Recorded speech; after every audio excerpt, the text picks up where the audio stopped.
Chapter 3928. That's right. If I guess correctly, this is the brush used by the divine brush Ma Yang. Jade Archive, Xiao Hua nodded thoughtfully. Your brush.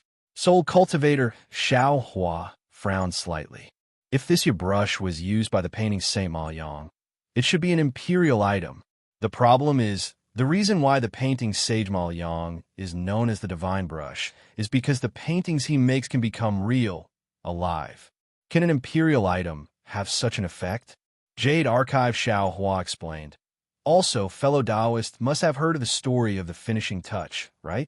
Of course, it's the story of Zhang Xingyao painting 4 dragons on the wall of the Annal Temple in Jinling, but he didn't add the finishing touch. Every day, touch it and it will fly away. People thought it was absurd, so they insisted on adding the finishing touch. In a flash, thunder and lightning broke the wall, and the 2 dragons soared into the sky on clouds. The 2 dragons that didn't add the finishing touch were all there. Soul cultivator Xiao Hua said. Jade Archive Xiao Hua nodded. That's right. Zhang Xinjiao's dragon painting brush was ordinary, but the finishing touch was the brush. So Ma Yang and Zhang Xinjiao should also know about soul cultivation. Soul cultivator Xiao Hua realized something. Jade Archive Xiao Hua looked at the brush in his hand and smiled bitterly. If I guess correctly, Xiaoyu continent is originally together with the other 3 continents. Since Xiaoyu continent has millions of soul cultivators in Meng Mountain, it's not strange that the other 3 continents also know about soul cultivation. But, speaking up to here, Jade Archive Xiao Hua was extremely distressed. But I spent tens of millions of supreme grade vitality stones to buy a soul tool that can kill people. But for no reason, he bought a brush that can add the finishing touch. What's the use of that? Wouldn't I lose a lot of money? Fellow Taoist, you're wrong. Heaven and earth have spirits. Life is the right path, but life is limited. That is death. Therefore, the Tao of life and death is the head of the 3,000 Taos. In this world, there must be life before death. Death is something cultivators can control, but life is controlled by the great Tao. Now that we have the chance to control the origin of life, this is truly a joyous occasion. Fellow Taoist, why are you so dejected that you have one less way to die? Isn't this buying the casket and returning the pearl? Isn't this neglecting the essentials? Soul cultivator Xiao Hua smiled and raised his hand. Jade Archive Xiao Hua looked at soul cultivator Xiao Hua and placed the subbrush in his hand. Soul cultivator Xiao Hua waved the subbrush, and strange sounds were heard. Strands of dark green light flashed from the subbrush, and at the same time, vivid images of birds and beasts were born under the subbrush. However, as soon as these images appeared, they disappeared. They didn't become real creatures as Jade Archive Xiao Hua had expected. Sigh. The Jade Archive Xiao Hua sighed. Who in this world would still think about these things? Which one of them didn't want to improve their cultivation so that they could have another way to kill? Who would still think about the source of the great Tao? The Confucian cultivators have been passed down for billions of years, but now they had even lost the true essence of their cultivation. I just want to have one more life-saving method. It's not wrong. It doesn't matter if it's wrong or right. Left and right. He had already obtained them. Fellow Taoist, you don't need to think too much. Soul cultivator Xiao Hua raised the subbrush in his hand and smiled. The underworld magistrate has a soul hooking brush, and I have a subbrush in my hand. One dies and one lives. It's really interesting. Oh, right, fellow Taoist, you trapped the underworld magistrate's clone in the inside of space. Did you get anything? Jade Archive Xiao Hua smiled and said, the mystery of the underworld is unspeakable. If one day we have a trip to the underworld, fellow Taoist subbrush will still have to contribute. Fellow Taoist, cultivate well. Good.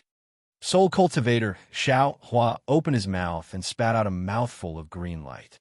The subbrush returned to his body and nodded. I'm afraid that only a late-stage wizard can activate the subbrush. I will do my best. Good, fellow Taoist. Thank you for your hard work. Goodbye. Jade Archive Xiao Hua cupped his hands towards Soul Cultivator Xiao Hua, then looked at the little white dragon and left. Xiao Hua's mind left the space. The Yazi auction house's demonic weapon auction had already ended. Now they were bidding for some cultivation methods of Confucian cultivators, Taoist sects, Buddhist sects, and demonic beasts. The demonic beasts' cultivation mainly depended on inheritance. The cultivation methods recorded were all low-level, suitable for those demonic beasts who didn't get the inheritance to shed their hair and open their wisdom. Therefore, there were many demonic beasts bidding around Xiaohua. The human race didn't have as many cultivation methods as the demonic beasts, but there were all kinds of cultivation methods from low-level to high-level. Moreover, many of them were relatively rare. Therefore, when Xiaohua opened his eyes, many human cultivators had already begun to bid. Xiaohua listened for a while. Although these cultivation methods were good, they were useless to him. He thought a little and casually bid for a few cultivation methods. The strange thing was, even if the demonic beasts were very cooperative and looked at the human cultivator who had been singing a show with Xiaohua, the human cultivator didn't say anything. Xiaohua also didn't waste any effort and took a few cultivation methods of Confucian cultivators, including the high-level water escape technique of Confucian cultivators. After probing, Xiaohua's heart was also relieved. Just now, tens of millions of top-grade primordial stones let that human cultivator vent his anger. Presumably, the future bidding wouldn't be particularly difficult, so Xiaohua put his attention on the following Taoist cultivation methods. Sure enough, in the following Taoist cultivation methods, not only were there cultivation methods for yuanying and out-of-body cultivators, but there were also some secret techniques and magical abilities. After these, there was actually a rare gold escape technique and a high-level cultivation method. After Xiaohua pretended to bid for a secret technique, he quietly waited for the gold escape technique. What Xiaohua thought was that this gold escape technique actually didn't have anyone bidding for it. Helpless, Xiaohua opened his mouth. As soon as Xiaohua opened his mouth, the human cultivator on the opposite side spoke again, as if he was sure that Xiaohua would bid for this gold escape technique. Xiaohua had no choice but to pinch his nose and be led away by the human cultivator. Fortunately, the gold escape technique's starting price wasn't high, and the human cultivator seemed to be warning him more. Therefore, although this gold escape technique cost Xiaohua some primordial stones, it was still in Xiaohua's pocket. It's really better to squash enmity than keep it alive. When Xiaohua handed over the gold and water escape techniques to the green-robed Xiaohua, he sighed in his heart. Now, this Xiao has gathered all 5 elements escape techniques, and the lightning escape technique has also reached the high level. These are useful for this Xiao's light escape technique. However, the wind escape technique given by the 10,000 Demon Realms Empress is still at the elementary level. The wind escape technique is as rare as the gold escape technique, and the wind escape technique should exist in the demonic beasts. Let's see if I can get it in today's auction. Unfortunately, Xiaohua's good luck came to an end today. Even after all the cultivation techniques were sold out, there was still no wind escape technique to be seen. Okay, now that the cultivation technique has been sold, it's time to bid for formations, demonic formations, primordial formations, Buddhist formations, and sea maps. Xian Kong raised a walking stick in his hand, and a gust of wind swept through the entire auction hall. Within the gust of wind, various array diagrams appeared before everyone's eyes. They were either surging waves or submerged reefs on the surface of the sea. Xian Kong pointed at the dozen sea maps and said, "These are the sea maps of the Forbidden Seas under the jurisdiction of my North Sea Dragon Palace. They aren't too detailed, but only my North Sea Dragon Palace has the ability to draw the sea maps of these Forbidden Seas, especially the 4 Forbidden Seas, Umo Forbidden Sea, Chunche Forbidden Sea, Fini Forbidden Sea, and Jingcheng Forbidden Sea. For many years, there hasn't been any sea maps. Now, fellow immortals are lucky. My North Sea Patrol Envoy has the opportunity to enter one of these Forbidden Seas and draw the sea maps. If any fellow immortals are interested, you can bid." The sea maps of the 4 forbidden seas are 800,000 sea crystals each, and the other sea maps are 300,000 sea crystals each. Old Xian, a demonic beast, laughed. What do we need these sea maps for? If you take out the sea map of your North Sea Dragon Palace, this old man is willing to exchange it for 10 million sea crystals. Xian Kong also laughed. My North Sea Dragon Palace's sea map can be exchanged for 10 million sea crystals? Fellow immortal, you're joking too much. This sea map, I'll pay 300,000 sea crystals. Since the Yazzie auction house was willing to take out sea maps, naturally there would be demonic beasts who needed them. As soon as Xian Kong's sea map appeared, there were demonic beasts bidding for it. Moreover, there seemed to be quite a number of demonic beasts bidding for it. After the normal sea maps were auctioned, it was time for the sea maps of the 4 forbidden seas.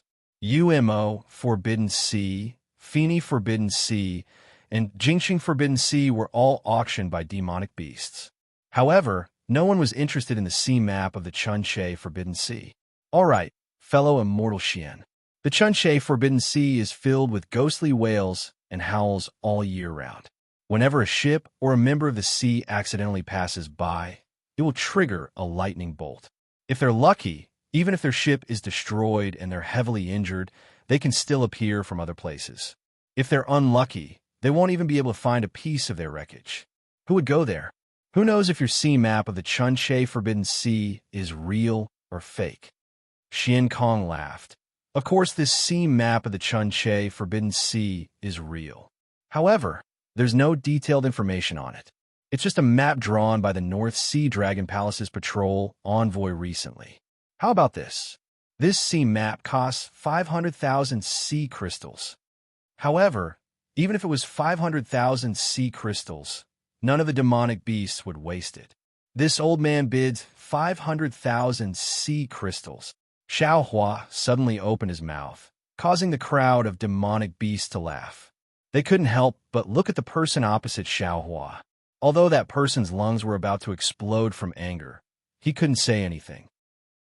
He could only squint his eyes as he looked at the sea map and ponder over Xiao Hua's intentions.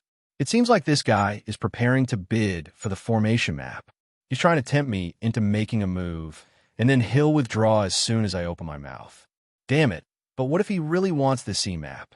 After thinking about it for a while, facing the gazes of countless demonic beasts, that person clenched his teeth and said, 510,000 sea crystals. All right. Xiao Hua clapped his hands and said, this old man bids 600,000 sea crystals. If you raise the price again, then this old man will fulfill your wish. Huh? The crowd of demonic beasts laughed as usual, waiting for Xiao Hua to say, there's only one more time. There's no third or fourth time. Unfortunately, faced with Xiao Hua's repeated bluffs, that person really couldn't figure out what Xiao Hua was trying to do. Thinking about how he had forced Xiao Hua to spend a lot of source stones to bid for the metal evasion technique, that person could already feel the aura of Xiao Hua's scheme. Thus, that person laughed and said, this old man will fulfill your wish. There's no need for you to think too highly of yourself. Huh? Xiao Hua laughed and said, then this old man, thanks fellow immortal. This sea map is something this old man must obtain. After saying that, Xiao Hua immediately took out some source stones and handed it over to Xian Kong. Unfortunately, no matter how happy Xiao Hua was, in the eyes of that person, Xiao Hua was just putting on an act. He was just trying to act as a cover for bidding for the formation map in the future. A good activity like a pie falling from the sky. Cool phones are waiting for you. Follow, click on the Chinese network's official account, WeChat friend, add official account, type Dread, and participate immediately. Everyone has a prize. Immediately follow Dread's official account on WeChat. Chapter 39-29. Sure enough, after several rounds of bidding, it was the turn of a formation diagram called the 13 Buddhist Clouds Formation. The Buddhist formations of the Buddhist sect were naturally not as good as the relics of the Buddhist sect. The monster race was not interested in it, and there were not many humans who understood formations, so the previous bidding was relatively quiet. When it came to this formation diagram, no one bid, even though Xian Kong's bid was only 200,000 sea crystals. Seeing that Xian Kong was about to change the Buddhist formation to a Buddhist formation, Xiao Hua suddenly smiled and said, "Fellow immortal Xian, the things in your Yazzie auction house today have really opened this old man's eyes. This old man has gained a lot from you. How about this? Since no one is bidding for this Buddhist formation, this scene is too awkward. This old man will join the fun and bid for this Buddhist formation." "Oh, thank you, fellow immortal." Xian Kong was stunned for a moment. Then he smiled, and the strange expression in his eyes became even stronger. Xiao Hua's move was really everyone knows what Sima Zhao is thinking. Not to mention the humans. Even a monster race who never used their brains to speak and do things could see Xiao Hua's thoughts. Needless to say, all the monster race naturally looked at Xiao Hua in an instant. "Oh, this fellow immortal is starting to get closer to fellow immortal Xian?" The corners of that person's mouth rose slightly, and he said indifferently, "In that case, this old man can't be left behind. This old man bids 210,000 sea crystals." "Fellow immortal, aren't you being too obvious?" Xiao Hua muttered unwillingly. "This old man bids 300,000, 310,000, 400,000, 410,000, 500,000. As Xiao Hua and that person bid one price after another, the heads of all the monster race and human race in the entire auction field nodded left and right like little chicks. The rhythm was uniform and quite orderly. 510,000, 600, 000, 610,000. Seeing that person being so aggressive, Xiao Hua was also very anxious. His tone was very angry, and his whole body stood up from the chair. The speed of his bidding also increased. 900,000, 910,000, 1,000,000, 1,010,000.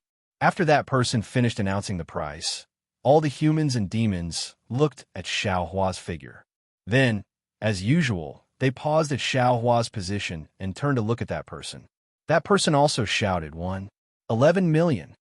However, just as everyone and the demons turned to look at Xiao Hua again, they suddenly came to a realization. Xiao Hua wasn't bidding. The crowd of demons and humans came to their senses, and so did the man himself. An extremely bad feeling rose from the bottom of the man's heart. He almost said angrily, Why didn't you bid?" "Oh, why should this old man bid?" Xiao Hua replied casually. "This old man can't outbid you, so I can only give you this incomparably precious Buddha array. You, why aren't you?" That person was a loss for words. He almost stuttered as he asked, but he couldn't finish his sentence. Xiao Hua said with a smile, "What? Are you still waiting for this old man to say something?" And without waiting for that person to speak, the nearby demons all nodded, agreeing with Xiao Hua's opinion. Didn't this old man say it already? There can only be 1 and 2 times, but not 3 and 4 times. Xiao Hua said very innocently, "This old man has said so many times, how can I say it again?" That person almost vomited blood when he heard this, because Xiao Hua had to say, "How many millions of sea crystals is this old man going to bid at the end? If you raise the price again, then this old man will have to fulfill your wish." In order to end it, he took it for granted that Xiao Hua would say it this time, so he didn't even consider bidding with Xiao Hua. Of course, Xiao Hua's bidding speed was also extremely fast. Even if he sensed it in his heart, he didn't react. Who would have thought that Xiao Hua would suddenly stop bidding? Not to mention him, even the crowd of demons who were watching the show didn't have any reaction. They even used their gazes to urge him to bid. Ha ha. The demons understood, and they all laughed loudly. The atmosphere of the entire Yazzie auction house suddenly reached its peak. Unfortunately, this peak wasn't brought to them by bidding. It was purely formed by the invisible battle between the bidders. Xian Kong also couldn't help but cover his mouth and laugh. A Buddhist formation of 200,000 sea crystals was bid for 1,010,000, which was 5 times the previous price. Oh, it should be 1,010,000 for no reason. because Xian Kong could see that Xiao Hua had no intention of bidding for this Buddhist formation. In fact, it was destined that no one would bid for this Buddhist formation. 1,010,000 sea crystals might not be much to that person, but the anger in his chest was really choking. At this time, Xiao Hua opened his mouth again. "Fellow immortals, I wonder if you have raised chickens when you were young?" We don't have any." Some of the more outspoken demons were puzzled. "What's a chicken?" two of the humans asked. "Fellow Taoist, we did eat chicken when we were young, but we've never raised a chicken before." Xiao Hua nodded and said with a very serious expression, When this old man was young, he lived in a village and raised a few chickens at home. This old man was responsible for feeding them grass." When the demons heard Xiao Hua's serious tone, they naturally listened attentively. Every time this old man fed the chickens, he would use chopsticks to knock on the broken bowl and then sprinkle the grass around the broken bowl. After feeding them a few times, as long as the chickens heard the sound of this old man knocking on the bowl, they would run over. This old man didn't even need to call them. Xiao Hua said, however, once this old man was lazy and didn't gather grass. When it was time to feed the chickens, this old man was afraid of being spanked by my parents, so as long as I knocked on the bowl again, there was no grass around the broken bowl. However, those chickens still ran over. Fellow immortals, what breed of chickens do you think this old man raised at home? The demons were dumbfounded. Xiao Hua's question clearly had nothing to do with this story. They really didn't know how to answer. Several human cultivators also asked curiously, "Fellow immortal, what breed of chickens do you have?" "Stupid chicken." Xiao Hua replied resolutely and decisively, and then sat down calmly. Ha ha! Not to mention the others and the demons. Even Fu Jiwen, who was beside Xiao Hua, laughed so hard that he held his stomach and said, "Master, you old man are really too funny. Is that so?" Xiao Hua shrugged. "This old man doesn't think so. This old man is just putting some jokes on other people's pain, especially those who like the nascent souls of Taoist cultivators." As he said this, Xiao Hua narrowed his eyes and looked at the human cultivators in the distance who didn't seem to be very clear. The demons naturally reacted slowly. After a while, they started laughing. This laughter lasted for the time it took to brew a cup of tea. Xiao Hua's story sounded very ordinary, but if one thought about it carefully, it would definitely be interesting. The more the demons thought about it, the more interesting it became. For a moment, they actually couldn't stop laughing. Xian Kong laughed for a while and sent the Buddhist formation to that person. That person helplessly took out 1,010,000 sea crystals and put the Buddhist formation away. Fellow immortals. Xian Kong coughed a few times. His voice was like thunder, and it finally suppressed the laughter of the demons. The bidding for the Buddhist formation has ended. Next is the demonic formation. Actually, according to the order, the Buddhist formation would be followed by the formation and the origin formation. This Xian Kong was also a clever person. How could he not know how to take advantage of the situation? He hurriedly placed the demonic formation in front of him. Needless to say, the bidding that followed was very intense. It was really rare to see such a scene in an ordinary auction. Not only were the demons bidding loudly, but they were also shouting "stupid chicken" loudly. Their satisfaction was self-evident. Xiao Hua sat there lazily. What formation, demonic formation, Buddhist formation, and origin formation? How could they enter his eyes? The innate divine restriction outside his Niwen palace was enough for him to comprehend for a lifetime. He didn't have any reason to spend origin stones on it. The human cultivator who bid against Xiao Hua gritted his teeth and looked at Xiao Hua, quietly waiting for him to bid again. Unfortunately, while he was waiting, the bidding for the formation had already ended. Fellow immortals. Xian Kong smiled and spoke again. Now, it's time for the final round of the auction. However, before he could finish speaking, a small swordfish suddenly swam over from a corner of the auction house and landed in front of Xian Kong. When Xian Kong saw the swordfish, he raised his head slightly and glanced in Xiao Hua's direction. Xiao Hua straightened his back. He understood that the swordfish had brought news of his soul-nourishing pill.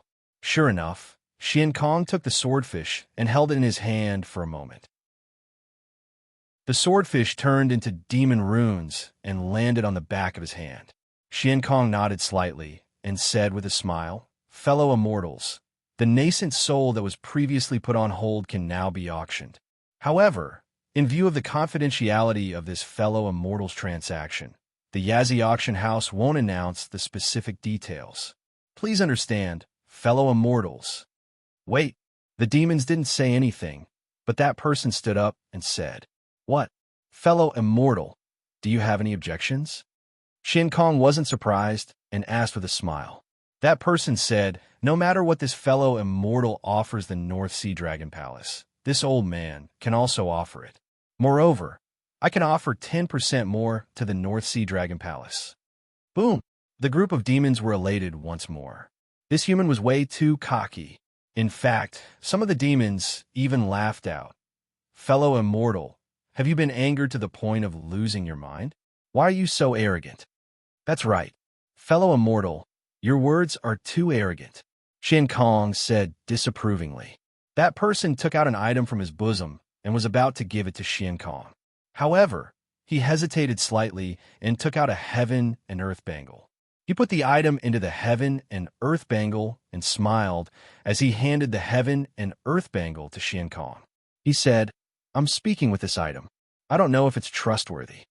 Oh, Xian Kong seemed to be lost in thought as he received the world bracelet, and then he glanced at it before a wave of surprise and solemnity appeared on his face. He thought for a moment before he laughed bitterly and said, "Fellow Taoist, please wait for a moment. I'm unable to make the decision in this matter. A good activity where a pie falls from the sky. A cool phone awaits you. Click on the Chinese website's official account, add a friend on WeChat, add a public account, type Kdred, and participate immediately. Everyone has a prize. Follow Kdred's official account immediately." Chapter 39:30. Oh, after hearing Xian Kong's words, Xiaohua was naturally even more certain that this person was an immortal emissary from the Immortal Palace. However, the crowd of demons was somewhat surprised. All the demons' heads habitually looked towards that person. Of course, this time they were not urging that person to bid. As he spoke, Xian Kong pointed his hand and a wave appeared out of thin air. Xian Kong placed the heaven and earth bracelet on top of the wave. That wave swirled in the air and disappeared. "My apologies, fellow immortals. Please wait for a moment. There should be a reply soon." As Xian Kong spoke, he simply stopped hosting the auction and stood there waiting. Sure enough, in just the time it took to brew a cup of tea, another swordfish swam back with the heaven and earth bracelet in its mouth. All the demons were eagerly waiting. They all anxiously watched the swordfish land in Xian Kong's hand and quietly waited for Xian Kong's explanation. Xian Kong took the heaven and earth bracelet. The swordfish also turned into demon runes and disappeared on the back of his hand. Xian Kong did not hesitate to raise his hand to control the wave and send the heaven and earth bracelet back to that person. He said with a smile, "I'm afraid you can't take what this fellow immortal offers. Therefore, my Yazzie auction house will only trade with this fellow immortal." "How is that possible?" That person stood up in surprise and shouted, "How can the hidden immortal continent have something that this old man, can't provide?" Although that person was cautious and did not say the two words "immortal palace" from his tone, other than the demons who did not understand, perhaps some humans had already begun to think about it. "That's right. Fellow immortal really can't provide it," Xian Kong said, and then transmitted his voice to Xiaohua. "The soul-nourishing pill provided by fellow immortal is indeed not bad, but hasn't reached the effect of the Four Revolutions soul-nourishing pill. Therefore, my Yazzie auction house can trade with fellow immortal, but the amount." After saying that, Xian Kong also cautiously told him a number. If the Immortal Palace hadn't interfered, Xiaohua might not have known the importance of his soul-nourishing pills, and he might have been bewitched by Xian Kong. However, since the Immortal Palace couldn't provide it, he could only compete with Yazzie in this world. Therefore, Xiaohua began to bargain without hesitation. However, after a few exchanges, Xiaohua was defeated. After all, The yuaning was something that Xiao Hua had to obtain. Xian Kong, who had grasped this crucial point, didn't care about Xiao Hua's tricks at all. He casually made some concessions and refused to relent. Xiao Hua had no choice but to follow Xian Kong's instructions and take out a sufficient amount of soul-nourishing pills. However, when Xiao Hua sent the souls of the 13 yuaning into his lower dantian to nourish them, a smile appeared on his face again. Refining the soul-nourishing pill was as easy as lifting a finger for the green-robed Xiao Hua. If not for the lack of time, Xiao Hua was prepared to let the soul cultivator Xiao Hua refine the soul-nourishing pill. Presumably, the soul-nourishing pill refined by the old man would be even better than this soul-nourishing pill, right? In exchange for 13 nascent soul spirit bodies that can cultivate scattered soul, no matter how you look at it, Xiao Hua has gained a huge advantage. These are the credentials of the two distinguished guests. Xian Kong looked at Xiao Hua, then looked at the somewhat dazed person from the Immortal Palace. He took out 2 silver Yazi statues from his bosom, waved his hand, and gave them to the 2 people, saying, "Since the 2 immortal friends stepped out of the auction, as long as you bid in the business of my North Sea Dragon Palace, you will enjoy a certain discount. For the specific list and content, please refer to the records in the credentials." Immortal friend Xian, how could the person from the Immortal Palace care about some small favor from the North Sea Dragon Palace? He took the credentials and asked with extreme unwillingness, "I don't know what that immortal friend used." This person from the Immortal Palace had been sitting there like a mountain and bidding with Xiao Hua. Although he had been teased by Xiao Hua time and time again, he was still able to maintain his composure and did not force Xian Kong to trade his nascent soul as soon as possible. This was because he believed that there was nothing the Immortal Palace couldn't take out. Even when he later realized that Xiao Hua might be a Buddhist cultivator, he didn't panic too much. After all, on the hidden Immortal Continent, the token of the Immortal Palace was much more useful than a Buddhist cultivator. But he really didn't expect that in the end, things would actually fall short of success. He really couldn't figure out what good thing a Buddhist cultivator could give to the North Sea Dragon Palace.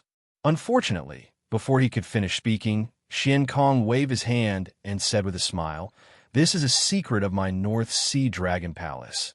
It has nothing to do with others." Immortal friends, next is the fish slave auction that you have been waiting for a long time. Are you ready? We are ready. Several monsters with loud voices roared in unison. Their eyes were immediately filled with bestial bloodlust. Clap, clap. Xian Kong chuckled. He clapped his hands lightly, and the entire auction hall suddenly turned dark. At the instant darkness enveloped it, the sound of a flute leisurely resounded from the darkness, and the clamorous auction hall hurriedly quieted down. After that, a ray of light that seemed like a dream appeared at the center of the auction hall. As the light scattered, a pure white body that seemed like a crystal appeared within the light. The body was as white as jade, and traces of red were faintly discernible within the whiteness. Moreover, a naked mermaid had appeared within the light. 1,000,000 sea crystals. Just as the entire auction hall was swallowing saliva, a faint voice broke the silence of the auction hall. The legendary, throwing a brick to attract jade, was probably like this. After 1,000,000, 1,000,000, 2,000,000, etc., all of them were attracted. What the monsters couldn't stand the most was that whenever a monster made a bid, the mermaid would swing her tail and swim towards that monster. And when a new bid was made, the mermaid would glare at that monster with hidden bitterness and swim to another place. The entire auction hall was pitch black. The mermaid, cloaked in multicolored light, could be seen seductively swimming around above the heads of the monsters. It was as if the darkness was the sea she was swimming in. Disciple. In the darkness, Xiao Hua was somewhat bewildered. He transmitted his voice. "This mermaid, what's the use of bidding for it?" "That. Master, if you want to know, why don't you bid for one?" Disciple doesn't have a master's wife. "Shut up," Xiao Hua scolded. "Be careful, or I'll buy one for you. Let Bai Mo ignore you again." "Yes, master." Fu Ji was well behaved. but his eyes were dishonestly sweeping over the mermaid's body. This kind of tofu, any male who had touched meat would not let it go. In the end, this lovely mermaid was bought by a monster with a price that made Xiaohua's throat dry. Cough, cough. Actually, the price was not necessarily high. The problem was that Xiaohua's throat had been dry ever since the mermaid came out. Of course, not all monsters and humans were attracted by this extremely tempting mermaid. The immortal envoy from the immortal palace sat on the chair and used his hand to pinch his chin as he secretly pondered. No matter if it was pondering about Xiaohua's origin or how to snatch the nascent soul from Xiaohua's hands. Unfortunately, although the restrictions of the Yazzie auction hall looked simple and didn't have any special places to hide the figures of humans or monsters, the key point was that the faces were blurred. Moreover, he also knew that after the auction, the entire auction hall would have more than 10 exits. At that time, the lights and shadows would change, and no one would know who left from where. He really wouldn't be able to find where Xiaohua went. Perhaps I can only go out and make arrangements in advance. The immortal envoy from the immortal palace was somewhat helpless. Although he also knew that after the auction, who knew how many monsters would leave from here? How could he possibly find traces of Xiaohua? However, since he knew that Xiaohua was the Buddhist sex bodhisattva, perhaps it would be of some help. There were a total of 8 mermaids who acted as fish slaves, and each of them bid an extremely high price. Among these 8 mermaids, there were also some rare and valiant demonic beasts. However, those were just decorations and couldn't even be considered as green leaves. When the last mermaid fell into the arms of a monster, the entire auction hall was filled with light. Xian Kong flew out from the center of the auction hall and said with a smile, "Many thanks for your support, fellow immortals. Tonight's auction is over. Next will be the Yazzie Battle Hall's Battle Hall. Fellow immortals are welcome to participate. If you don't want to participate, you can leave when the demonic formation in the auction hall changes. Fellow immortals, please don't worry. The changes in the demonic formation will completely conceal your whereabouts. No one will know where you will leave from. Fellow immortals who don't want to leave, please don't worry. Your seats will also change when the demonic formation changes. No one will know where you will sit in a while." After saying that, Xian Kong nodded a few times. He raised his hands and cupped them before his figure disappeared. Looking back at the auction ground that was originally as smooth as flowing water, there were some changes slowly taking place in the center of the auction ground. Several holes with fences appeared on the 4 walls. Every fence had a water blue brilliance on it, blocking the yuan senses and vision of the demons. However, from the holes, a series of deafening roars came out. Hearing that the auction had ended, Xiaohua stood up. However, when he heard Xian Kong mention the wrestling competition, Xiaohua's heart skipped a beat. He immediately thought of the 2 demonic beasts, the Kunli and the rhinoceros, who were fighting each other at the beginning of the auction. The fight between the 2 demonic beasts should be the so-called wrestling competition. However, Xiaohua was thinking more than that. He clearly remembered that when he met Xiao Jian and Yuanya in the early years, Xiao Jian once said that Yuanya was picked up in a battle hall. Moreover, when he picked up Yuanya, he also promised the battle hall that when Yuanya came back to life, he would go to the battle hall to participate in a battle hall. This was the price he had to pay for taking Yuanya away. Although this period of time should have already passed, and Xiaohua had not seen an arena in the hidden immortal continent for so many years, Xiaohua had almost forgotten about it. However, the appearance of the Yazzie arena once again brought back this not-so-distant memory. A good event where a pie falls from the sky. Cool phones are waiting for you. Chapter 39-31. Xiaohua thought for a while and said in a low voice, "Disciple, I have some things to ask Yuanya to come out. You go back to the Kunlun Wonderland to cultivate first." "Yes, master." Fu Jiwen looked at the changing scenery around him and knew that the demon formation had been activated. It was a good opportunity for him to leave. Xiaohua released his soul consciousness and formed a seal with his hands. He sent Fu Jiwen back to the space with a wave of his sleeve and then pulled Yuanya out. Xiaohua's actions were very secretive. His current cultivation was high enough. This moment of action did not attract the attention of any demon race or even the North Sea Dragon Palace. Master, Yuanya was a little stunned when he was suddenly pulled out. When he looked around, he hurriedly bowed. No need to be so polite, Xiaohua said. His eyes turned slightly.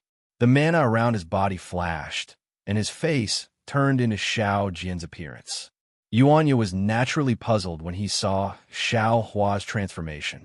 However, looking at Xiao Jian's familiar face, Yuanya's eyes were filled with sadness and his heart was filled with mixed feelings. Disciple, don't be anxious. Wait a while and look around, Xiaohua said in a low voice. I remember that you came from the arena. You still owe the arena a fight. This kind of thing is karma. If you don't understand it, it might have nothing to do with your current cultivation. However, who knows what kind of trouble it will cause in the future. Yuanya looked around. The demon matrix was still changing, and there were also water ripples beneath him. He couldn't see anything, so he said, Master told me about this. I had already fainted and didn't know anything. I don't know if what Master said is true. The Master Yuanya mentioned was naturally Xiao Jian. At this time, Yuanya still called Xiao Jian Master. This was also his nature. Xiaohua also sighed slightly when he heard this. Whether Xiao Jian's words were true or false, only he himself knew. The karma between Yuanya and the arena might be made up by Xiao Jian. No matter what, just believe it for now. Xiaohua sighed. Yuanya nodded.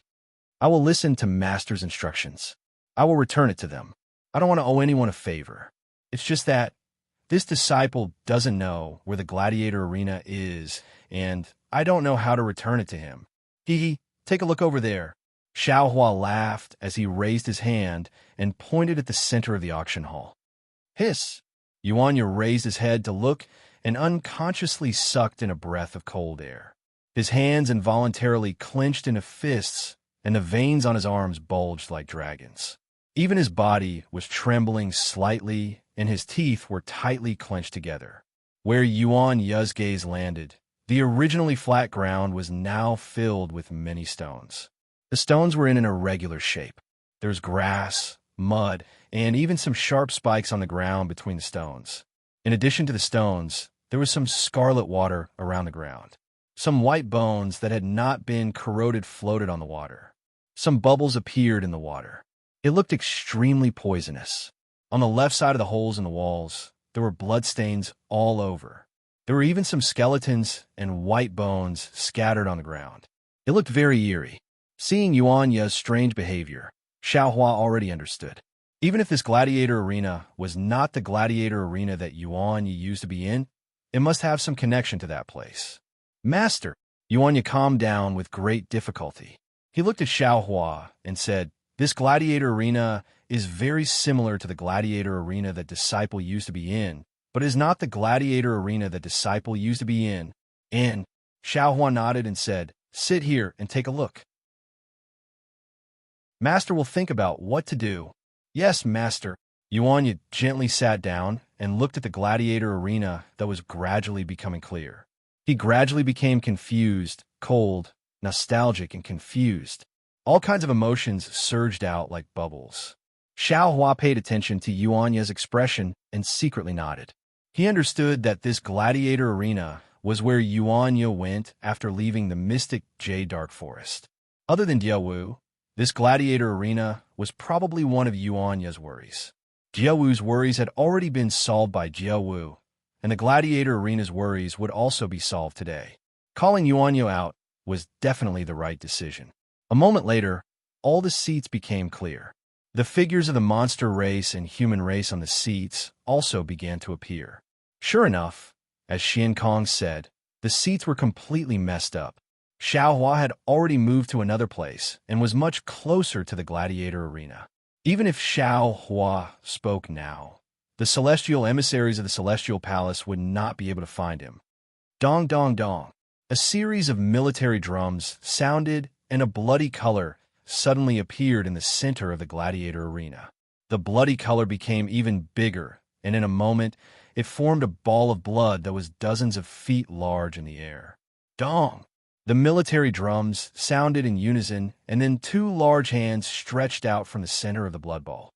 These large hands were furry and had sharp armor that flashed with a cold light. The large hands tore left and right, and the entire blood ball opened like a curtain of snow. A flood dragon, wearing blood armor, rushed out from within. This flood dragon's blood armor was engraved with complicated demon characters. The demon characters were covered with thick blood marks, and a strong murderous aura was emitted from this blood armor. Not to mention this flood dragon's huge body. On its ferocious flood dragon face, there was a deep blood mark that cut its entire face in half. Its already terrifying face revealed a murderous aura. When the flood dragon walked out of the blood ball, the entire blood ball turned into a blood cloud and landed under the flood dragon's feet. The flood dragon raised its head and swept its cold gaze across the faces of all the monster race. Then, it cupped its hands and said, "This old man is A.O. Fong from the Yazi Gladiator Arena. Greetings, fellow immortals." However, before the demon race could make a move, Ma Ingfeng said again, "Before the auction, I believe all of you have already seen the battle between Kunli and the rhinoceros. This old man can guarantee that it was merely an appetizer. The following battle will be 100 times more exciting than the previous one." "Good," the monster race loudly shouted. The blood chi that they did not vent on the mermaid rushed to their heads again. Today's battle will be divided into 10 battles. Ma Yingfeng's expression did not change. He still said coldly, "Every round has 2 demon beasts, or many demon beasts fighting. Fellow immortals, you can bet on which demon beast will win based on your own judgment." A.O. Fong then said a lot more. It was nothing more than how to bet, how to win, and how to get the sea crystals that you won. However, Xiao Hua did not hear any of this. He was thinking about how to negotiate with the Yazi Gladiator Arena about Yuanya. In the end, A.O. Fong said, "The corpse of a defeated monster will be the same as the previous auction. Fellow immortals who are interested can bid. As for the winning monster, if any fellow immortals are not satisfied, they can also come out and challenge. However, my Yazi Gladiator Arena will not be responsible for the life and death of the fellow immortals. Of course, if fellow immortals win, then fellow immortals can take away 70% of the bets that fellow immortals have placed on fellow immortals. Damn it, the last time I saw a bear spirit, he earned 2 million sea crystals. That bear spirit wasn't beaten down by a demonic beast, but was beaten down by sea crystals." A demonic beast with a loud voice shouted, "Today, I want to challenge too." "Good. If fellow immortals are interested, you can go to the side door to register now. Because there are only 10 matches, only 10 immortal friends can participate in the matches tonight." Just as Ma Yingfeng finished speaking, several whirlwinds appeared and several demons flew towards the side door that was shining with light. Hearing that there were so many benefits to challenging, Xiao Hua sucked in a breath of cold air. He could not help but have doubts in his heart. Could it be this is Xiao Jian's lie? He said there was a battle with the arena. Could it be that he wants to earn primeval stones? Is he trying to deceive Yuanya? Damn it, don't push, don't push. Xiao Hua looked over. In just an instant, there were already dozens of large monsters piled up at the side door. A few monsters were squeezed in the middle and shouted. A.O. Fong glanced at them and said, "However, fellow immortals who are preparing for the battle, please pay attention. In my Yazi Gladiator Arena, no demonic techniques can be used. As long as you enter the arena, all of your cultivation will be restricted. All of your fights will have to rely on your body. Also, my Yazi Gladiator Arena divides the monster race into 8 levels.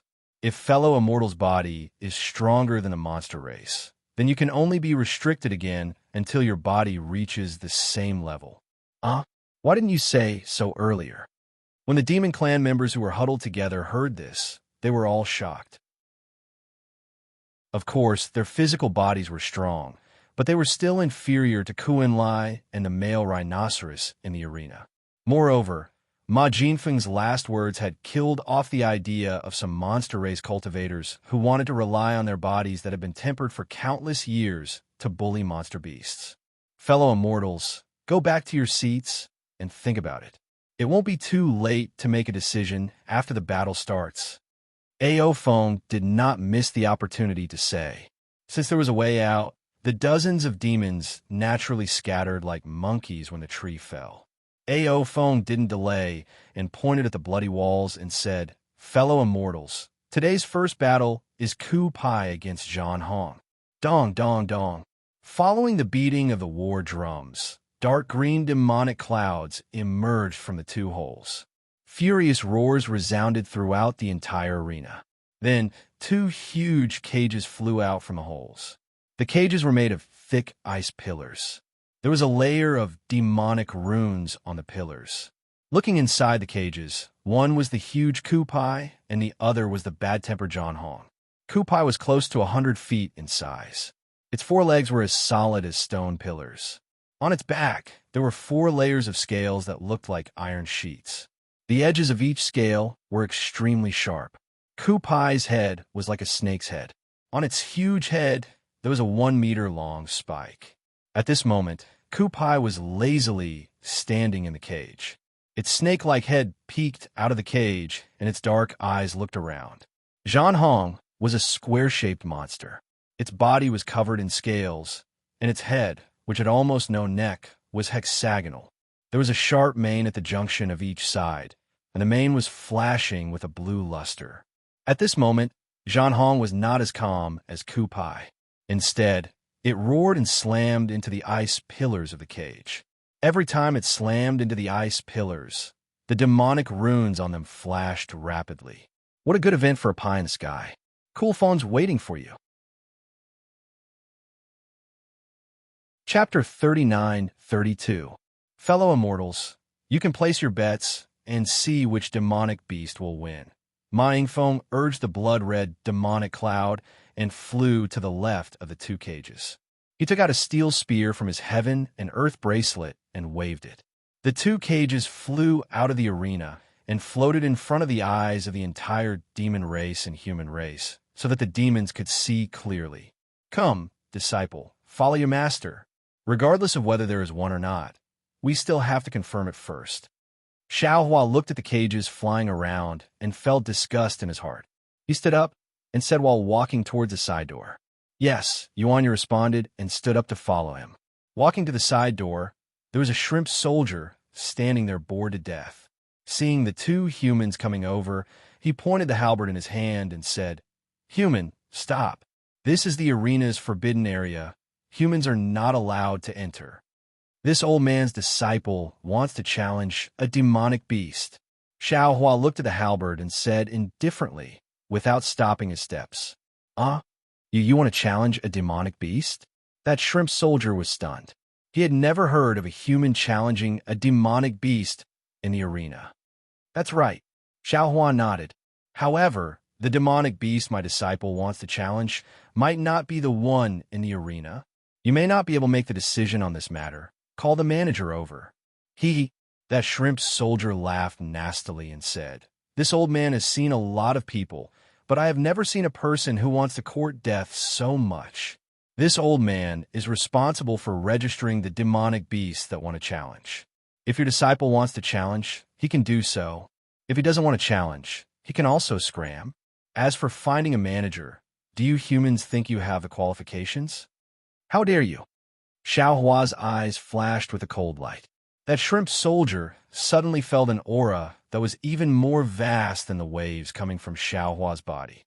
Moreover, this aura seemed to have grown sharp teeth and bit out his fear in an instant. The shrimp soldier was horrified, and the halberd in his hand fell to the ground. His body trembled as he quickly retreated. Xiaohua coldly snorted, withdrew his pressure, and coldly said, "Damned thing. Why aren't you calling out the person in charge?" Yes, I'll go now." That shrimp soldier didn't even care about his halberd as he hurriedly ran over. In just a short moment, Xian Kong actually flew out from inside. He looked at Xiaohua with a frown and said, "Fellow immortal, if you want to fight, you can register. Why do you need me to come out?" "Fellow immortal Xian, I am Xiao Jian." Xiaohua cupped his hands and said with a smile, "This auction allowed me to witness fellow immortal's elegance. Although I didn't bid for anything, fellow immortal left a deep impression on me. As the saying goes, don't slap a smiling person. Even though Xian Kong frowned when he heard Xiao Hua speak like this, he couldn't bring himself to flare up, so he could only nod and say, fellow immortal, feel free to speak your mind. Oh, it's like this. Xiao Hua told him about Abyss Cliff, and then he said in the end, even though I remember this agreement with the arena, I've always been drifting outside all these years, and I didn't have the time to return. When I saw the Yazzie arena tonight, I thought of this, so I came to look for fellow immortal Xian. Is that arena the North Sea Dragon Palace's arena? If this disciple of mine is at the Yazzie arena, can he fulfill the agreement as well? I see. Xian Kong nodded when he heard this and said, my Northern Sea Dragon Palace has the Chionyo arena, Yinzi arena, Bayan arena, Paleo arena, Taotai arena, Baxia arena, Bayan arena, Fuan arena, and Xin arena within the 9 prefectures of Hidden Immortal Continent. If what fellow immortal said is true, then it's one of the other 8 arenas. Could it be that there aren't any other arenas on Hidden Immortal Continent? Xiao Hua asked curiously. Xian Kong nodded and said proudly, that's right.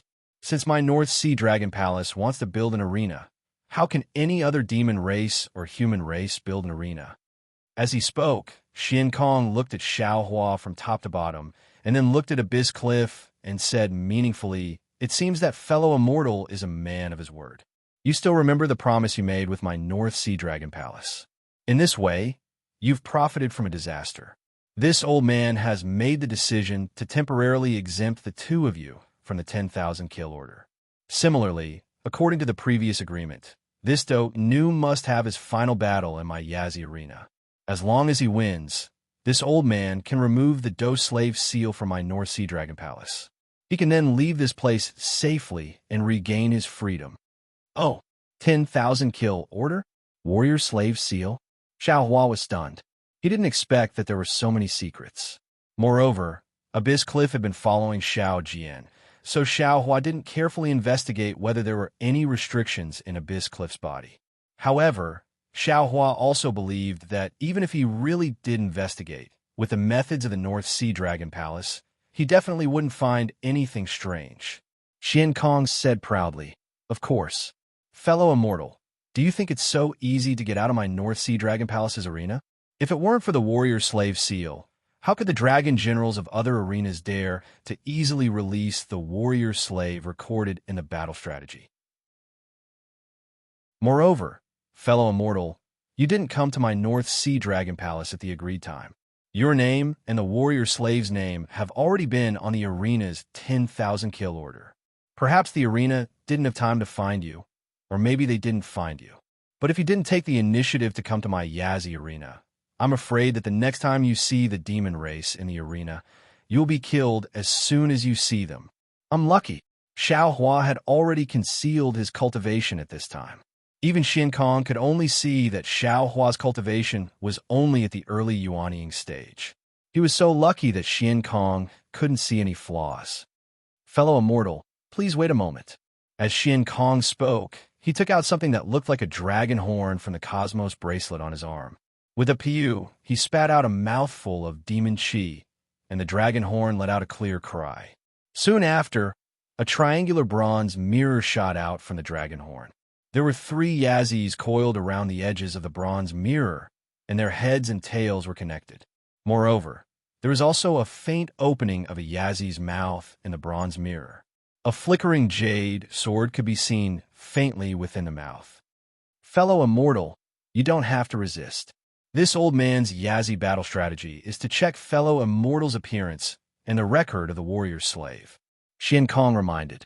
Without waiting for Xiao Hua to say anything, he shook his hand and the so-called battle strategy flashed out a golden light curtain that covered Xiao Hua and Yuanya. Xiao Hua frowned and then relaxed. He was extremely uncomfortable with Xian Kong's contempt, but thinking that it was for the sake of Yuanya's warrior slave seal and to avoid trouble in the future, he ignored it. Clang! A sword cry came from the battle strategy. Dozens of sword lights that looked like swimming dragons shot out from the Yazzie's mouth and pierced toward Xiao Hua and Yuanya. At this moment, The battle strategy in Xian Kong's hand had turned blood red. "Return," Xian Kong roared. The battle strategy in his hand produced a blood-red suction force. The dozens of sword lights shattered and returned to the battle strategy. Xiao Hua's face was pale as he said in a low voice, "Fellow immortal Xian, what's going on?" Xian Kong looked at Xiao Hua and said indifferently, "Sure enough, it's not out of my expectations. You two have already been placed on the 10,000 kill command. But now, this old man has temporarily suppressed the 10,000 kill command. As long as this warrior-slave wins a battle, this old man can remove the warrior-slave seal for him." "All right," Xiao Hua nodded and said, "Then let's do it according to the rules of the North Sea Dragon Palace." At this point, Xiao Hua suddenly asked, "Oh, right. If this disciple of I wins, can I take the bet? Let this old man take a look." Xian Kong didn't find it strange at all. His gaze fell onto the battle strategy. At this moment, the battle strategy had the image of Xiao Jian and Yuanya on it. There were also some densely packed demon characters below. Baxia, level 4 gladiator beast, was taken away from the arena by the cultivator of the Dao sect, Xiao Jian, because he was seriously ill. Before he left, he made an agreement that if he recovered from his illness, he would return to the arena 3 years later for the final battle. 20% of the bet would belong to Xiao Jian. Baxia's warrior-slave seal hasn't been removed, and he hasn't returned as promised. I hereby issue the 10,000 kill command. Anyone who sees him is to kill him and receive a reward of 5,000. Xian Kong spoke word by word in an extremely cold manner. "Ha, good." Xiao Hua clapped his hands and laughed.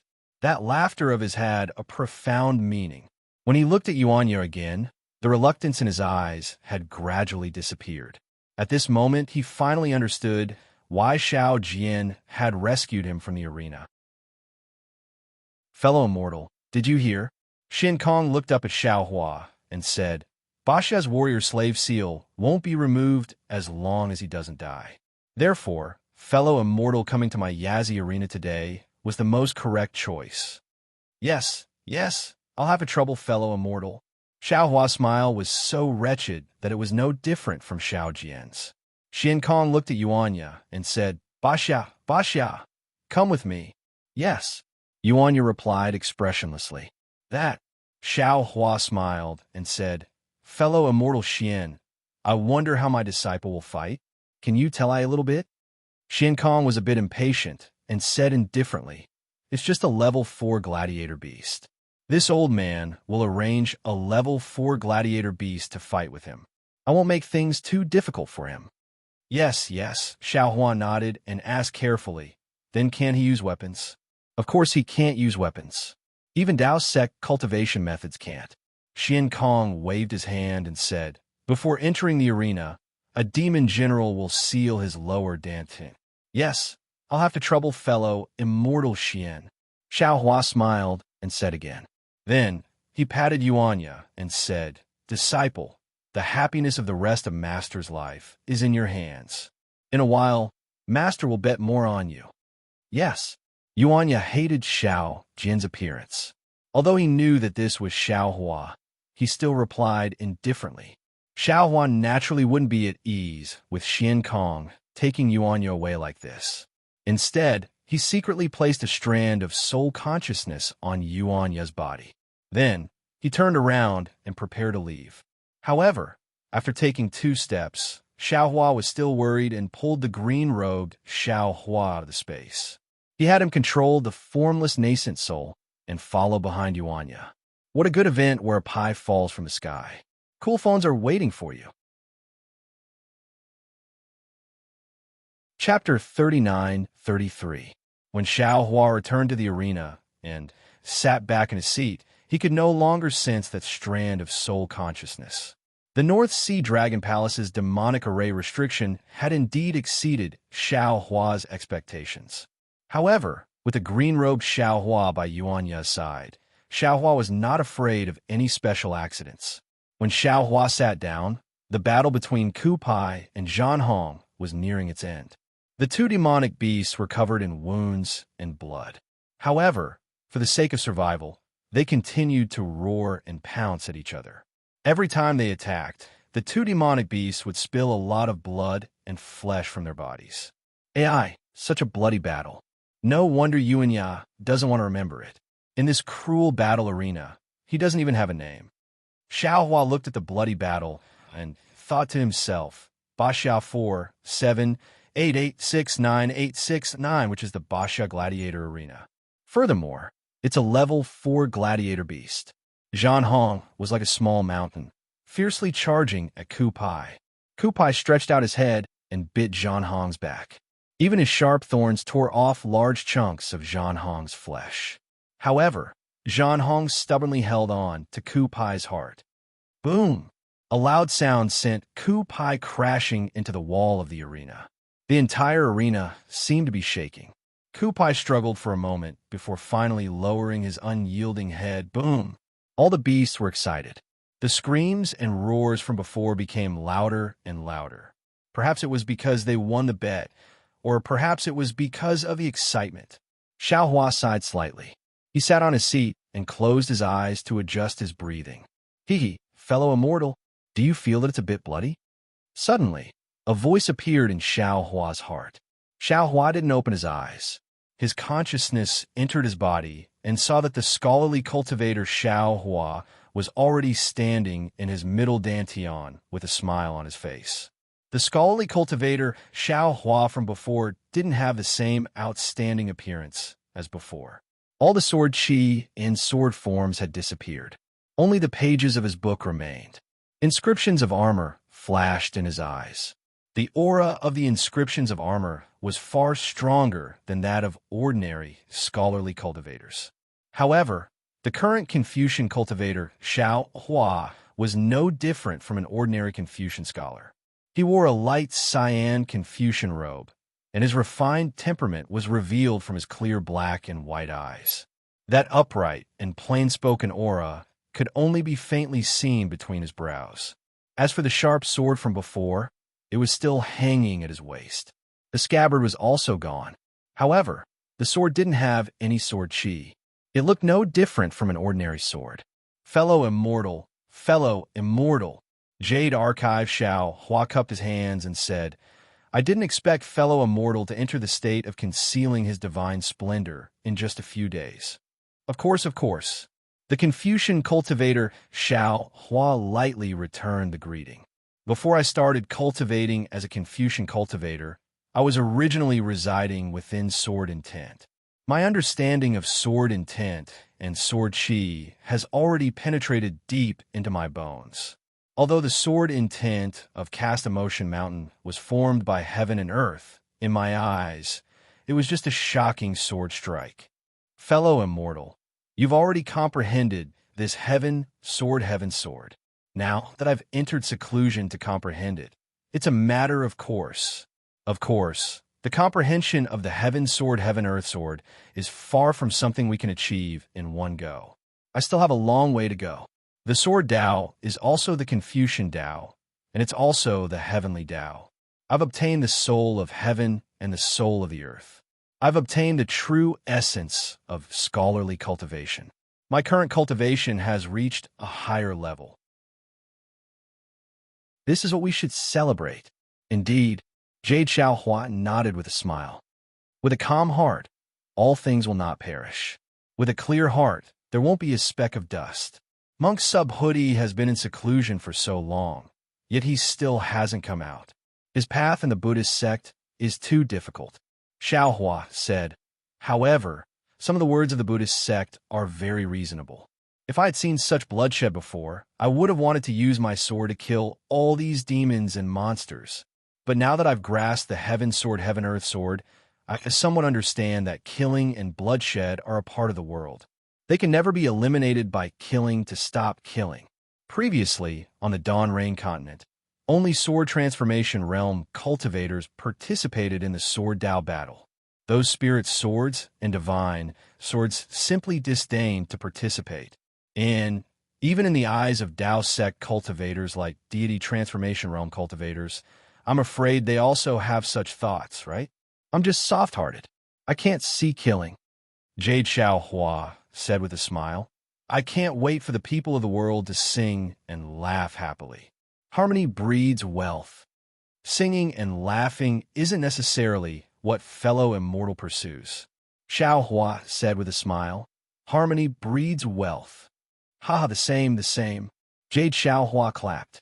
Then Xiao Hua said with a serious expression, fellow immortal, when fellow immortal Tempered Bones asked you for a cultivation method, I thought it was a bit funny. But now in my Confucian cultivation method, the heaven soul is complete and the earth soul is missing. The 5 cheese unifications cultivation method is still missing the water cheese unifications.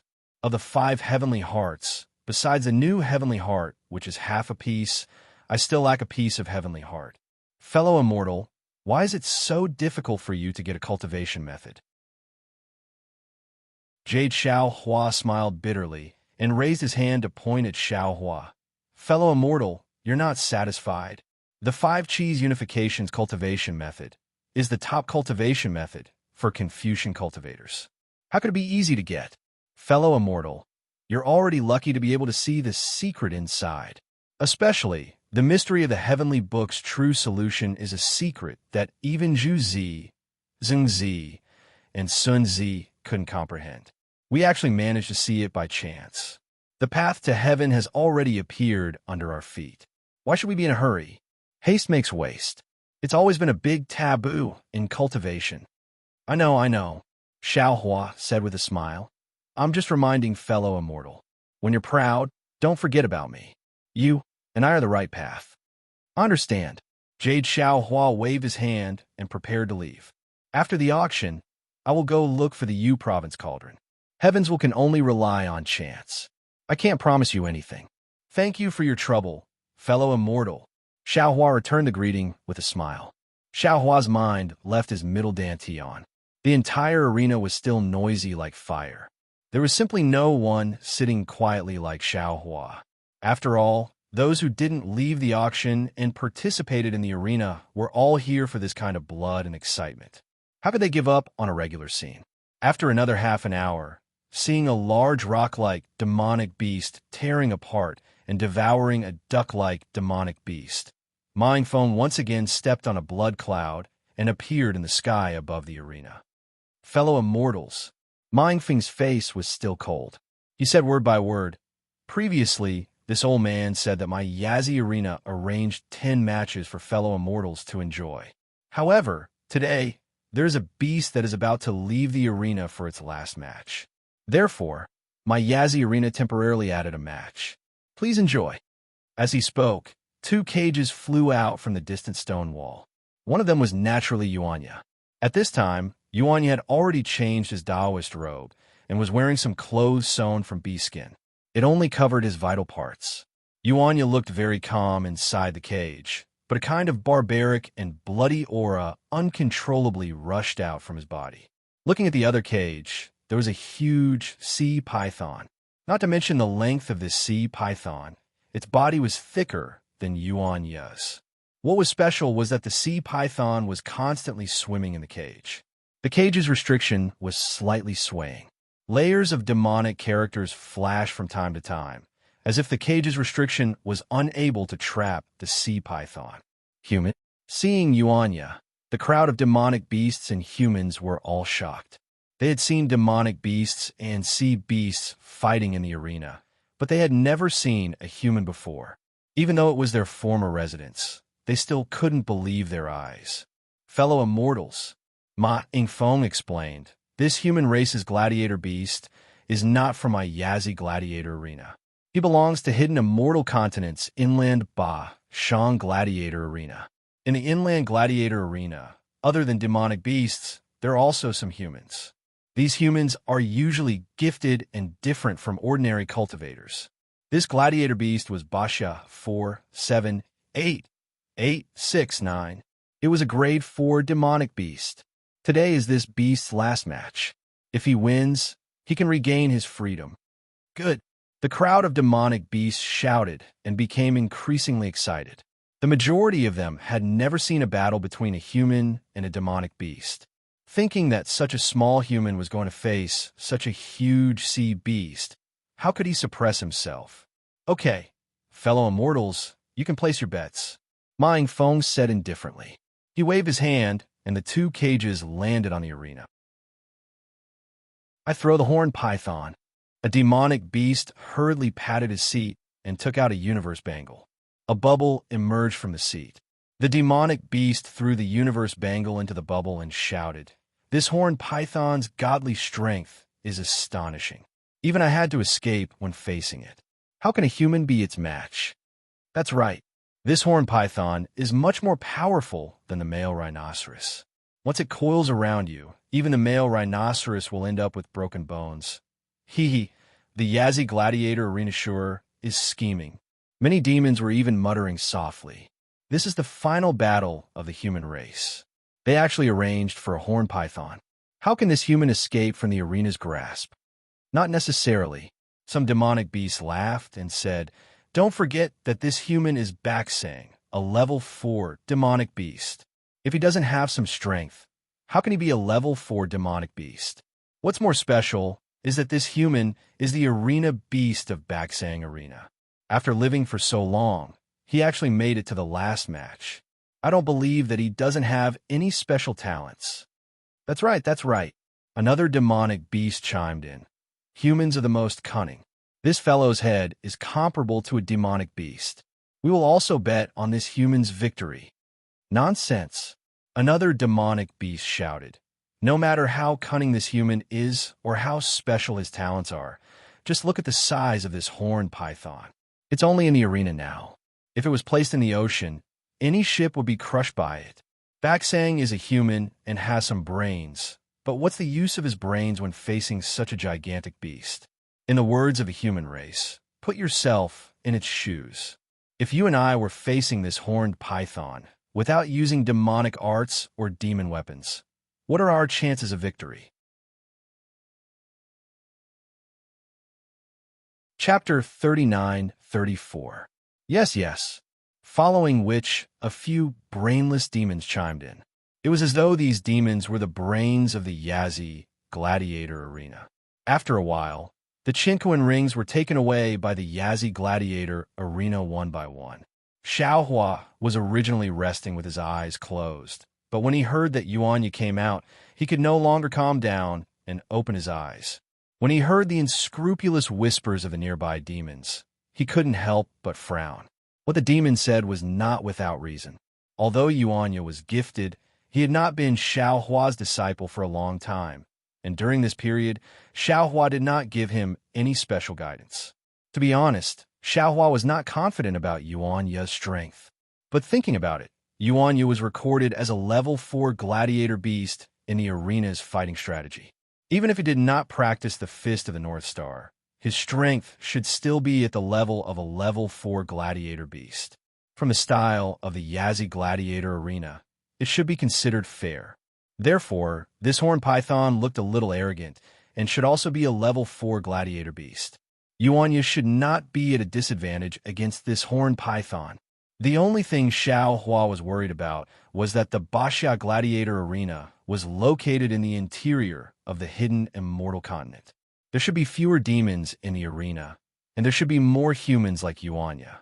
Yuanya could dominate among the level 4 gladiator beasts, but that was only against humans. If he faced this horned python, he might be at a disadvantage in terms of size. Let's wait and see. Xiaohuan narrowed his eyes. Green Robe is already gone, and others can't see what he does. If he doesn't succeed, this old man will also take action. It's fine if Yuanya suffers some minor injuries, but we can't let Yuanya die here. Dong! A military drum sounded. In the arena, whether it was Yuanya's cage or the horned python's cage, they suddenly disappeared, and one man and one beast fell from the sky. The horned python was originally rolling in the cage, but now that it was free, its entire body danced in the arena. Woo! A loud wind blew. Before Yuanya landed on the mountain rock, the horned python's tail drew a black line in the air and whipped towards his waist. Yuanya hurriedly urged his true energy to dodge, but his true energy was already confined by the Yazi gladiator arena. How could he still use his flying technique? Seeing the python's tail, which was larger than his body, sweeping towards him fiercer than a mountain. Yuanya had an idea. He hurriedly curled up and rolled, falling down. Just as Yuanya dodged half of the snake's tail, the snake's tail had already reached him. Yuanya's back was facing the snake's tail, making it difficult for him to move his body. He could only use his elbows to block the snake's tail. Pong! A loud sound was heard as the snake's tail vibrated in the air and struck forward again. Yuanya was sent flying like a bullet. Boom! Another loud sound was heard as Yuanya's body was smashed into a large rock. The boulder was even harder than diamond. When Yuanya's body fell, he knocked a few pieces of the boulder away. Then, Yuanya's body softly slid down the stone wall. Looking at Yuanya's back, it was already a bloody mess. There was also a pool of blood on the stone wall. Damn it, Xiaohua's heart ached. He stood up and secretly complained to himself. Am I too cruel? What kind of bullshit karma is this? When this old man's cultivation is deeper, I will directly use the hand of karma to block it. There is no reason for this poor child to suffer the torment of a demon beast. Good. A group of demons saw the man and the python fight and saw blood. They all shouted in ecstasy. Many demons also stood up. Looking at the horned python, it was obviously experienced in fighting. After its huge tail hit Yuanya, it swept him onto a pile of boulders. The python's body also nimbly flipped over, opened its mouth, flashed its ferocious fangs, and pounced towards Yuanya. Not good. Xiaohua was anxious. His figure was about to flash. At this time, Yuanya, who was originally soft, just happened to land on the ground. His feet bounced on the ground, and with a whoosh, his figure suddenly flashed to the side of the boulder. Pooh! The python's head fell and hit the boulder. At the same time, the python's head rubbed against the boulder. Damn it! Xiaohua smiled and stood still. He knew that his concern made him confused. He couldn't help but laugh at himself. Like I said, Yuanya has the strength of a 4th-level fighting beast. How could he be killed in the first battle? Now that he is injured, I'm afraid it's a trick to lure the enemy. The horned python's pounce missed, and it rolled on the boulder again. Not only did it pounce towards Yuanya with a roar, its powerful tail also whipped towards Yuanya from time to time. Looking at Yuanya again, his figure was as nimble as an ape and as alert as a squirrel. His whole body was moving around the boulder, and he always avoided the horned python's fatal attack at the most critical moment. He seemed to be handling it with ease. After the time it took to drink a cup of tea, Yuanya escaped to a boulder. The horned python's tail wrapped around the boulder and cut off Yuanya's escape route. The python's head once again moved towards Yuanya's waist, which was climbing on top of the boulder, and fiercely bit down. Good. Seeing that the horned python had coiled up and Yuanya had no way out, the group of demons cheered loudly again. They were ready to see how Yuanya would be bitten into two by the horned python. However, out of all the demons' expectations, Yuanya didn't dodge like before. Instead, he stomped his feet on the boulder and his whole body shot towards the python's head like a sharp arrow. The horned python hissed, and its shiny black scales trembled in excitement. Its pair of fangs were about to pierce into Yuanya's waist. At this moment, Yuanya suddenly moved his feet, and his body swayed mysteriously. He suddenly executed the ethereal steps in midair and dodged the horned python's attack in an instant. He rushed into the horned python's neck. Ah! The group of demons exclaimed in disappointment. However, their exclamations had just begun when they saw Yuanya rushing into the horned python's body. His 10 fingers spread open like a pair of iron claws clasping onto the horned python's scales. With a muffled sound, green blood splattered, and Yuanya's hands actually pierced into the horned python's body. Impossible! How is this possible? A few demons shouted. The horned python doesn't just have tough skin and thick flesh. Its scales are even comparable to a demon artifact. Not to mention human hands, even demon beasts or demon artifacts would only cause sparks to fly when they hit it. Roar! The horned python was in pain. Its entire body rolled on the boulder and smashed toward the ground with Yuanya. At this moment, Yuanya's arms had already completely penetrated the horned python's body, which was the so-called 3 inches of the horned python's body. However, seeing that he was about to be smashed to the ground by the horned python, Yuanya didn't dare to delay. He hurriedly pulled his arms out of the horned python's body, and his entire body shot out from the horned python's neck. Boom! The horned python's head hit the ground, and blood splattered everywhere. Not only was blood flowing out from the 2 bloody holes in its neck, even the sharp edges of the boulder had pierced the python's head. Even though the horned python was injured, it didn't let go of the chance to attack Yuanya. The python's tail that was coiled on the ground stood up again and slammed straight towards Xiao Hua, who had just stabilized himself. With another loud bang, the python's tail smashed down and actually created a shockwave that sent the gravel flying. Yuanya's figure dodged to the side in the nick of time. Sigh. Another group of demons sighed in unison. It wasn't clear whether they were sighing because Yuanya couldn't injure the horned python or because the horned python couldn't kill Yuanya. However, all of the demons could see that even if Yuanya could injure the horned python's enormous body wouldn't give Yuanya a chance to do so. The possibility of Yuanya being killed in this battle was too high. Just as these demons had this thought, the scene before their eyes almost caused their eyeballs to fall out of their sockets. Yuanya just dodged the python's tail when he suddenly pounced towards it. His 2 large hands were once again inserted into the python's tail like a pitchfork. Not only that, Yuanya stood firmly on the ground and suddenly raised his arms. Like a dancing snake, he actually shook the horned python's enormous body into the air. The crowd of demons fell into a deathly silence at first. Then, the entire arena erupted into cries of disbelief. How is this possible? How can this human be so strong? Roar. The horned python's body was shaken into the air by Yuanya. It roared and twisted, trying its best to turn its head, and pounced towards Yuanya.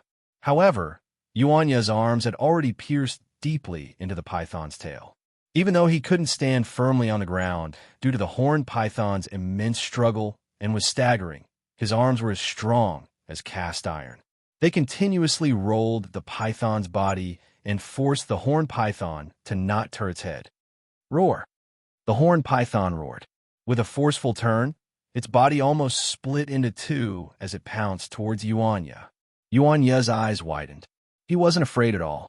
Instead, he took a slight step and swung his arms in the direction of the horned python's charge.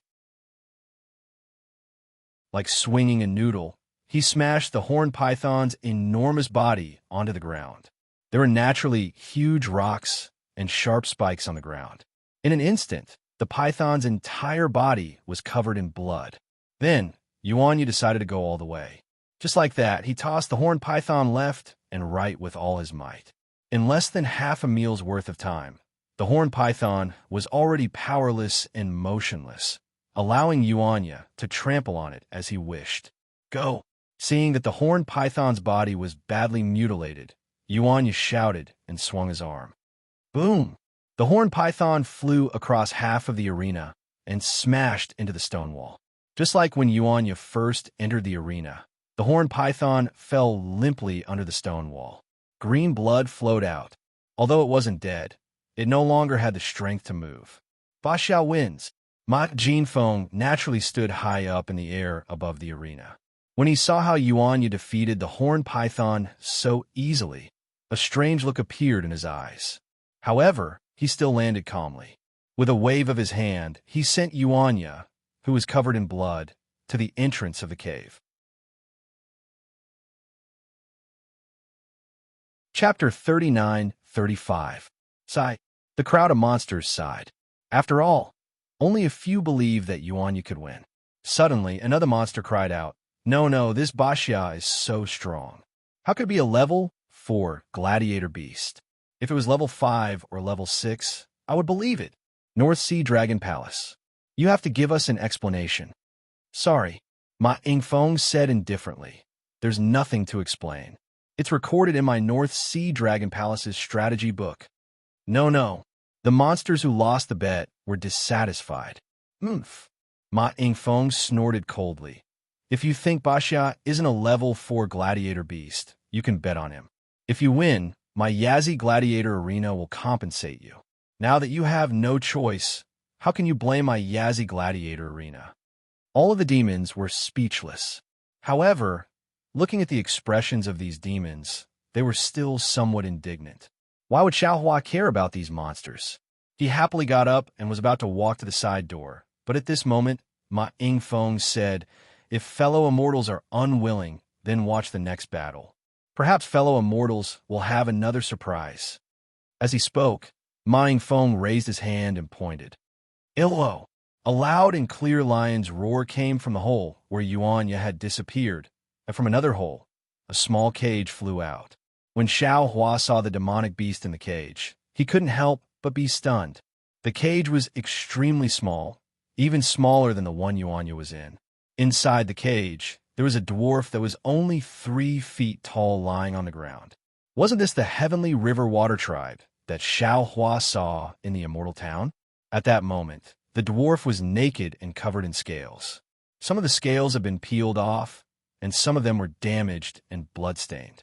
There was a tear on his right arm, and the top of his head, which was originally covered in armor, was now empty. A pair of branches that looked like dragon horns had poked out. However, a small part of the dragon horns was broken, and there were bloodstains on them. Looking at the dwarf's lower body, other than the 2 legs that were similar to dragon claws, a dragon tail poked out from behind him. Jiang Sheng. Xiao Hua stopped and looked at the arena in shock. He thought to himself, "Isn't he the dragon general of the heavenly abode river? How did it fall into the hands of the North Sea Dragon Palace?" However, after thinking about it for a while, he understood that the water tribe of the Dongtian River was stirring up trouble everywhere. They wanted to incite internal strife in the Dragon Palace of the 4 Seas so that they could benefit from it. However, since they were stirring up trouble, it was inevitable that they would give themselves away. It was not too strange that Jiang Sheng was captured by the North Sea Dragon Palace.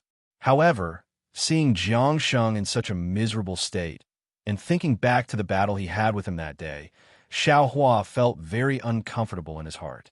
If Jiang Sheng flooded Longevity Town, Xiao Hua should hate Jiang Sheng. But if he put himself in Jiang Sheng's shoes, wouldn't that dragon girl named Jiang Hong be 10,000 times more important than the people of Longevity Town? In particular, just a moment ago, when Yuanya was in danger, Xiao Hua almost wanted to take action. That feeling of guilt had just disappeared because of Yuanya's victory. Therefore, Xiao Hua understood Jiang Sheng's feelings very well at that time, so it was difficult for him to feel any disgust. Since he is a hero, killing him or cutting him up is just a word. Why do you have to humiliate him like this? Xiao Hua stood on the spot and looked at the introduction of Ma Jinfeng. He couldn't help but sneer. The actions of the North Sea Dragon Palace are really disappointing. In the arena, Ma Jinfeng raised his hand and pointed at Jiang Sheng. He sneered and said, "This is a remnant of the Dongtian River, named Jiang Sheng. He was born from the mating of the dragon race and the human race, which is the commonly seen dragon man. This dragon man has boundless strength, and in my Yazzie arena, he is classified as a Class 5 monster beast. This guy killed the dragon general of the North Sea Dragon Palace and violated the dragon law of the North Sea Dragon Palace. However, considering that he has the bloodline of the dragon race, we gave him a special favor and did not kill him immediately. We allowed him to fight in the arena to atone for his crime. This fire lion, there is no need for this old man to say more. You can bet on it yourself." Perhaps it was because the crowd of monsters was a little agitated, or perhaps it was because Ma Jinfeng wanted Jiang Sheng to die earlier, but the introduction of this battle was especially short. Xiao Hua didn't move anymore. The crowd of monsters had already finished placing their bets. In the arena, 2 cages had already been opened. Jiang Sheng was thrown to the ground. In the other cage, a fire lion with flickering flames around its body leaped into the air vigorously. It rushed out from the huge rocks and pounced towards Jiang Sheng. "Bite him to death! Bite him to death!"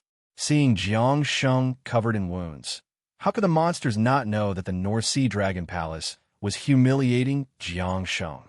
Jiang Sheng was definitely going to die in this arena. They had already placed their sea crystals on the fire lion.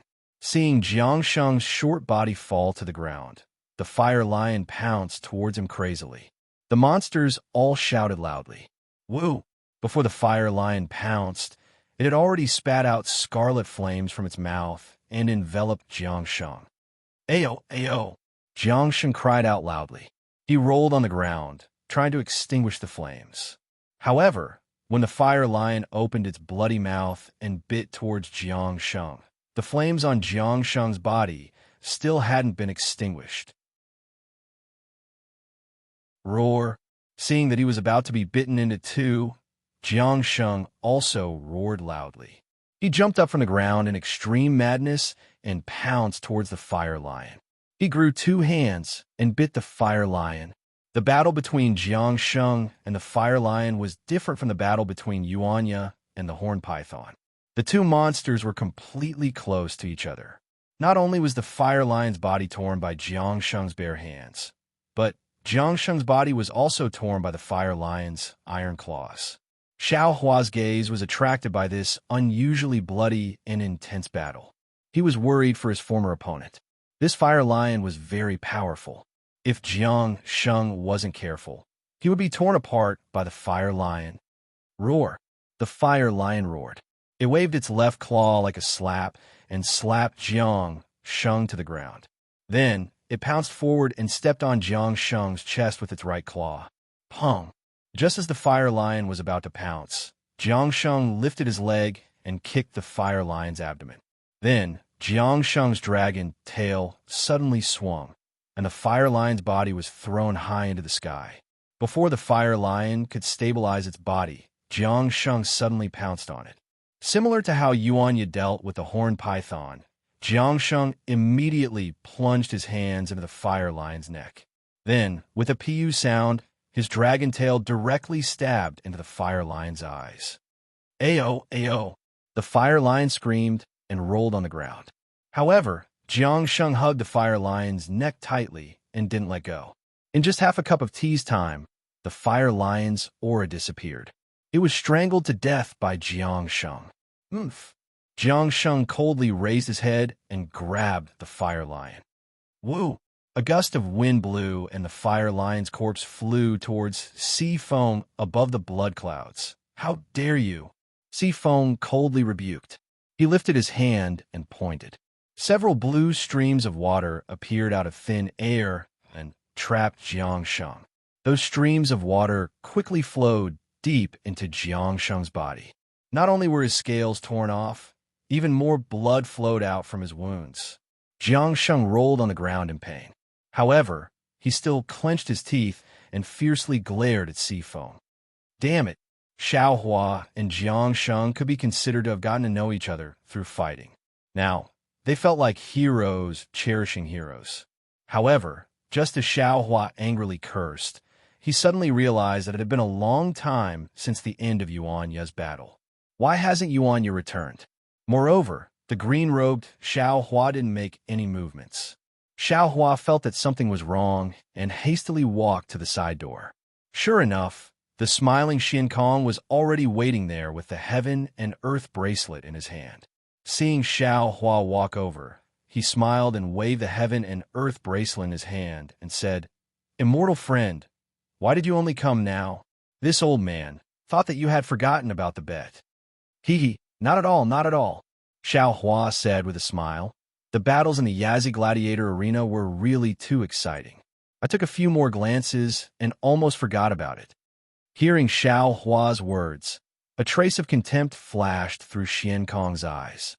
He handed the heaven and earth bracelet to Xiao Hua and said, "This is the agreement between a mortal friend and my North Sea Dragon Palace. 20% of the bet is immortal friends." Xiao Hua took the heaven and earth bracelet and released a slightly weak divine sense. After taking a look, he was so surprised that his eyes narrowed. He cried out, "Why is it so much? Hee, Bashia's strength is a little beyond our expectations. That's why almost all of our fellow immortals have placed their bets on the horned python. Just 20% of the bets is already shocking enough." Shin Kong's smile was still the same as before. He said, "However, This is only 20%. Immortal friend, have you thought of earning more? Oh, immortal friend Xian, what do you mean? Xiao Hua put the heaven and earth bracelet into his bosom. He looked behind Xian Kong and asked curiously, "Where's Ai's disciple? Why hasn't he come out yet?" Don't worry. Xian Kong said in a low voice, "Ba Xiao's fine now. However, this old man wants to discuss something with you. So he hasn't come out yet." "Oh, what does a mortal friend want to say?" Xiao Hua rolled his eyes and asked in a low voice. Xian Kong stared into Xiao Hua's eyes and probed. "Immortal friend, have you thought of letting Ba Xiao participate in another battle?" "Why?" Xiao Hua asked curiously. "Ai's disciple has already participated in the last battle. His agreement with the North Sea Dragon Palace has ended. Immortal friend, you should remove the warrior slave seal for Ai's disciple and return his freedom." This old man didn't say that he wouldn't remove the warrior slave seal for Ba Xia. This old man just wants to suggest that a mortal friend let him participate in another battle. Could it be that a mortal friend didn't see it? Until now, no immortal friend has participated in the battle. If Ba Xiao's disciple can participate, he'll definitely earn a lot of sea crystals. No. Xiao Hua shook his head and said, "My disciple has already been injured in the previous battle. If he participates in another battle, won't he die here? Immortal friend, don't you think you can earn more sea crystals if you participate in another battle?" Xian Kong asked with a smile. No. I still have to rely on this disciple to earn more origin stones in the future." Xiao Hua waved his hand and objected. Xian Kong's expression changed, and he said coldly, "Actually, this old man doesn't want to fall out with a mortal friend. I want to discuss this properly. However, since a mortal friend refuses a toast only to be forced to drink a forfeit, this old man will just tell you directly." "Tell me what?" Xiao Hua said coldly.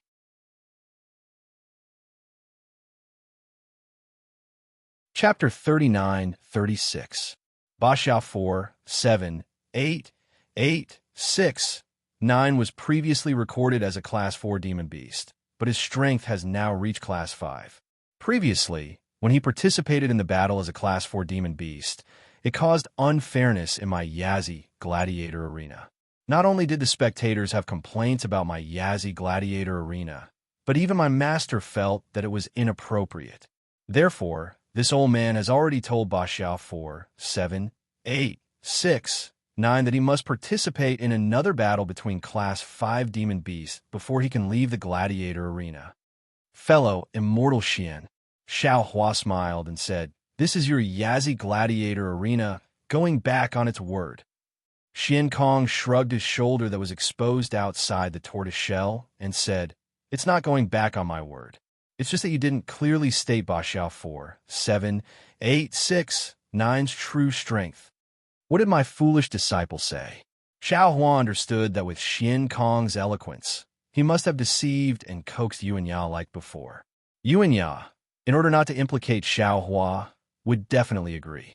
Sure enough, Xian Kong smiled and said, "Ba Xiao 4, 7, 8, 6, 9 has already agreed. In fact, this old man didn't need to inform you. However, this old man feels that since you're Ba Xiao 4, 8, 8, 6, 9's master, this old man should inform you." "That's good." Xiao Hua thought for a moment and said, "But before the battle, you have to remove the 10,000 kill order and my disciple's slave warrior seal." Xian Kong thought for a moment and shook his head slightly.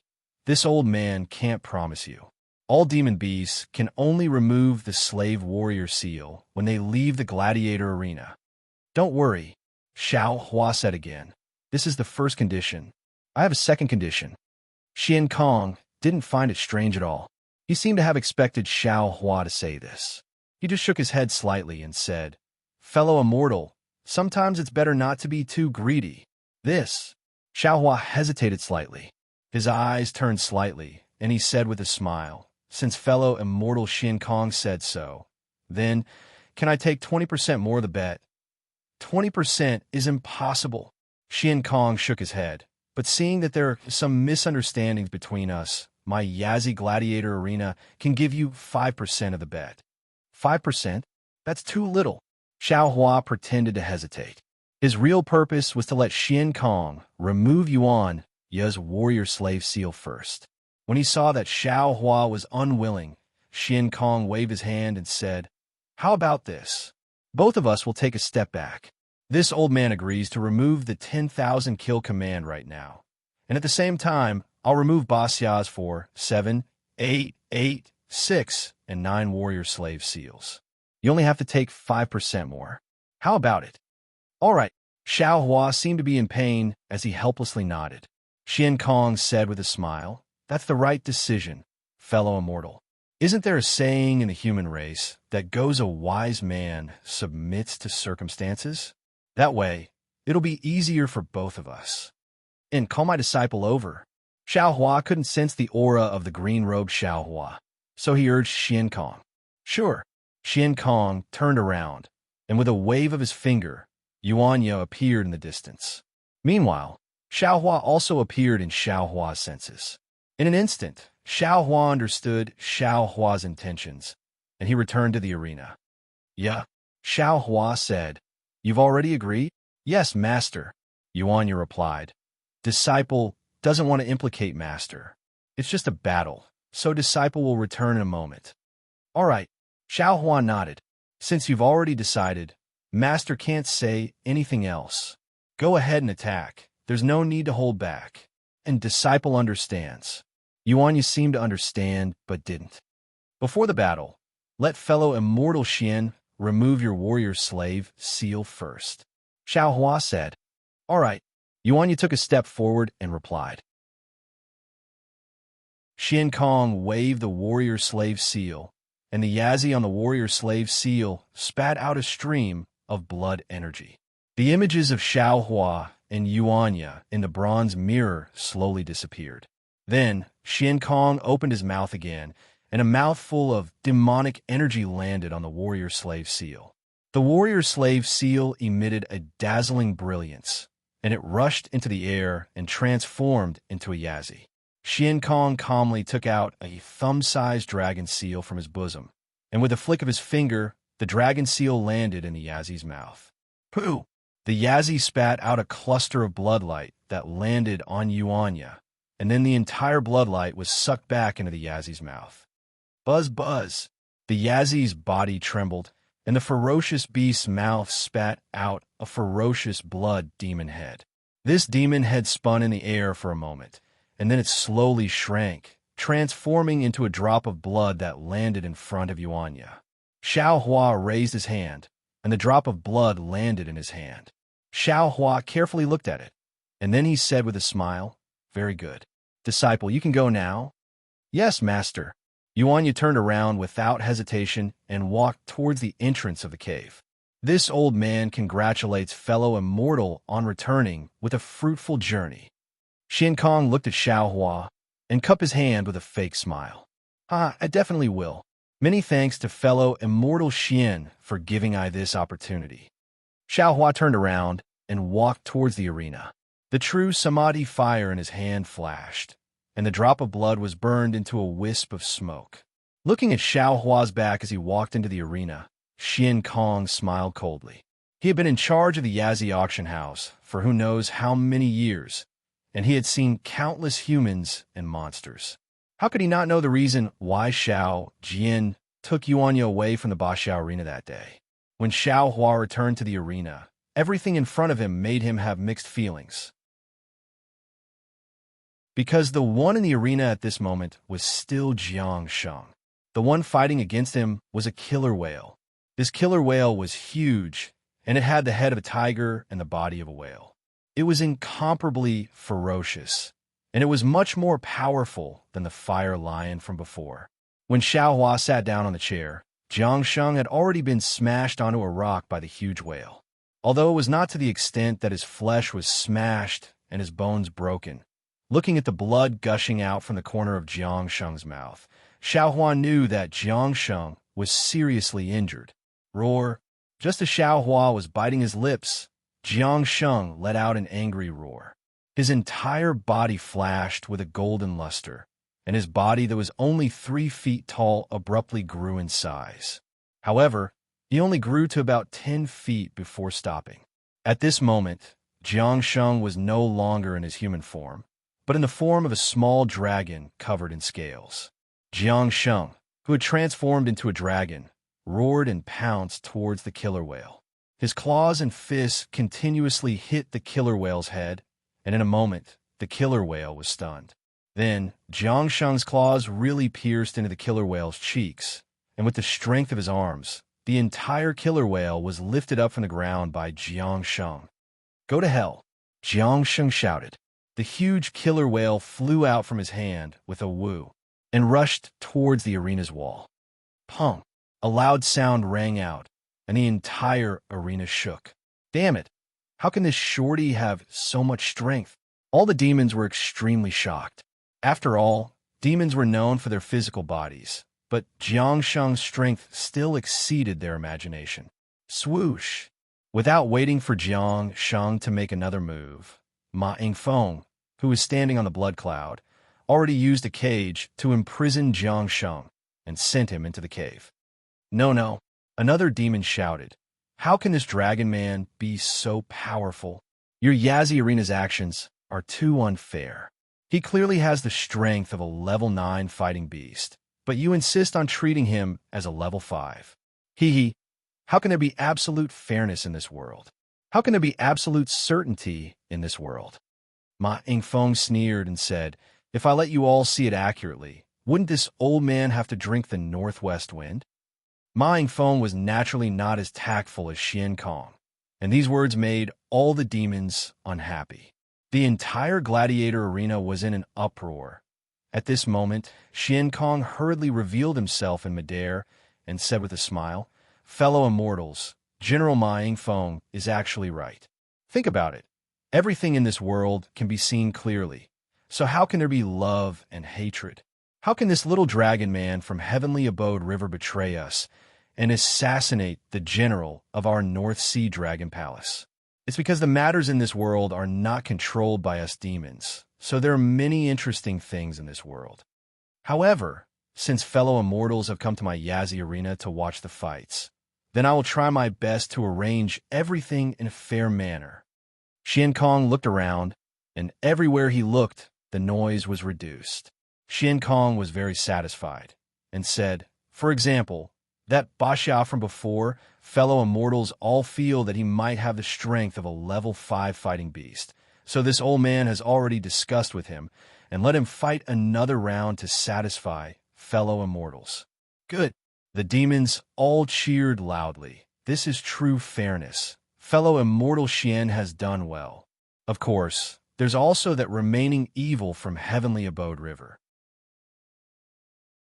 Fellow immortals all feel that he is quite strong, so this old man will let him fight another round to satisfy fellow immortals.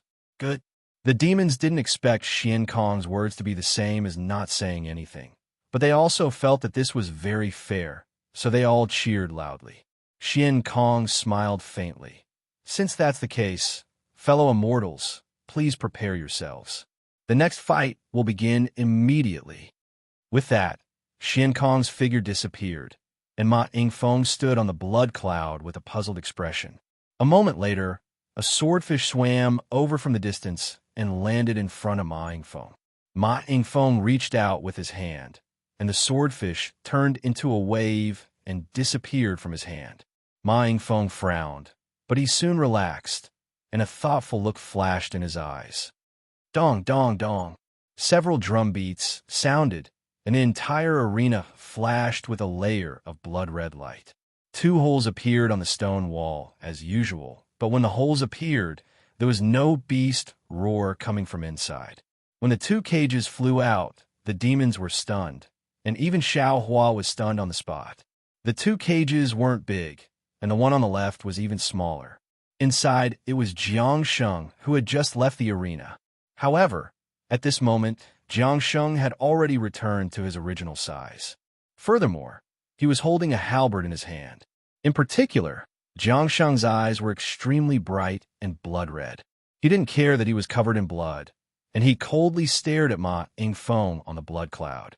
As for the other cage, it was Yuanya who was wearing a Taoist robe. At this moment, Yuanya was just like Yuanya who had entered the side door.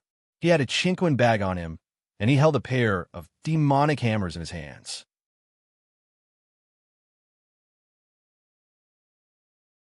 Chapter 39-37. Xiao Hua was dumbstruck as he looked at the man and beast.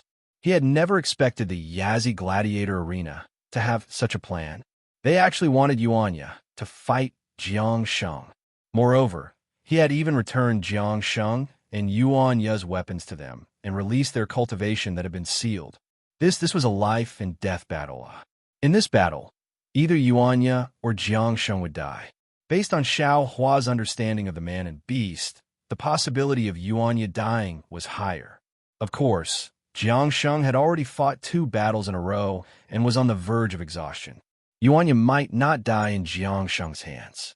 But the problem was, what if Yuanya killed Jiang Sheng? How would Yuanya face the water tribe of the Paradise River? How would Yuanya face Dragon Lady Jianghong? How would Yuanya explain to Lu Yi? Of course, it was still too early to consider the matter between Lu Yi and Jianghong. However, Xiao Huan knew that as long as Yuanya fought with Jiang Sheng, his fortune gate and the Paradise River would develop karma that he didn't want to see. The crowd of demon race was equally shocked when they saw a human and a demon come out. These 2 gladiator beasts were also very powerful. Although it seemed that Yuanya was slightly weaker, it was just as Xiao Hua thought. At this time, the strength of the 2 gladiator beasts was really comparable. All the demon race could not make a decision arbitrarily. Damn it, Xian Kong, you're too cunning. A demonic beast expert howled. What choice do you want me to make? Huh? Xian Kong's laughter resounded from a corner of the arena. Fellow immortals, weren't you complaining about the unfairness? This old man has now placed fairness in front of you. Why are you complaining about this old man? Everyone, hurry up and place your bets. The exciting battle is about to begin. This old man can't wait to see if the human race is stronger or the demonic beast race is stronger. Xiao Huan narrowed his eyes and coldly looked at the arena. Looking at the beasts who were placing their bets in a mess, a cold light flashed in his eyes, dong dong. Along with the beating of the war drums, Ma Yingfeng waved his hand and opened Yuanya's and Jiang Sheng's cages. As soon as the man and the beast rushed out of the cages, they immediately activated their flying techniques and rushed towards each other. Seeing that a tragedy was about to happen, a thunderous roar came from the arena. Ma Yingfeng, hand over your life. As this voice spread out, a ray of sword light that was as bright as thunder appeared. The moment this sword light appeared, there was no other light in the arena. All the demons and humans closed their eyes under this sword light. Within the dazzling sword light, the sword chi that could kill all living things instantly filled the entire arena. Most of the demon race members were so frightened that they trembled all over. As for the few demon race experts who were sitting high up, their demon chi naturally surged as they tried their best to protect their bodies from this unparalleled sword chi. Swoosh! The sword light flashed and landed on the demon array in the center of the arena. Thousands of demon runes scurried around like frightened tadpoles, but at the same time, all the demon runes were neatly cut in half by the sword light. What was special was that the sword chi didn't have much energy left after cutting through the demon runes. It continued to fly towards Ma Yingfeng, who was standing on the blood cloud. At this moment, Ma Yingfeng was the same as all the other demon race members. His eyes were blinded by the sword chi, and his eyes were slightly closed. Just as he released his origin sense, the sword chi had already landed on his head. How is this possible? When did I offend such a powerful opponent? Hearing this, Ma Yingfeng lost all his courage.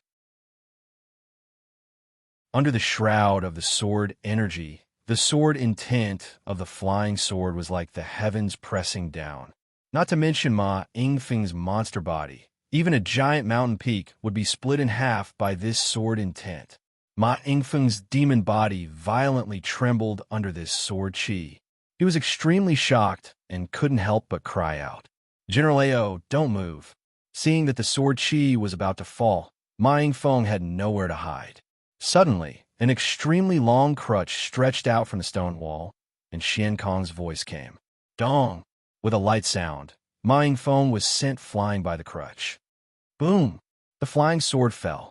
Not only was Xian Kong's crutch cut in half, but the ground of the entire arena, including the giant rocks and spikes, were also split by the flying sword. A sword mark of more than 100 feet appeared in an instant. Disciple, don't move. It's master. Yuanya's figure was naturally sent flying by the sword chi. Just as he was surprised, Xiao Hua's voice sounded. Yuanya immediately calmed down.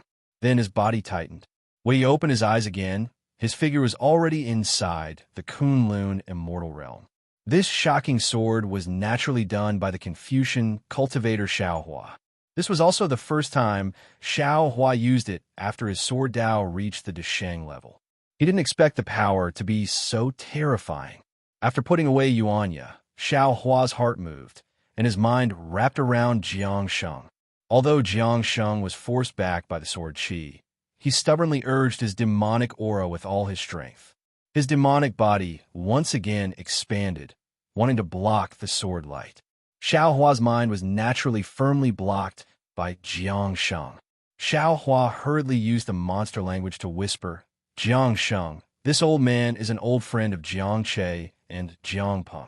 At the same time, I also know Jiang Hong. They asked me to save you. As soon as he heard Xiao Hua say so many names, Jiang Sheng immediately stopped resisting. However, he was still somewhat hesitant and struggling. After all, he already felt the strange force around him. He knew that as long as he fell into it, he would have no power to struggle. Everything would be handed over to this person. Damn it! Seeing that Jiang Sheng was still moving, Xiao Hua was anxious. If you want to die, this old man will leave now. Jiang Sheng was helpless and could only stop struggling. Then he felt his body fly up. Then he saw light and shadow flash. He was actually in a celestial mountain, and in front of him was the human who had just appeared in the arena like him. Jiang Sheng was greatly alarmed. He wanted to move again, yet he couldn't. No matter how much strength he used to struggle, he couldn't even budge an inch. However, Yuanya glanced at him indifferently and didn't pay attention to him at all. He walked toward the place on the mountain peak. Where's this? Jiang Sheng was slightly relieved in his heart, yet a cloud of doubt arose. It was also the moment Jiang Sheng resisted that several powerful origin senses swept past from all around the arena and descended onto Xiao Hua. Clouds and rosy clouds surged around Xiao Hua's body, and he shouted loudly, "This is a personal grudge between this old man and Yuan Jinfeng. It has nothing to do with fellow immortals."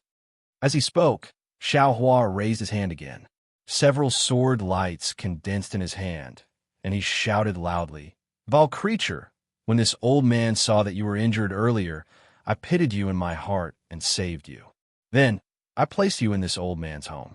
However, you actually took advantage of the time when this old man left home to swallow my chick and copulate with the female pufferfish I raised.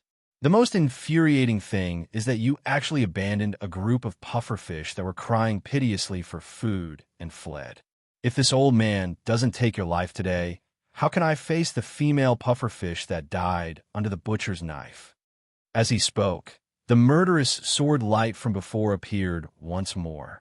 Even though the demon race experts weren't afraid of Xiao Hua's divine ability, when they heard that it was a personal grudge between Xiao Hua and Yuan Jinfeng, and they heard Xiao Hua speak clearly about the chick and the female pufferfish, they acted like they were serious and hurriedly withdrew their origin senses and hid at the side. However, Xian Kong and Yuan Jinfeng were puzzled when these words entered their ears. Xian Kong looked at Yuan Jinfeng with surprise, but when his gaze descended onto Yuan Jinfeng's dazed face, he suddenly came to an understanding and recalled what the chick and female pufferfish Xiao Hua spoke of were in the eyes of humans. At the same time that Xian Kong thought of this, Yuan Jinfeng naturally came to an understanding as well, and his face instantly turned extremely livid. Wait! At the same time that Xian Kong recovered from his shock, he hurriedly looked towards the other areas of the arena, and Yuanya and Jiang Sheng had vanished a long time ago. Xian Kong hurriedly released his origin sense, but unfortunately, Before he could see Xiao Hua's face, another brilliant sword light appeared. Xian Kong was greatly shocked and hurriedly cried out, "Second Prince."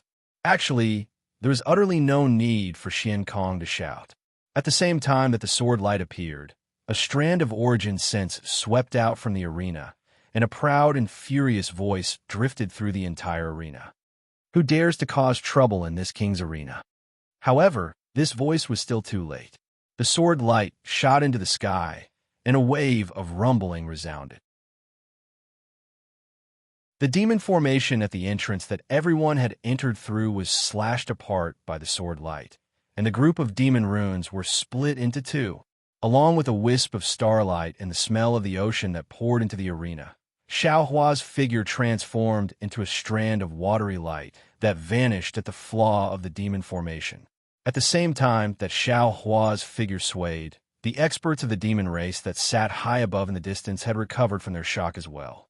They practically swung their arms at the exact same time, and their claws tore through space and instantly descended towards the spot where Xiao Hua stood just a moment ago. Unfortunately, only strands of water vapor drifted through the air, and they weren't even able to capture a single strand of Xiao Hua's hair. Damn it! The experts of the demon race were slightly embarrassed and furious. It wasn't just because Xiao Hua had fled right before their eyes, but because Xiao Hua was a human while they were demons. When had the human race ever acted so arrogantly before the demon race? Xiao Hua's escape wasn't just Xiao Hua's problem. It was the human race's provocation towards the demon race. Woo! Strands of demon aura soared into the sky as the figures of several great demons expanded, preparing to chase after Xiao Hua. At this moment, a huge dragon flew out from the arena. On that ferocious dragon head, a pair of protruding dragon eyes were spewing out sparks, and the dragon's roaming body emitted an aura that caused the demons to feel dizzy. Seeing the huge dragon flying over, the few great demons didn't dare to snatch and hastily dodged. However, with a loud bang, the huge dragon crashed into the fissure that Xiao Hua had just escaped from, creating a hole that was tens of meters in size. In the blink of an eye, the huge dragon had already disappeared by riding on clouds. Chase! As soon as the huge dragon left, the few great demons couldn't bear it any longer. They released their Yuan Shun and rode on demon clouds to chase after the dragon. There was a deathly silence in the arena. For a moment, the entire arena was even more heated than before. After the demonic array of the arena was split open by Xiao Hua and the gate was broken by the dragon, the demonic array of the entire arena was completely destroyed. All the demonic beasts flew up from their seats and rushed towards the huge gap. While flying, the demonic beasts shouted, "Interesting, interesting."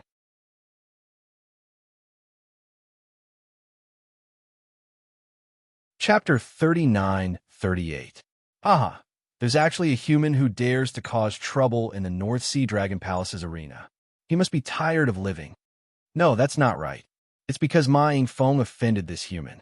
Didn't you hear? He had an affair with his female porpoise and even abandoned it. But then again, what is this female porpoise? Why haven't I heard of it? Is it an extremely powerful demonic beast or an extremely charming demonic beast? Who knows? It's probably a rare demonic beast. Otherwise, why would he chase him all the way to the arena?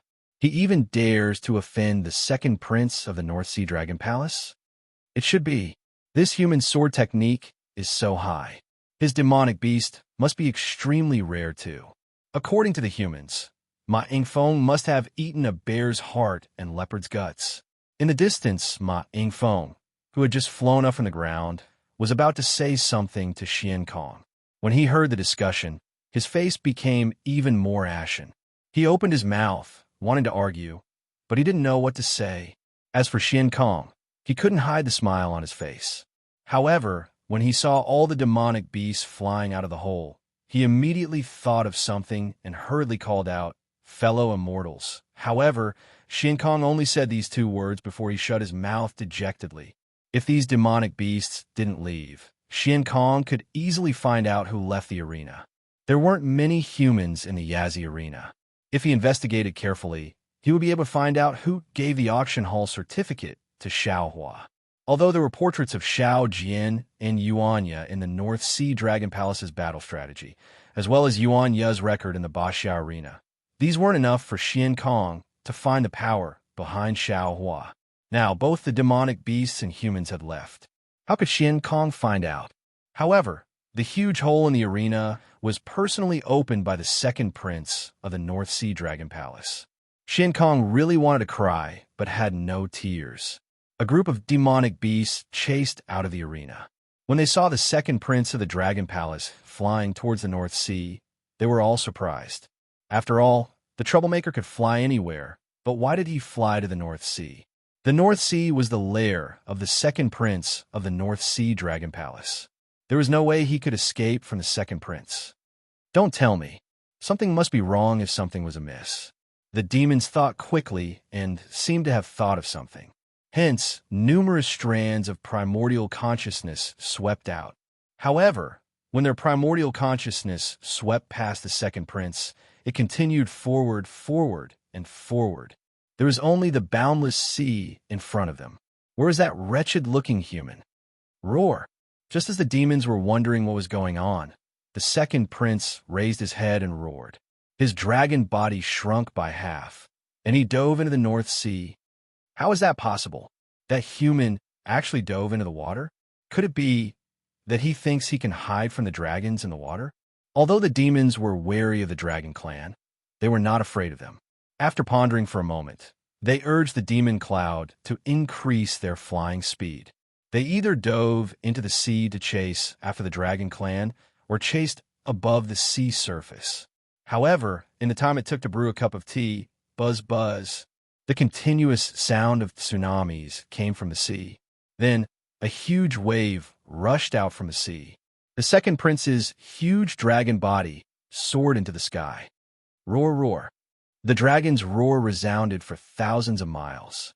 The layers of dark clouds in the sky were torn apart by the dragon's roar, and rays of sunlight shone through the clouds. No way.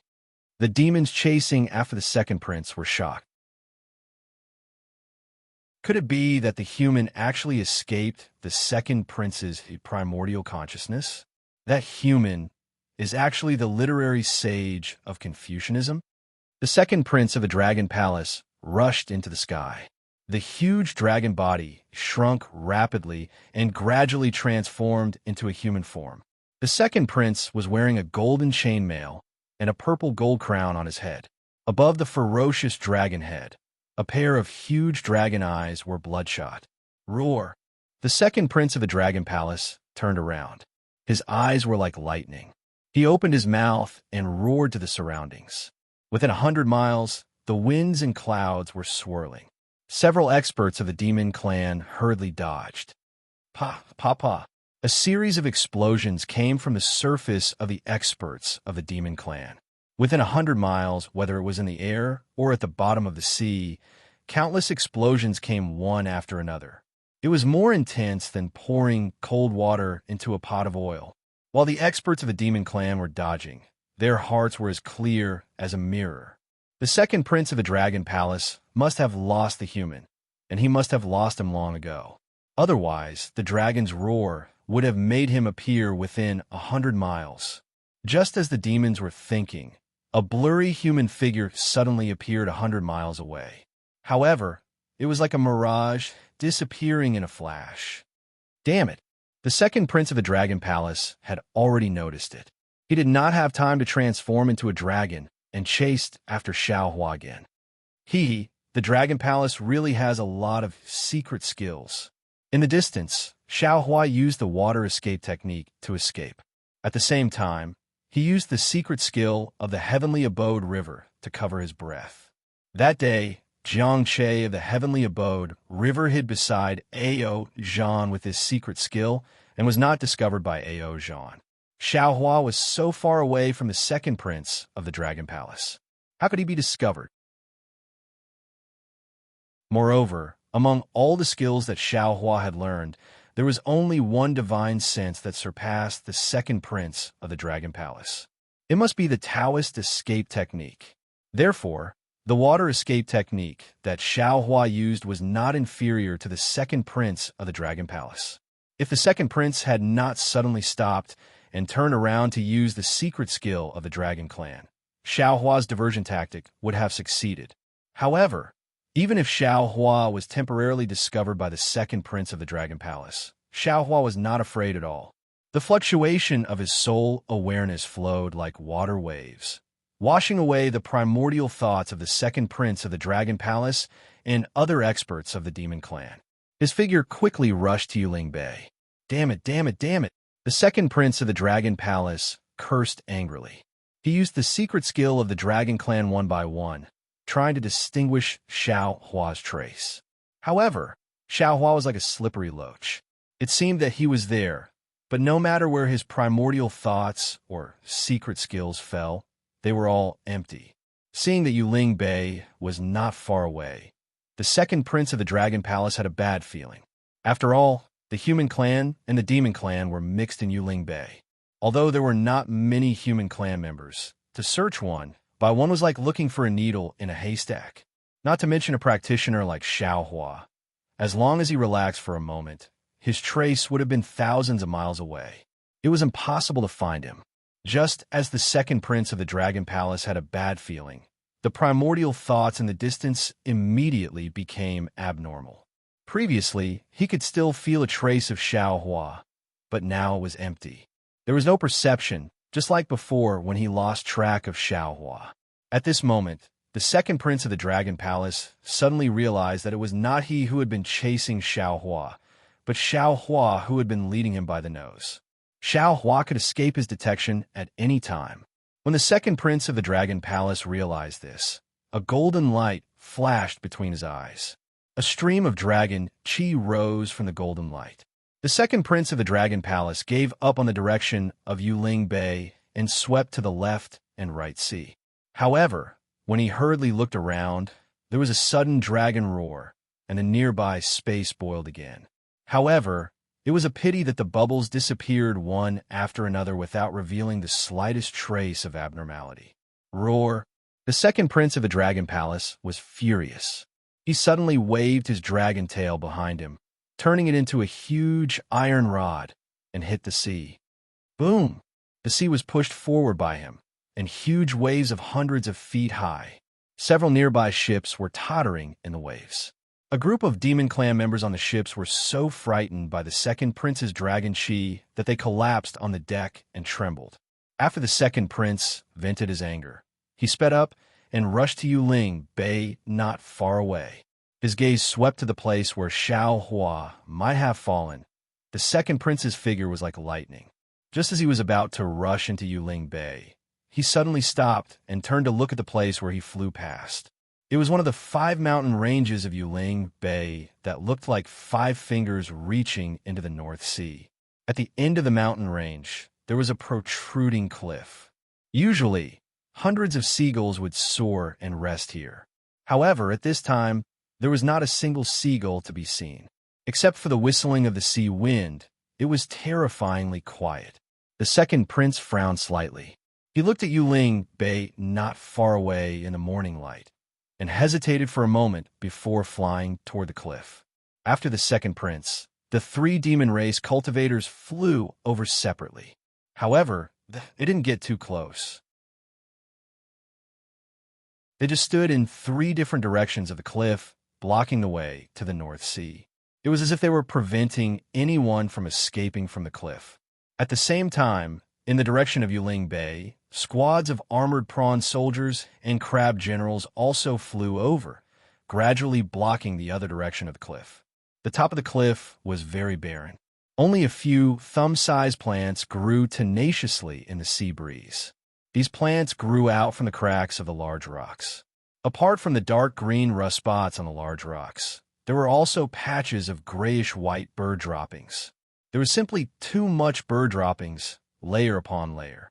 The outermost layer of bird droppings was slowly lifted by the whistling sea wind, blown away by the wind. Among the rocks, there was a small stone house. This stone house was completely built from the rocks on the cliff. Although it was not piled up perfectly, It was enough to block the sea wind.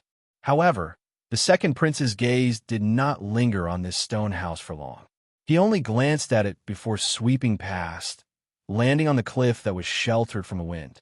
However, at this moment, a black shadow suddenly flashed from the stone house. A woman with dark skin walked out from inside. This woman had a graceful figure.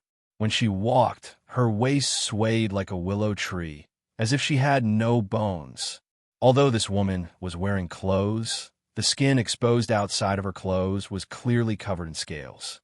What was special was that although the woman's rough face had been transformed to the best of her ability, her scarlet tongue was still in the shape of a snake's forked tongue, involuntarily flicking here and there. There was almost no emotion in those pitch-black eyes. Wasn't this woman the snake demon that Xiao Hua had seen in the sky above Yuling Bay last night?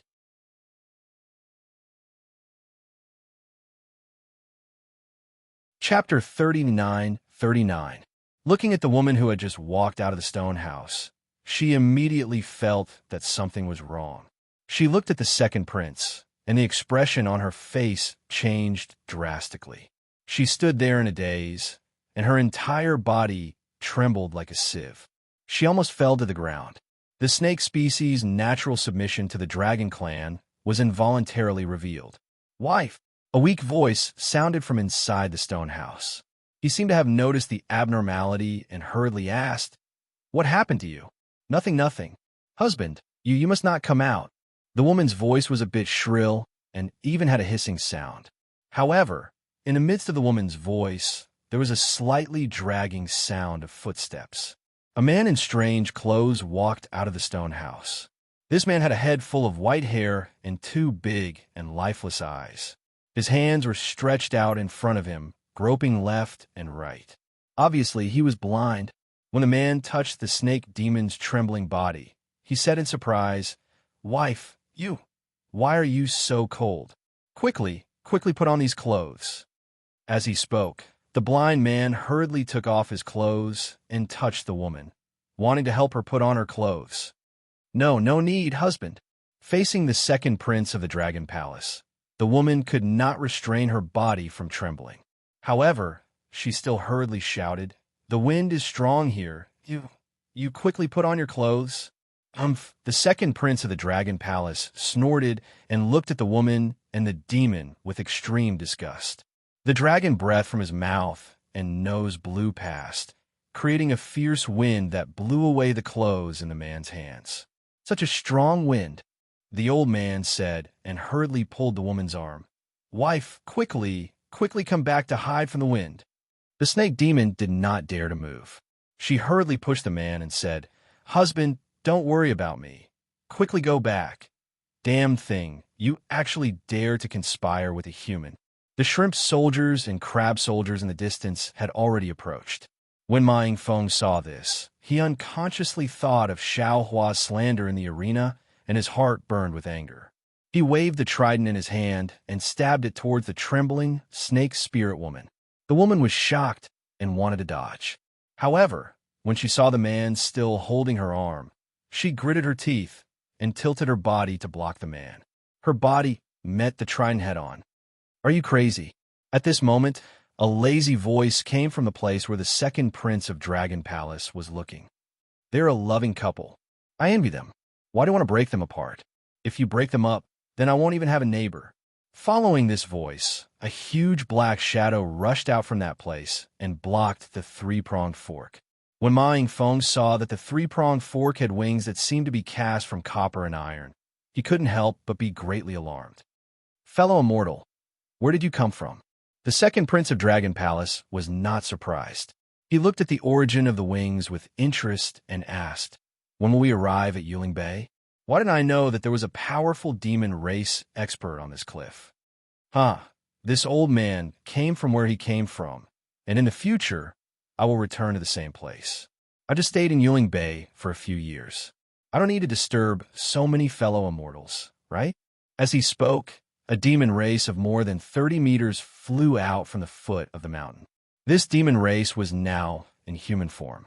On his head, which was several feet in size, there was a pair of bright eyes flashing with a sharp gaze. Two long eyebrows were slanted into his sideburns like sharp swords. His slightly bulging mouth and nose revealed faint red lips and white teeth.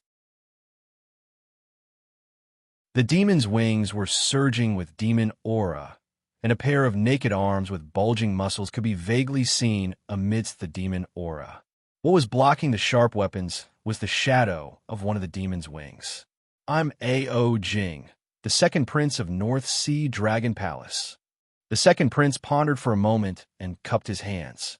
How should I address you, fellow immortal? Oh, it's the second prince. The demon race suddenly realized and laughed. I'm Feng Wu. As for where I come from, haha, it's just an unknown place in the Thousand Demons' sacred realm. It's not comparable to the North Sea Dragon Palace. Let's not talk about it. So it's fellow immortal Feng Wu.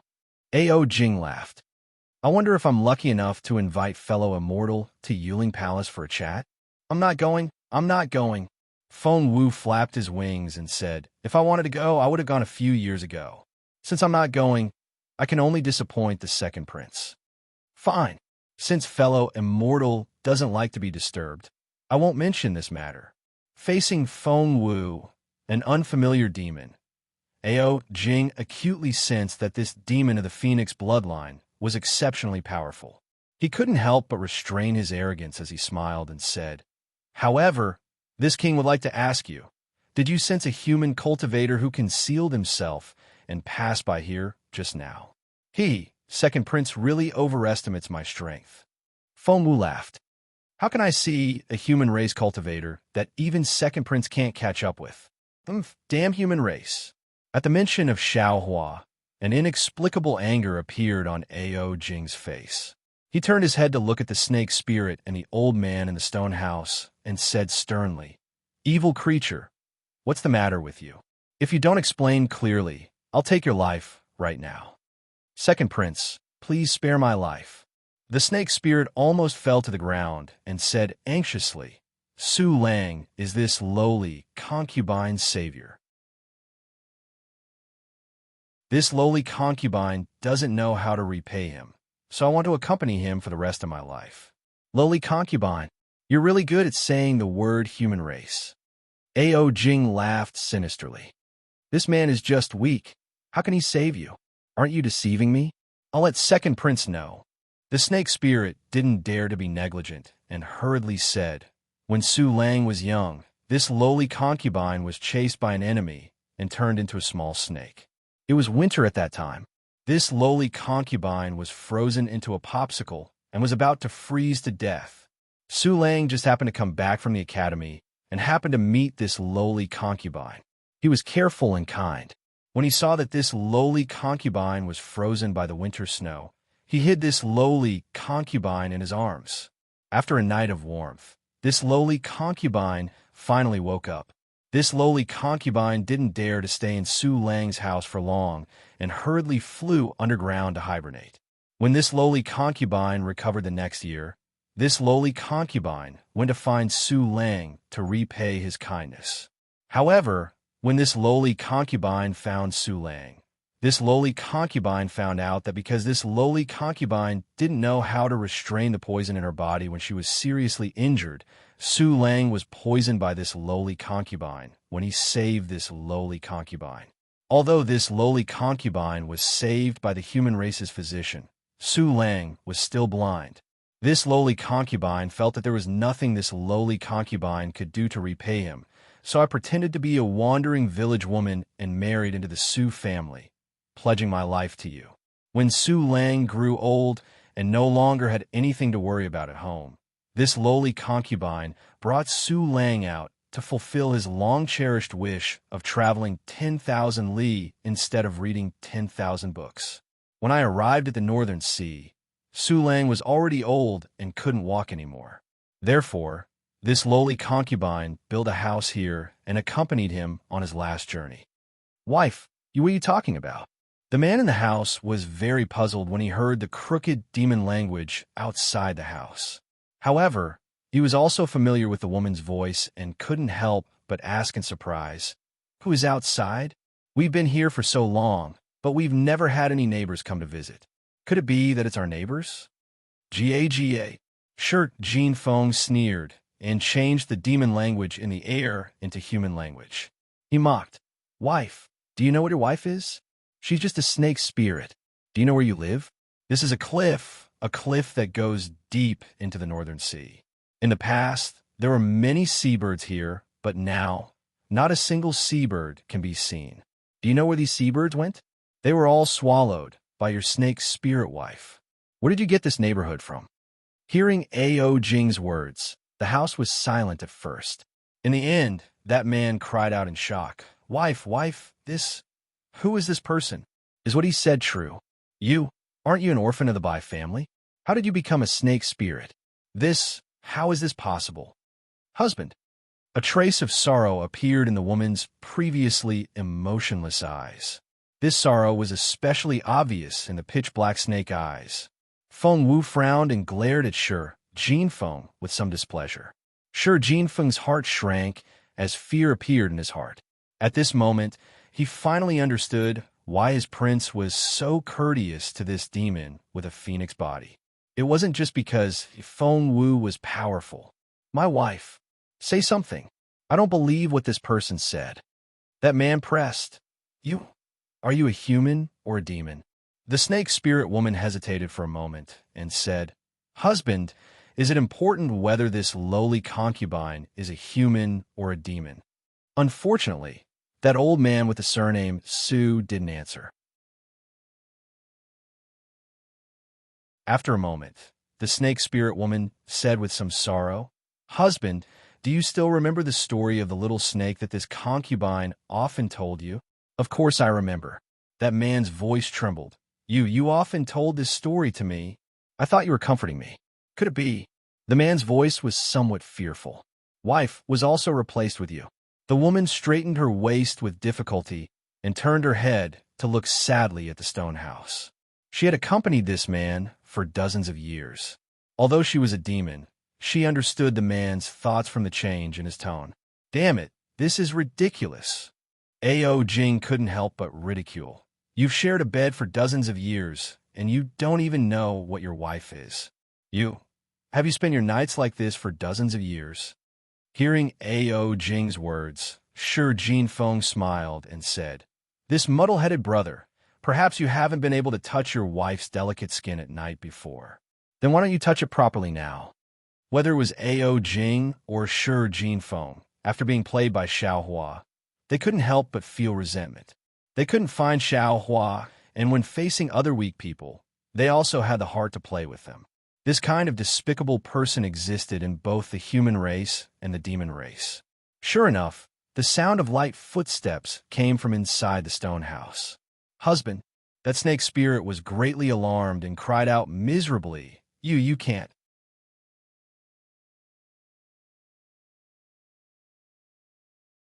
Chapter 3940.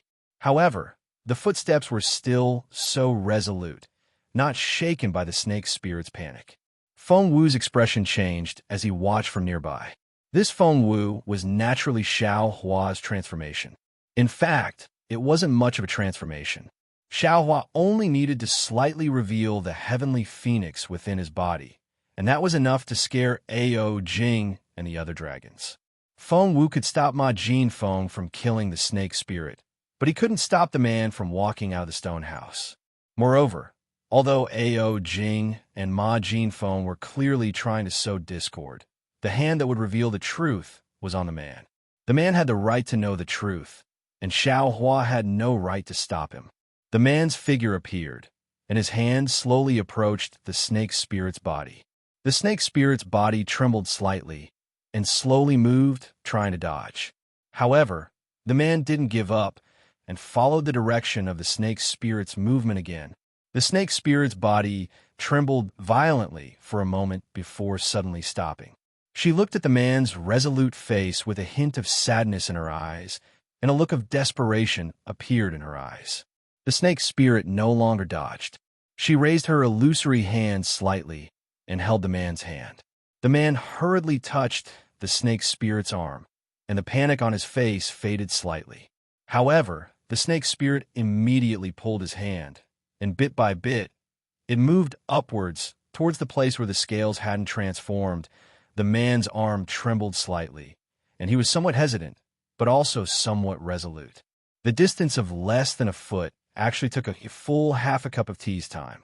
Not to mention the howling sea breeze. Even the crowd of demons and shrimp soldiers and crab generals stopped moving, as if they were waiting for some kind of outcome.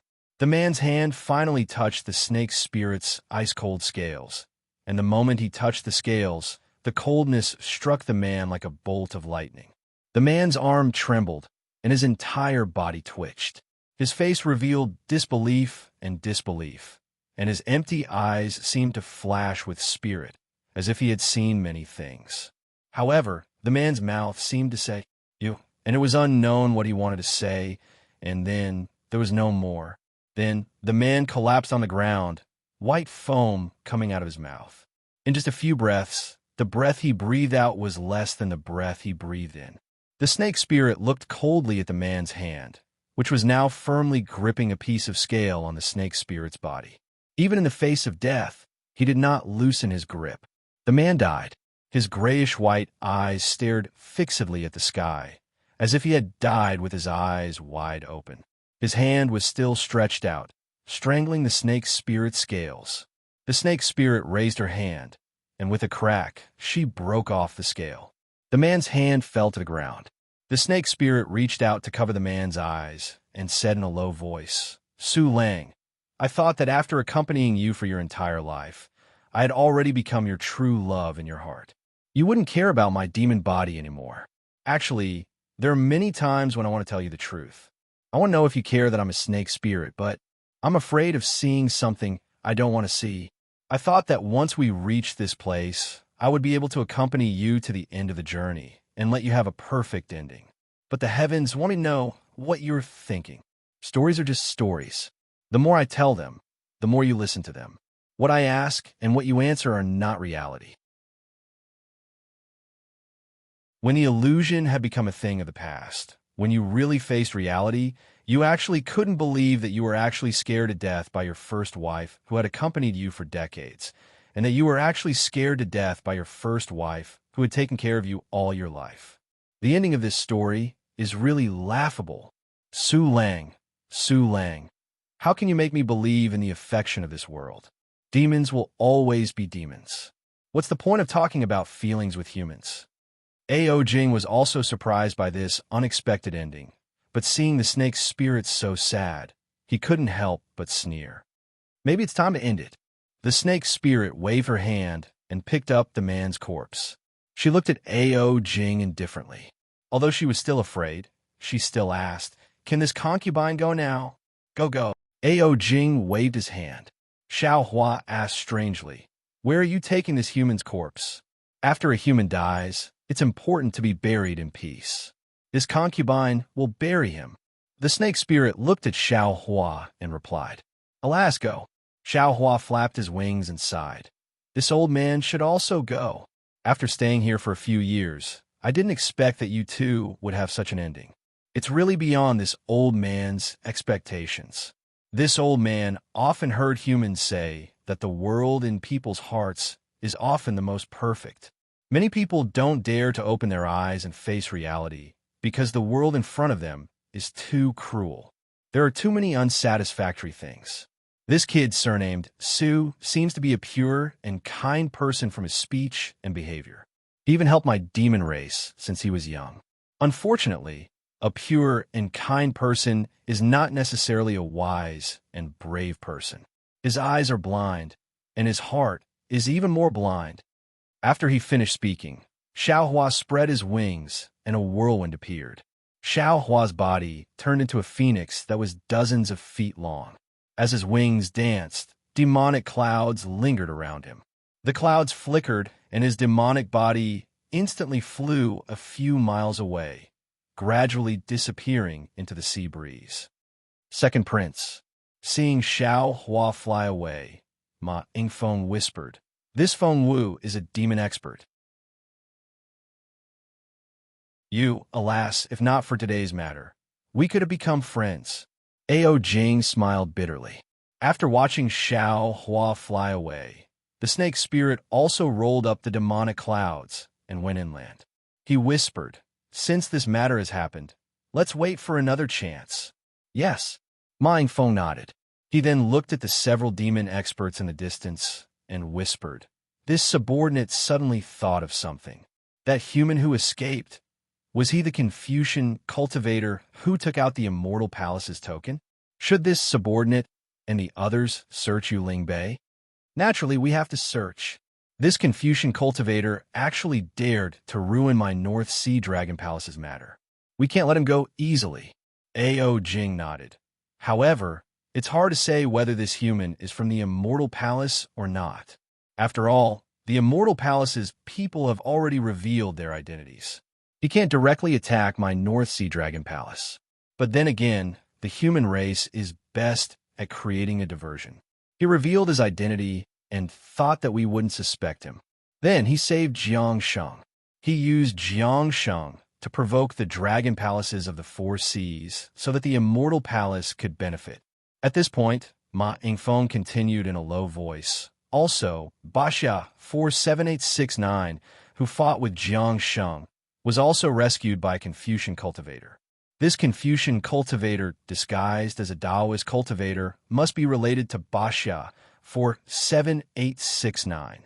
Yes, that's possible. A.O. Jing nodded. Check Basha's records and see if you can find any clues. Actually, there are no more than a few possibilities. One is that the remnants of the Heavenly Abode River asked the Confucian cultivator to help. They borrowed Basha's power to sneak into the arena and save Jiang Sheng. The first possibility was that the Confucian cultivator wanted to save Basha and Jiang Sheng along the way. Another is that the Confucian cultivator knew these two and saved them at the same time. Yes, Your Highness's analysis is very reasonable. Ma Yingfeng smiled. No matter what, this Confucian cultivator disguised himself as a Taoist cultivator and came to my arena with bad intentions. No. If that Confucian cultivator wanted to save Jiang Sheng, he could have just entered the arena. Why did he drag Basha into it? Also, if he wanted to make a move, he could have done it before Jiang Sheng's fight. Why wait until Jiang Sheng and Basha make their move? A.O. Jing suddenly realized something, shock appearing on his face. Could it be that the Confucian cultivator wanted to save Basha, and Jiang Sheng was just doing it in passing? Damn it, A.O. Jing anxiously said. Ma Yingfeng, you're right. Quickly go and investigate the background of this Basha 4786-9. Since he's Basha 4786-9, he's from the Basha arena. Why would he come to my Yazi arena? Could it be? Ma Yingfeng smiled bitterly at A.O. Jing's words. He naturally knew about Xian Kong's arrangements, but how could he dare to tell A.O. Jing? Then what about the Immortal Palace? Ma Yingfeng asked in a low voice. Investigate. Of course we have to investigate. A.O. Jing sneered. I can't find a Confucian cultivator or the Taoist cultivator, but I can still find the human in Yuling Bay. Let's see if I can't turn Yuling Bay upside down. Unfortunately, no matter how powerful A.O. Jing was, even if he turned Yuling Bay upside down, it would be impossible for him to find traces of Xiaohua, because Xiaohua turned into a phoenix and flew away right in front of him. This was something that A.O. Jing had never dreamed of. A heavenly phoenix with a monstrous aura, whose bloodline was even purer than his, the second prince of the North Sea Dragon Palace, was actually the human Confucian cultivator he was looking for. Xiaohua's heavenly phoenix demonic body spread its wings and soared along with the sea breeze. Looking at the vast sky and the boundless North Sea, a rare kind of comfort involuntarily emerged from the bottom of its heart. Xiaohua opened its mouth and let out a phoenix cry. This sound resounded through the sky. Not only did it shatter the clouds, it even stirred up the seawater in the vicinity of several dozen li layer upon layer of waves, with Xiaohua as the center spread out in all directions. It looked like a medium-sized storm had already begun to form. Awesome. Xiaohua enjoyed the flight and couldn't help but think to himself. No wonder the ancient said, Great Peng rises with the wind one day, soaring up 90,000 li. This poem is refreshing to read, but when I really fly, the feeling is even more inconceivable. Freedom is just like this, to swim freely in the universe, to soar between heaven and earth, to be unrestrained, to do as one pleases. This kind of freedom should be the end of my cultivation. In the future, not to mention the carefree domain, even the void-shattering realm will be as relaxed and free as this. After flying for less than half an hour, in addition to the boundless sea of clouds, there was only the boundless blue sea. Xiao Huan knew that he couldn't fly deeper into the North Sea. He released his soul consciousness and looked around. After confirming that there were no demons following him, and there was no demon expert's consciousness, he returned to his original appearance. Then he took out the Pegasus and flying carriage, relying on his terrible sense of direction. He urged the flying carriage to fly to another place in the hidden immortal continent.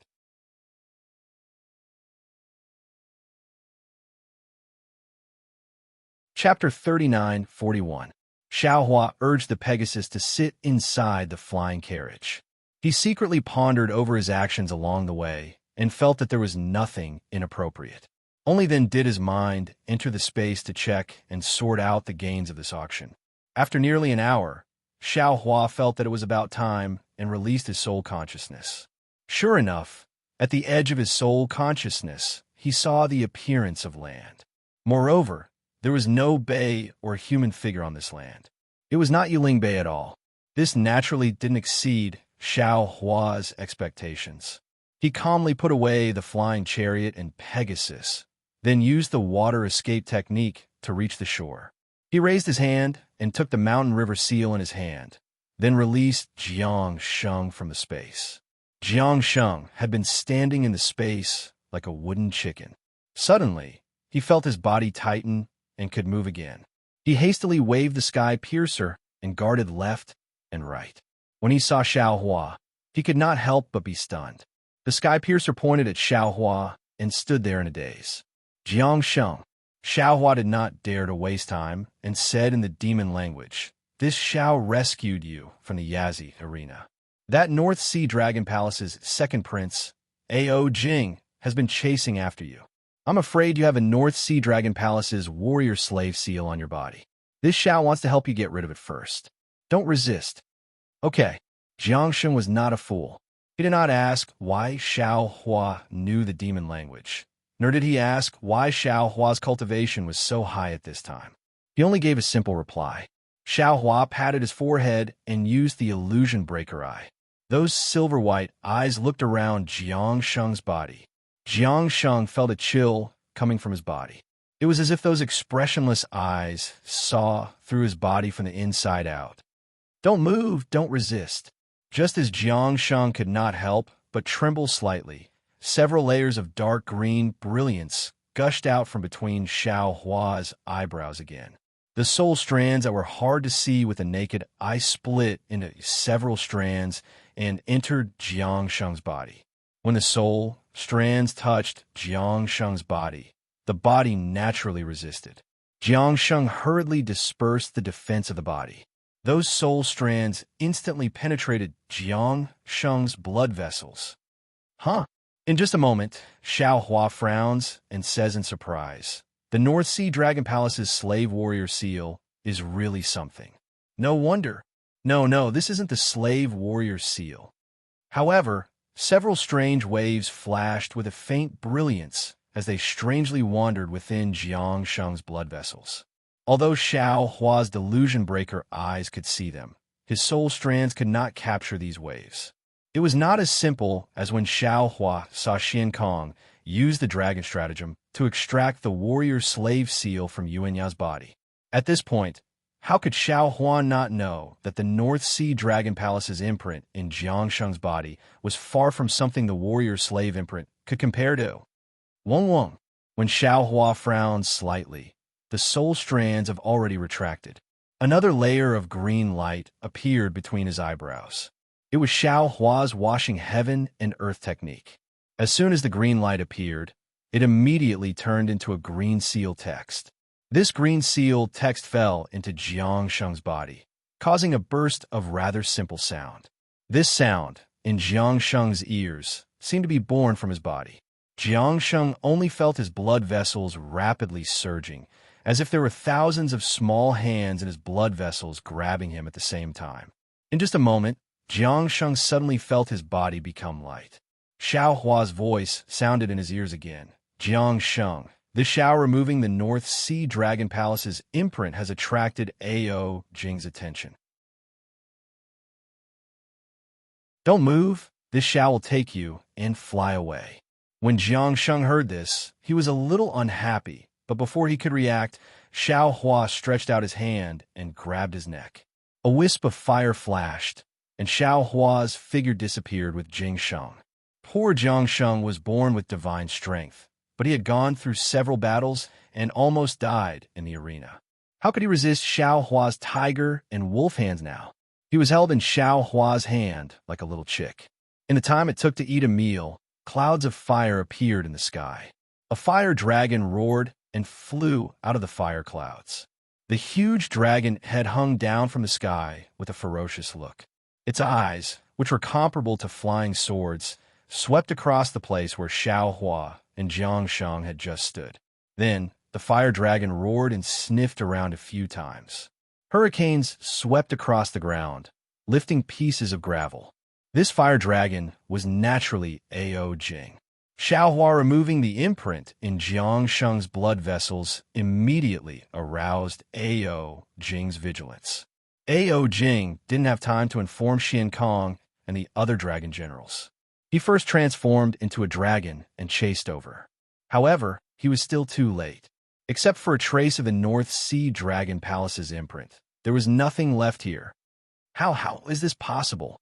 Who dares to remove the demon imprisoning knot of my North Sea Dragon Palace on the side of the North Sea? Ao Jing was furious. He opened his mouth and spat out a raging fire, burning an area of several miles. This Confucian cultivator, other than someone from the Immortal Palace, how could he have such a powerful method? A Taoist cultivator? A Confucian cultivator? Tui, it's just a smokescreen from the Immortal Palace. They want to trick me. Damn it. I'll definitely report this to my father. How dare they destroy the North Sea Dragon Palace's plan to lure the enemy? Ao Jing cursed angrily for a moment. He was already furious and had lost all sense of reason. The decision he had made calmly earlier was now nothing but bullshit in his eyes. He flew up and was about to return when Xian Kong hurriedly chased after him with some shrimp soldiers and crab generals. Oomph! Ao Jing snorted coldly. He ignored Xian Kong and swayed his dragon tail as he flew towards Yuling Bay. On the other hand, Xian Kong stopped in midair. He glanced at the flames on the ground that hadn't been extinguished and the ground that had been charred yellow, and then he sighed and waved his hand. Everyone returned to Feather Spirit Bay. However, before he could fly 100 feet, he hurriedly stopped and looked into the distance respectfully. After a moment, a ferocious smile appeared on his face. He ordered, "Pass down the second prince's order. Track down the people from the Immortal Palace with all our strength. If you find any trace of them, report it immediately." Yes. The shrimp soldiers and crab generals all scattered and went in different directions. Xian Kong set up a demon cloud and followed Ao Jing back to Yuling Bay. Ao Jing thought that the Confucian cultivator in his eyes had already left Yuling Bay with Jiang Sheng. However, he didn't know that he had already been lured away by Xiao Hua. Xiao Hua only flew for a moment before he asked Jiang Sheng for the direction of Yuling Bay. He turned and flew towards Yuling Bay. Just as Ao Jing was getting angry, Xiao Hua had already flown to the left side of Yuling Bay. Xiao Hua's figure landed between some mountain peaks. He put down Jiang Sheng and narrowed his eyes as he looked in the direction of Yuling Bay. Previously, Xiao Hua had left in a hurry and didn't have time to put the green-robed Xiao Hua into the space. At this moment, the green-robed Xiao Hua had already sensed Xiao Hua's arrival.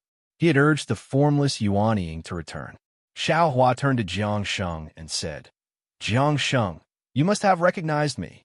I'm the Taoist cultivator who fought against you when you flooded Longevity Town that year. In order to find Dragon Lady Jiang Hong in Longevity Town, you didn't hesitate to use the water of Liao River and treat the people of the human race as weeds. I shouldn't have saved you, but because you were eager to save your master and because I have some fate with Jiang Hong, the people of Longevity Town didn't lose too many lives because of you. I saved you from the hands of the North Sea Dragon Palace. Your Heavenly Abode River scheme is too big, so I don't dare to get involved easily. You know what happened today, and you don't need to worry about my kindness. You can go by yourself. Let's not meet again. As he spoke, the green-robed Xiao Hua had already flown over. Xiao Hua withdrew his yuanying, and the green-robed Xiao Hua entered his body. Xiao Hua instantly had a clear understanding of the situation after he left. Thus, he said to Jiang Sheng, "Oh right, I heard that the North Sea Dragon Palace has already sent out shrimp soldiers and crab generals to search for you and me. I won't be returning to Yuling Bay anymore. You don't have to go either." After he finished speaking, Xiao Hua urged his magic power and was about to flee into the distance. However, before his figure could disappear, Jiang Sheng's words made him stand there in a daze. Jiang Hong fell into the hands of the North Sea Dragon Palace with me. Jiang Sheng said, his words like gold. What? Xiao Hua turned his head and asked in disbelief. Jiang Hong is your family's dragon princess. How did she fall into the hands of the North Sea Dragon Palace with you? How did you protect your princess? Jiang Sheng wasn't surprised by Xiao Hua's reproach. He even blushed a little as he explained in a low voice. I escorted my family's princess to Yuling Bay to meet with Jiang Che and the others. Unfortunately, before he could finish, Xiao Hua waved his hand coldly. Forget it. The matter of your heavenly abode, river, has nothing to do with me. Who captured Jiang Hong? I won't. Just like how he interrupted Jiang Sheng's words, Xiao Hua was unable to continue speaking at this point. He saw Jiang Hong as his own sister. He would rather suffer than let Jiang Hong get hurt. He was his favorite disciple. If Jiang Hong was captured by the North Sea Dragon Palace, her ending was needless to say. If she wasn't a princess, she would have been sent to the arena to die like Jiang Sheng. If he didn't rescue Jiang Hong, how would he face Yi in the future? Seeing that Xiao Hua didn't speak, Jiang Sheng said, Jiang Che and the others are in Yuling Bay. If you don't want to do it directly, please send me to Flowing Lightning Residence. Xiao Hua looked at Jiang Sheng from head to toe. At this moment, Jiang Sheng's physical injuries were still very serious. It was impossible for Jiang Sheng to safely find Jiang Che by himself. Even if he didn't want to save Jiang Hong, he should send Jiang Sheng to Flowing Lightning Residence. Moreover, how could he not try to save Jiang Hong? Forget it. Xiao Hua smiled bitterly. For my disciples' happiness, I can only be a good person again. Xiao Hua said this in human language. He didn't want Jiang Sheng to hear it, so Jiang Sheng didn't understand. But looking at Xiao Hua's expression, Jiang Sheng knew Xiao Hua's choice. Then, Xiao Hua took out the mountain and river seal and said, Ao Jing should be back soon. Come in. When I find Flowing Lightning Residence, I'll let you out. Thank you, fellow immortal Xiao, Jiang Sheng said with a smile. He wasn't surprised by Xiao Hua's help.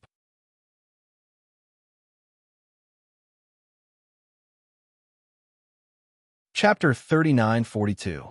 Xiao Hua shook the mountain river seal and retrieved Jiang Sheng. He then activated his flying technique and flew towards Feather Spirit Bay. Not long after, Xiao Hua arrived at the place where he met the snake spirit. Looking at the familiar place, Xiao Hua sighed.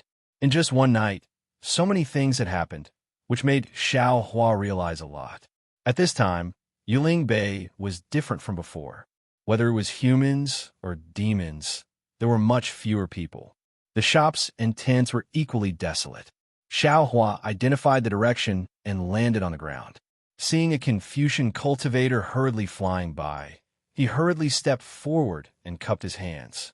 Greetings, fellow immortal. That Confucian cultivator looked at Xiao Hua and said coldly, What do you want? Sorry to disturb you, fellow immortal. May I know where Flowing Thunder Residence is? Xiao Hua didn't get angry and asked with a smile. Flowing thunder residence? I don't know. Hearing this, that Confucian cultivator waved his hand and flew away without thinking. Damn it, we're all humans. Even if we're different, there's no need to be like this. Xiao Hua sneered, and then he looked left and right.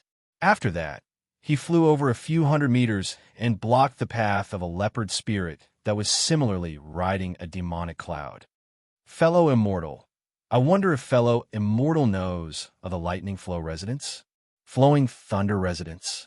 That leopard spirit's yellow eyes turned a few times as if he was thinking. Then he shook his head and said, I don't know. You'd better ask other demons. Seeing the leopard spirit hurriedly leave, Xiao Hua pinched his chin and became anxious. It can't be, right? I don't know one, I don't know two. This Jiangsheng can't be lying to me, right? Looking around, Xiao Hua walked into a small tent. The inside of the tent was similar to a shop, but it was very small and there weren't many things. Seeing Xiao Hua enter, a shrimp-like member of the sea race hurriedly greeted him and said with a smile, Fellow Immortal, what do you want to choose? Xiao Hua looked at those ordinary pearls and said with a smile, I don't want to buy anything. I just want to ask for directions. Hee, Fellow Immortal, please tell me. The shrimp-like member's attitude was very good. Does Fellow Immortal know Flowing Thunder residence? Xiao Hua said. Seeing the sea shrimp's hesitant appearance, Xiao Hua started to feel apprehensive. Sure enough, the sea shrimp shook his head and said, Sorry, immortal friend. I've only been in Yuling Bay for half a year. I've never heard of the place you mentioned. If you want to find out, it's best to find the demons who have lived here for a long time. They should know. As soon as Sea Shrimp opened his mouth, Xiao Hua immediately thought of the general of the sea race near the Bai and Yazi auction hall. Perhaps only the monster race would know such a strange place. Thank you, fellow immortal. Xiao Hua smiled and cupped his hands before walking out of the tent. Who are you? Do you have proof of Yuling Bay? Just as Xiao Hua walked out of the tent, a rather shaky voice sounded in front of him. Xiao Hua raised his head to look. It was a group of shrimp soldiers and crab generals holding shining weapons in their hands. They just happened to pass by this tent. Seeing a Dao Sect cultivator walk out from inside, they immediately surrounded Xiao Hua. Xiao Hua naturally wouldn't put these small shrimps in his eyes. He took out the jade pendant that you gave him and said, This is the proof that this old man got from the Sea Whale King. You can take a look for yourself. Sea Whale King? The leading crab general's eyes bulged out of their sockets. He looked at the jade pendant in Xiao Hua's hand and said coldly, As long as it's not a token issued by my Yuling Hall, it's invalid. No matter who you are, you have to come with us to the Yuling Hall. How dare you? Xiao Hua snorted and angrily rebuked. These shrimp soldiers and crab generals were so scared that they trembled. However, they had already received the order from the Yuling Hall. No matter how scared they were, they didn't dare to not brace themselves and surround Xiao Hua. Roar! At this moment, a bright cloud of fire flashed in the sky. Ao Jing roared all the way back to Yuling Bay. Along the way, he threw fireballs randomly. Who knows how many flowers and plants were damaged? Brothers. Shin Kong's voice sounded behind Ao Jing at the same time. Each team will be divided into two groups. One half will continue to search for suspicious Confucian cultivators.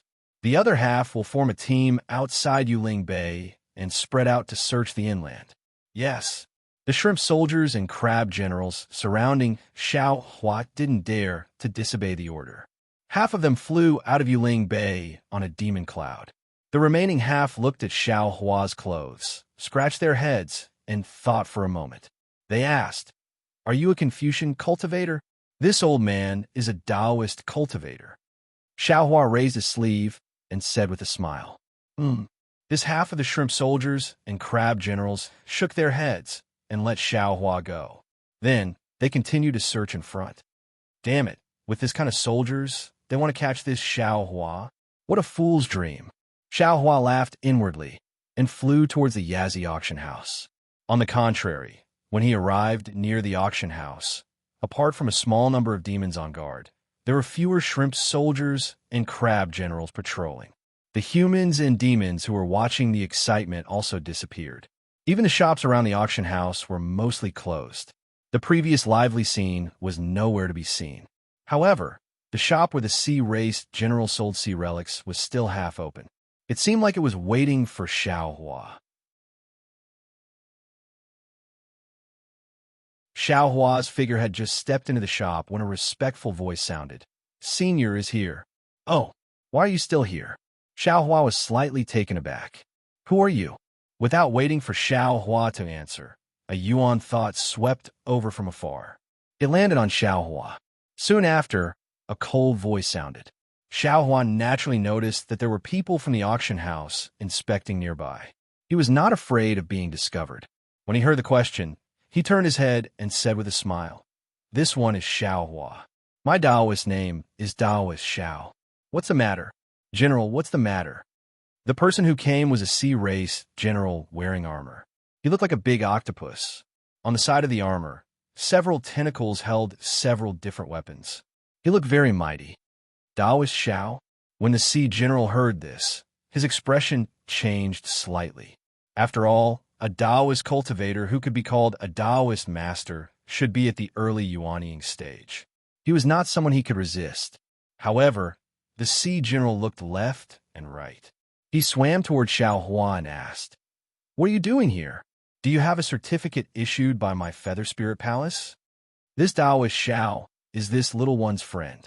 Yuan hurriedly ran out of the shop and respectfully said to the sea general, "He came to the Feather Spirit Bay to play. This little one has already helped him obtain a certificate from the Sea Whale King." When the sea general saw Yuan come out, he unconsciously sneered and said, "The Feather Spirit Palace has already issued an order.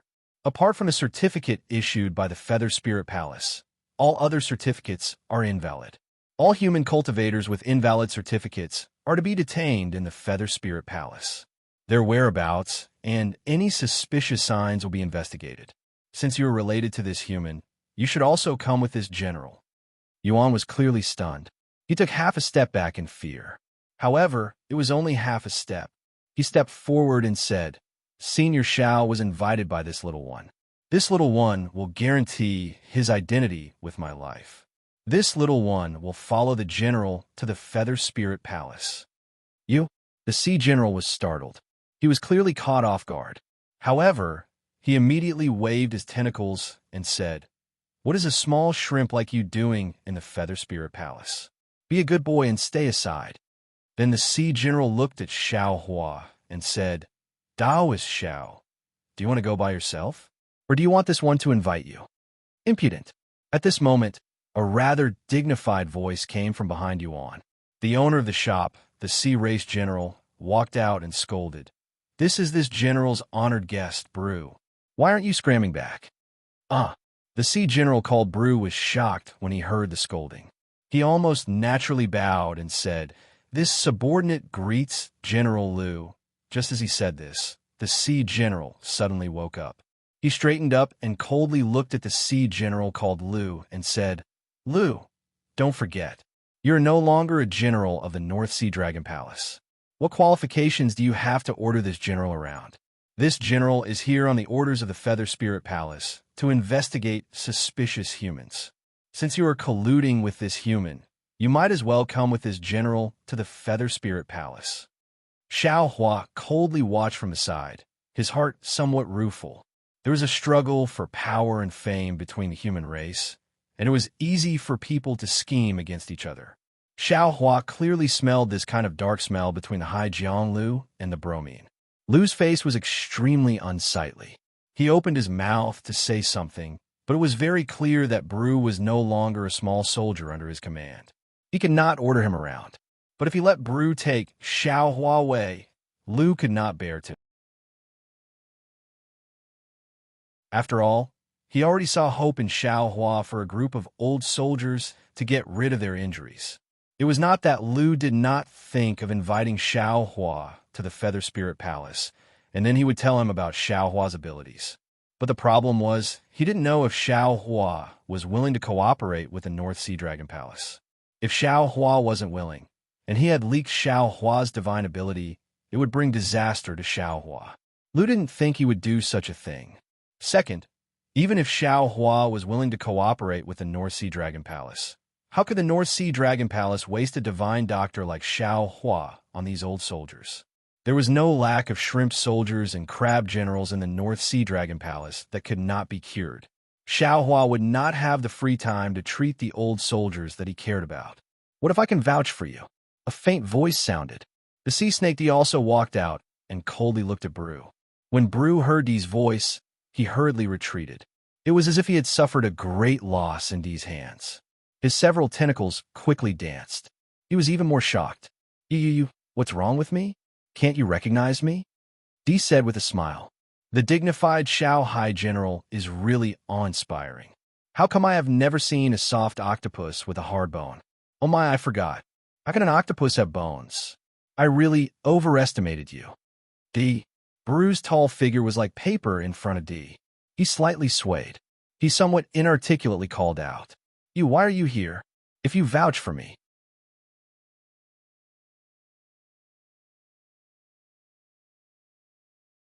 Chapter 39:43. At this point, Bromine hesitated.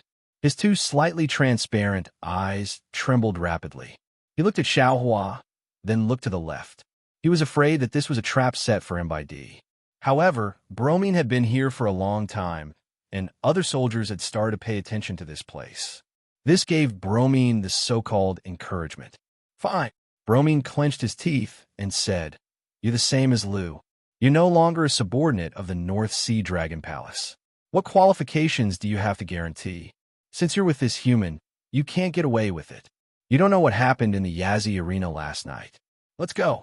Bromine took a few steps forward, and the weapon on his tentacles danced arrogantly. Is that so? Are you sure you want me to go? Drip took a step forward with a faint smile. This simple step scared Bromine into retreating a few steps, as if he didn't dare to get too close to Drip. You're pissing me off. Just as Drip was about to push Bromine back, a low, powerless voice came from behind Drip. Then, Chio's grandfather, Old Shrimp, staggered out with a shabby crutch. Without saying a word, he swung the crutch at Bromine. Bromine's body was naturally much bigger than Chio's grandfather. The crutch also looked funny. Bromine only needed to lift any one of his tentacles to knock it away. However, seeing Old Shrimp's crutch coming at him, Bromine didn't dare to move. He just let Old Shrimp's crutch hit him. Bromine could only wave his tentacles and the weapon in the air. He shouted in exasperation, Old man, you're a veteran who's been through fire and water. You've bled a lot for the North Sea Dragon Palace. You've done a lot in battle, but you can't delay me. I'll guarantee for Daoist Xiao. Old Shrimp said loudly, If you want to take Daoist Xiao, then take me too. You can't do it either. Bromine didn't dare to fight back, but when he saw some of his colleagues coming over, he gritted his teeth and answered, Of course Old Shrimp can't do it. What about us? We'll all guarantee for Daoist Xiao. As he said that, another group of old Sea Tribe members came out of Lu's shop. Some were Sea Tribe members, some were Sea Tribe members, some were loaches, and some were crabs. This. Bromine was at a loss for words. He glanced at the soldiers of the North Sea Dragon Palace who had surrounded them, then quickly fled. Although these veterans didn't have any official positions and were on the verge of death, they had made outstanding military contributions. They were all old ruffians who couldn't rub sand in their eyes. They were far from what the current soldiers could afford to offend. Usually, these old ruffians would reprimand these soldiers whenever they saw them, let alone now that Bromine had provoked them. The group of Dragon Palace soldiers saw that the situation was not right and ran away, leaving only Bromine to stay behind. Bromine was dumbfounded at the sight of so many veterans. His head was bigger than a mountain. He didn't think that his duty of inviting this strange human to the Feather Spirit Palace would cause so much trouble. Fellow immortals. Xiao Hua smiled and cupped his hands. There's no need to make things too difficult for this general. Although this Xiao participated in the Yazzie Auction Hall's auction, this Xiao withdrew from the auction midway for some reason. Although this Xiao doesn't know what happened in the auction, if this Xiao needs to go and ask, this Xiao has no objections. Look at Daoist Xiao. An old loach clapped his hands. He's really a Daoist master. He can kill you with a raise of his hand, but he's still talking to you calmly. Little octopus, do you think this kind of Taoist master is the human Confucian cultivator you're looking for? An old crab waved his claws and shouted, If Taoist Xiao wants to go to the Feather Spirit Palace, we'll go together. Wherever Taoist Xiao goes, we'll go together. Hearing this, Xiao Hua didn't need to look anymore. This must be an old ruffian. He hadn't even met Xiao Hua, and he was already relying on Xiao Hua. This. Bromine began to step back and said with a somewhat panicked tone, The Feather Spirit Palace is looking for a human Confucian cultivator. This Taoist Xiao is obviously not one. Just now my eyes are playing tricks on me. Bromine was a junior in front of these veterans. He couldn't afford to offend any of them. Before the veterans surrounded him, he hurriedly withdrew. At this time, Bromine wasn't afraid of anything going wrong. Although these veterans looked old and weak, they had all risked their lives for the North Sea Dragon Palace for so many years. Their words might not be as useful as his in the Feather Spirit Palace, but in the Feather Spirit Bay, 100 of him couldn't compare to one of them. Seeing Bromine leave with his tail between his legs, several veterans still scolded themselves. Damn it, where did this little bastard come from? How dare he behave so atrociously in front of me? Xiao Hua smiled and didn't say anything. He just stood aside. Taoist Xiao. Lu stood aside and said with a smile, I'm sorry to make you laugh. Bromine was a little narrow-minded, but he was timid and didn't have too many bad intentions. I guess he saw that Taoist Xiao was a human and wanted to take credit for it. In fact, if Taoist Xiao wasn't the Confucian cultivator they were looking for, they wouldn't make things too difficult for Taoist Xiao. It doesn't matter. Xiao Hua waved his hand and said, If it wasn't for the fact that I was still worried about your injuries, I'm afraid I would have left long ago and ignored his little tricks. Many thanks for Taoist Xiao's pity. Seeing Xiao Hua return, Lu was already happy in his heart. However, he was still uneasy. He didn't know whether Xiao Hua came back for the sea sirira or to save the old sea shrimp. Now that he heard it, his heart had already flown away. His eyes blurred, and he hurriedly bowed to express his thanks. Sea Snakely moved his body and said in a low voice, Let's invite Taoist Xiao in first. Now that there are changes in the auction, the entire Feather Spirit Bay is heavily guarded. It's better not to attract the attention of the Feather Spirit Palace. Yes. Lu woke up and hurriedly said, Taoist Xiao, please come in. Please. A group of veterans were now very obedient. They all had smiles on their faces and opened the door of the shop. Although the other party was from the sea race and might have human blood on their hands, Xiao Hua saw that they were all like the old sea shrimp. Many parts of their bodies were wrapped in seaweed, and some strange smell floated out from the seaweed. Xiao Hua still raised his hand and said, Seniors. Speaking until here, Xiao Hua stopped again. The sea race was a monster. There was no way to call them seniors. However, before Xiao Hua's face became awkward, the group of veterans hurriedly bowed and said, Taoist Xiao, please. And seeing this, Xiao Hua no longer modestly declined and stepped into the shop. Then, these veterans hurriedly came in under the lead of the old sea shrimp. Taoist Xiao, please sit. After Lu walked into the shop, he hurriedly took out a chair from who knows where and respectfully placed it beside Xiao Hua. Xiao Hua looked at the group of veterans. Those veterans hurriedly raised their hands and said with a smile, Taoist Xiao, please. All right. Xiao Hua sat down, looked at Li, and said with a smile, Is this Xiao's pill easy to use? Li swam over and prostrated herself in front of Xiao Hua. She said in a low voice, This one thanks Taoist Xiao for the pill. This one's illness has been completely cured. Even this one feels that my strength can still increase in the future. Oh. Xiao Hua was slightly surprised, but he immediately understood. The soul-nourishing pill refined by the green-robed Xiao Hua was refined in the space. There were 3 moon stars and 6 sun stars in the space, so the power of the stars and moon naturally surpassed that of the hidden immortal continent. Moreover, the soul-nourishing pill nourished Dee's soul, allowing Dee to better control her own bloodline through her soul. Moreover, the secrets of the sea snake's bloodline could also be known by Dee, so Dee could use these to enhance her strength. After understanding, Xiao Hua said with a smile, "Then I congratulate Taoist Xiao.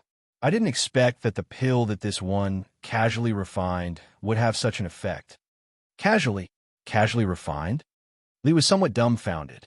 In her eyes, that pill was really miraculous and wonderful. At the same time, Lu said in surprise, that pill was really refined by Taoist Xiao. And naturally, although it was refined by the green-robed Xiao Hua, was there any difference between this and Xiao Hua's refinement? Xiao Hua naturally admitted with a smile. That. Lu opened his mouth as if he wanted to ask, but he was somewhat hesitant. Xiao Hua said straightforwardly, "Since this one has returned, I also want to see if I can do anything for you. After all, if your illness can be cured, then you can hunt less sea relics. This is also a matter of boundless virtue. It's just that this one doesn't know much about your sea race's healing techniques. Similarly, I also don't have the pill formula for refining pills or medicines." "This is easy," an old ruffian shouted without hesitation. "We will kill our way to the apricot forest medicine shop and make them hand over whatever pill formula." Xiao Hua smiled but didn't say anything. The sea snake hurriedly said, "If you want to go, then go." In this way, even if Taoist Xiao wants to help, he won't dare. Yes, I was just joking. Taoist Xiao shouldn't take it seriously." That old ruffian laughed mischievously. He naturally understood that Xiao Hua wouldn't let him loot the human race's medicine shop and harm the human race's interests. "Taoist Xiao," Lu said from the side. This one also thought for a long time just now.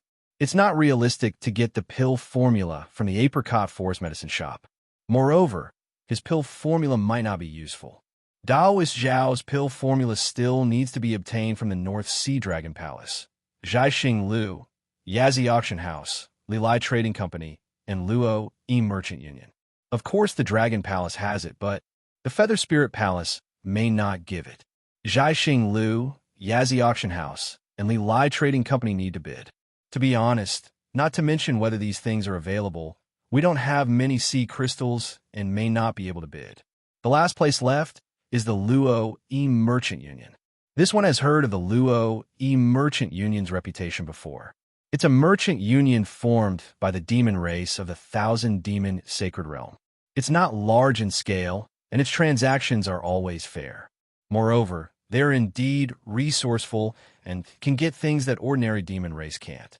This one wants to see Taoist Xiao and ask him clearly. This one will go find the Luo Merchant Union now.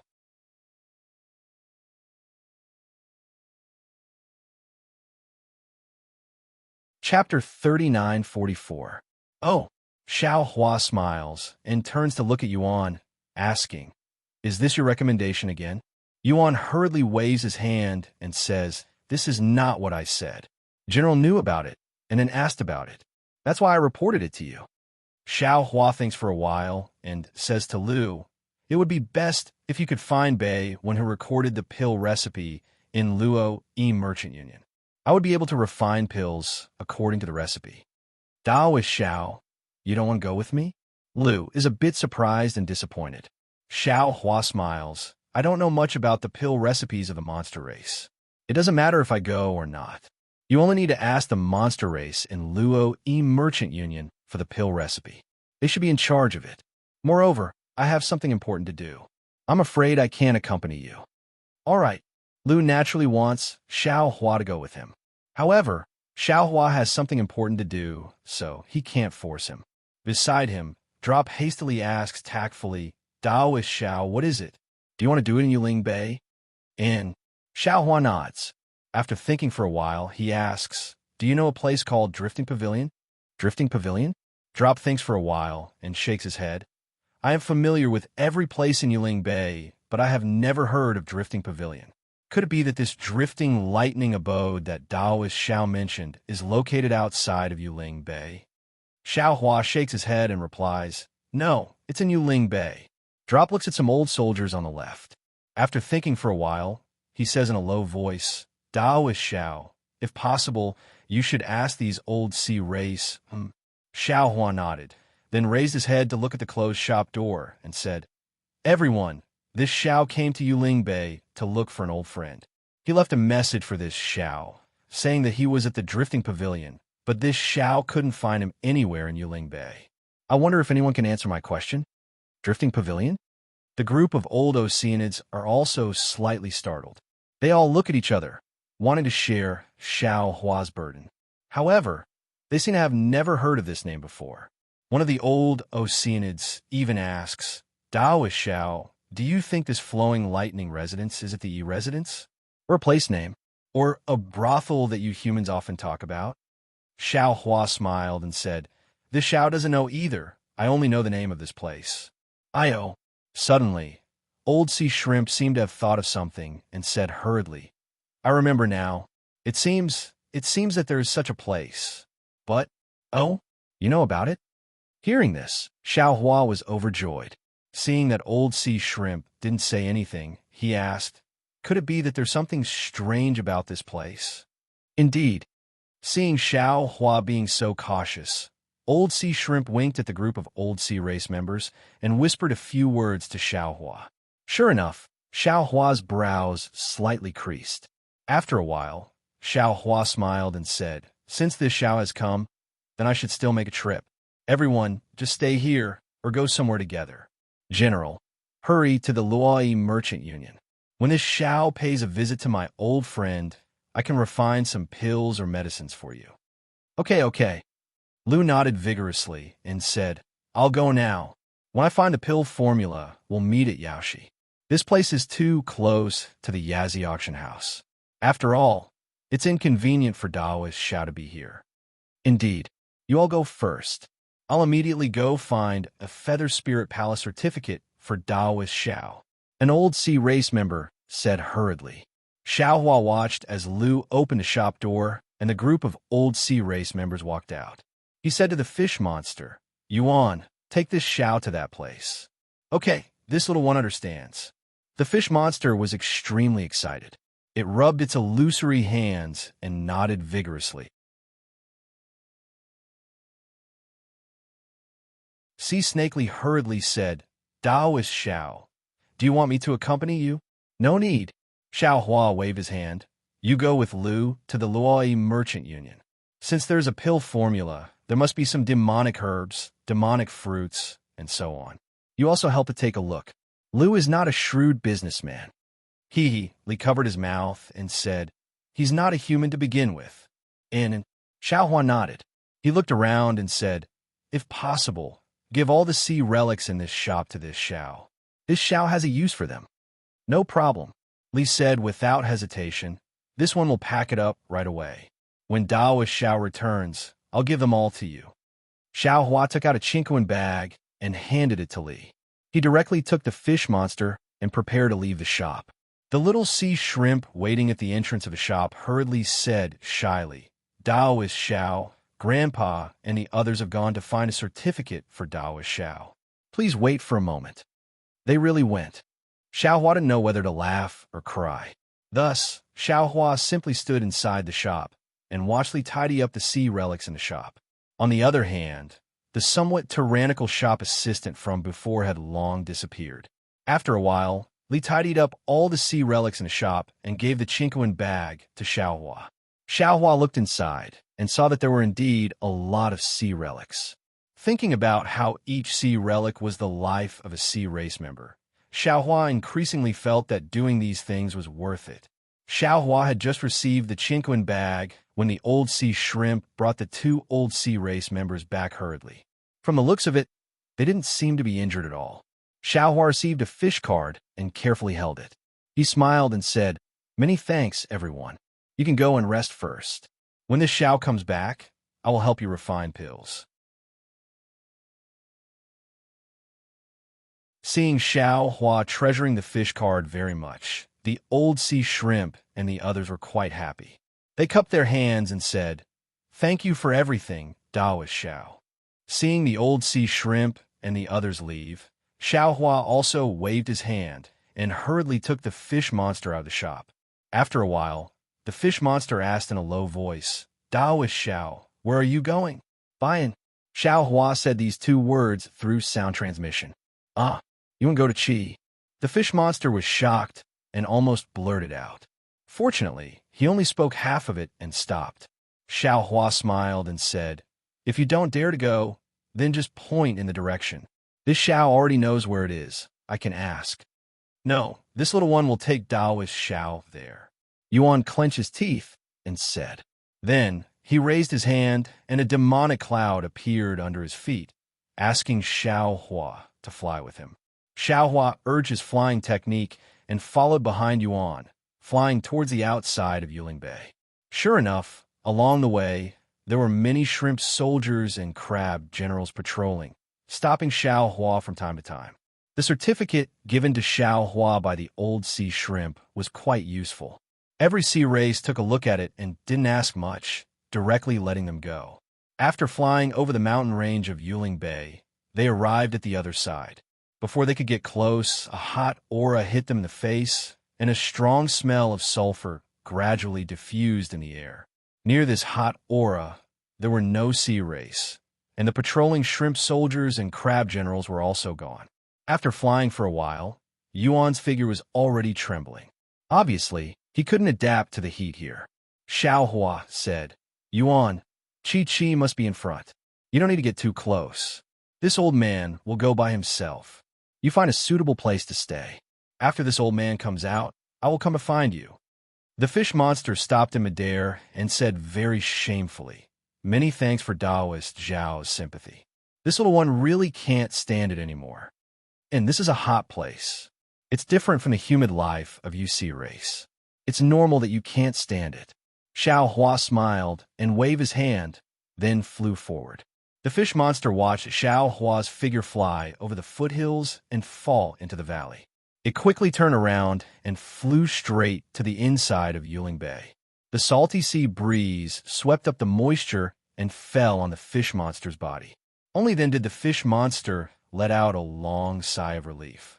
It didn't even transform into its human form and return to its fish form. It twisted in the air as if it was enjoying it to the extreme. Xiao Hua flew over the mountain valley, and in front of him was a sea of scarlet red. Scarlet red mountain rocks, scarlet red sand, and also surging scarlet red lava.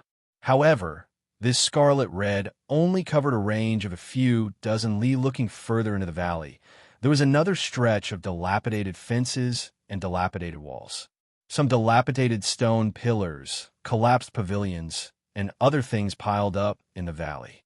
Many weeds and wild vines wrapped around these buildings. Xiao Hua had already learned from old sea shrimp that this valley was called Drifting Pavilion thousands of years ago. It was a place where some monster race gathered. However, there was a change later on. A huge amount of magma was produced overnight, completely destroying the entire Drifting Pavilion. After the monster race left, another monster race occupied this place and changed the name of this place to Chi. As for why Yuan's expression changed when he heard about this place, it was not only because this place was hot and basically no sea race came here, but also because the monster race that occupied this place was a barbarian, a monster beast that liked to eat sea race. Yuan usually didn't have enough time to hide. Why would he come here? Xiao Hua stood in midair and released his divine sense to explore. He had already seen the dried fish hanging on a mountain rock in the depths of the valley. These dried fish were not the kind that ordinary people would hang in their homes. The short ones were a few feet long, and the long ones were several zhang long. They were all dried up and shrunk to one place. It was obvious that when these barbarians hunted these sea race people, the sea race people's bodies were huge. Xiao Hua secretly smiled and said, "This place is not bad." Presumably, the North Sea Dragon Palace also didn't expect Jiang Che to be hiding here. Then, Xiao Hua let Jiang Sheng out. The moment Jiang Sheng came out, he immediately shrunk his neck and looked a little uncomfortable. He then looked around and asked curiously, "This is Drifting Pavilion? I'll let fellow immortal Jiang know." Xiao Hua smiled and said, "This place was originally called Drifting Pavilion. Later on, because magma spewed out, Drifting Pavilion was destroyed. Now it's called Chi this. Jiang Sheng was a little hesitant. He frowned and said, since it's called Chi, why did Jiang Che say it's Drifting Pavilion? How can I find Jiang Che? Anyway, this is Drifting Pavilion. Xiaohua shrugged and replied, as for how to find Jiang Che, I don't know. However, there's a group of barbarians here who know how to forge weapons. You might as well go and ask them. All right. Jiang Sheng thought for a while and nodded. However, after flying for several zhong, he turned his head and asked, Daoist Xiao, the North Sea Dragon Palace didn't chase after us, right? No. Xiaohua looked between the mountain rocks and casually replied, that's good. Jiang Sheng smiled and flew down the valley.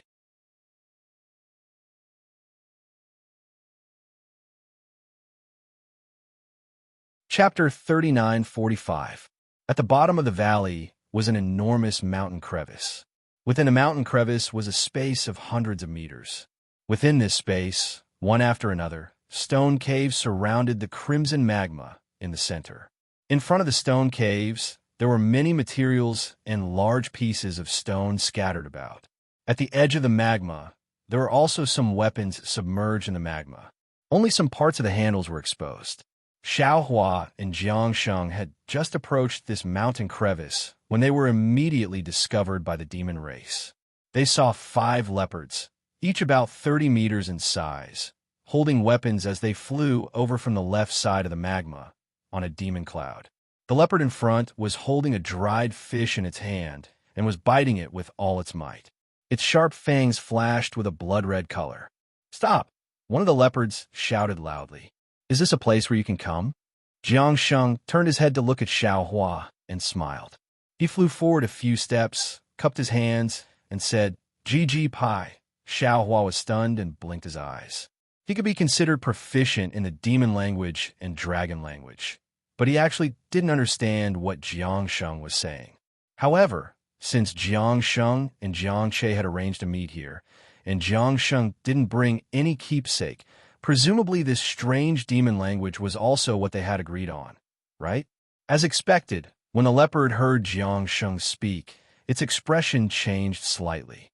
The leopard that was eating the dried fish threw away the dried fish in its hand and flew a few steps closer. It also spoke in a similar demon language, but the speed of its speech was even more hurried.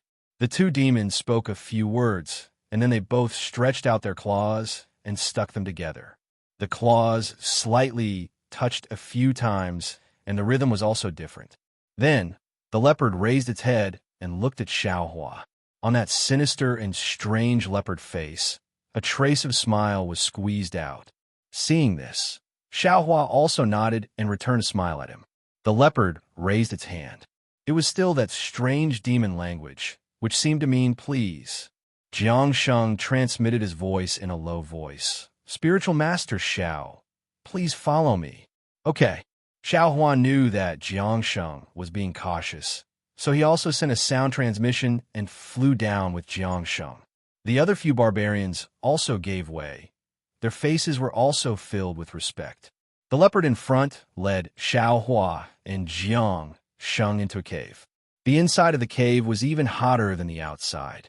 Several streams of magma seeped in from the 4 corners of the cave, then flowed through several grooves and fell into a furnace similar to a cauldron.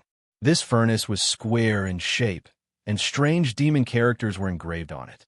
There were many patterns in the demon characters, and those patterns were actually filled with the splendor of the moon and stars. Seeing this, Xiaohua knew that this was a tool used by the demi-human race and couldn't help but take a few more glances at it.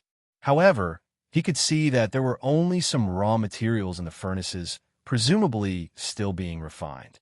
When he thought about the weapons in the lava outside the cave, Xiaohua lost interest in taking a closer look.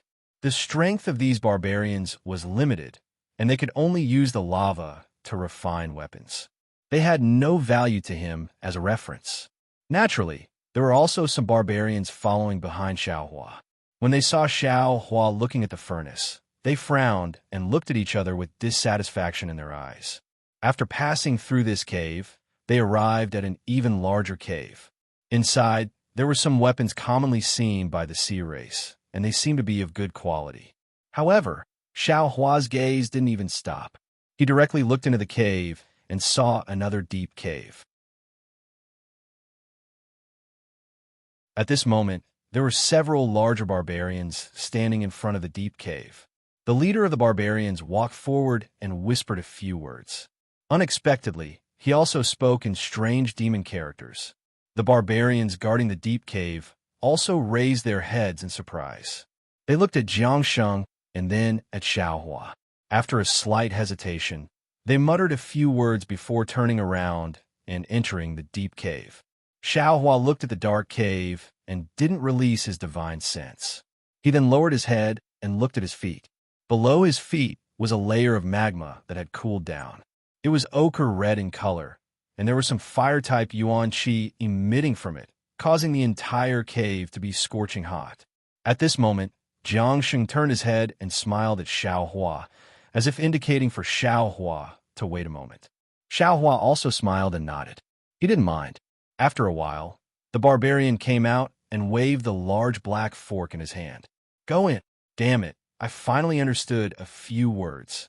Xiao Hua cursed inwardly as he followed Jiang Sheng into the deep cave. The deep cave was indeed large. There was a huge stone table with several strange weapons placed on top of it.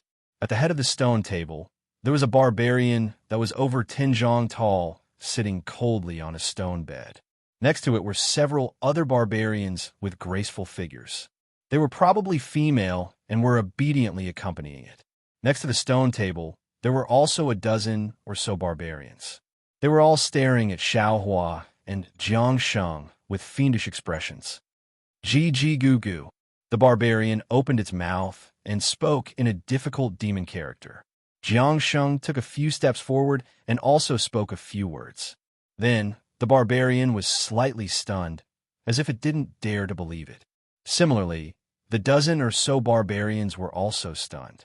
Some of them even looked at the barbarians that had attracted Xiao Hua and Jiang Sheng in disbelief. "What did you say?" The barbarian was a little anxious and finally spoke in a demon character that Xiao Hua could understand. "I didn't say anything." Jiang Sheng turned his head and glanced at Xiao Hua. He said coldly, "I already said that I am a dragon general of the North Sea Dragon Palace. My subordinates have already surrounded this place. All of you, leave behind the things used to forge weapons and hurry up and get out of here.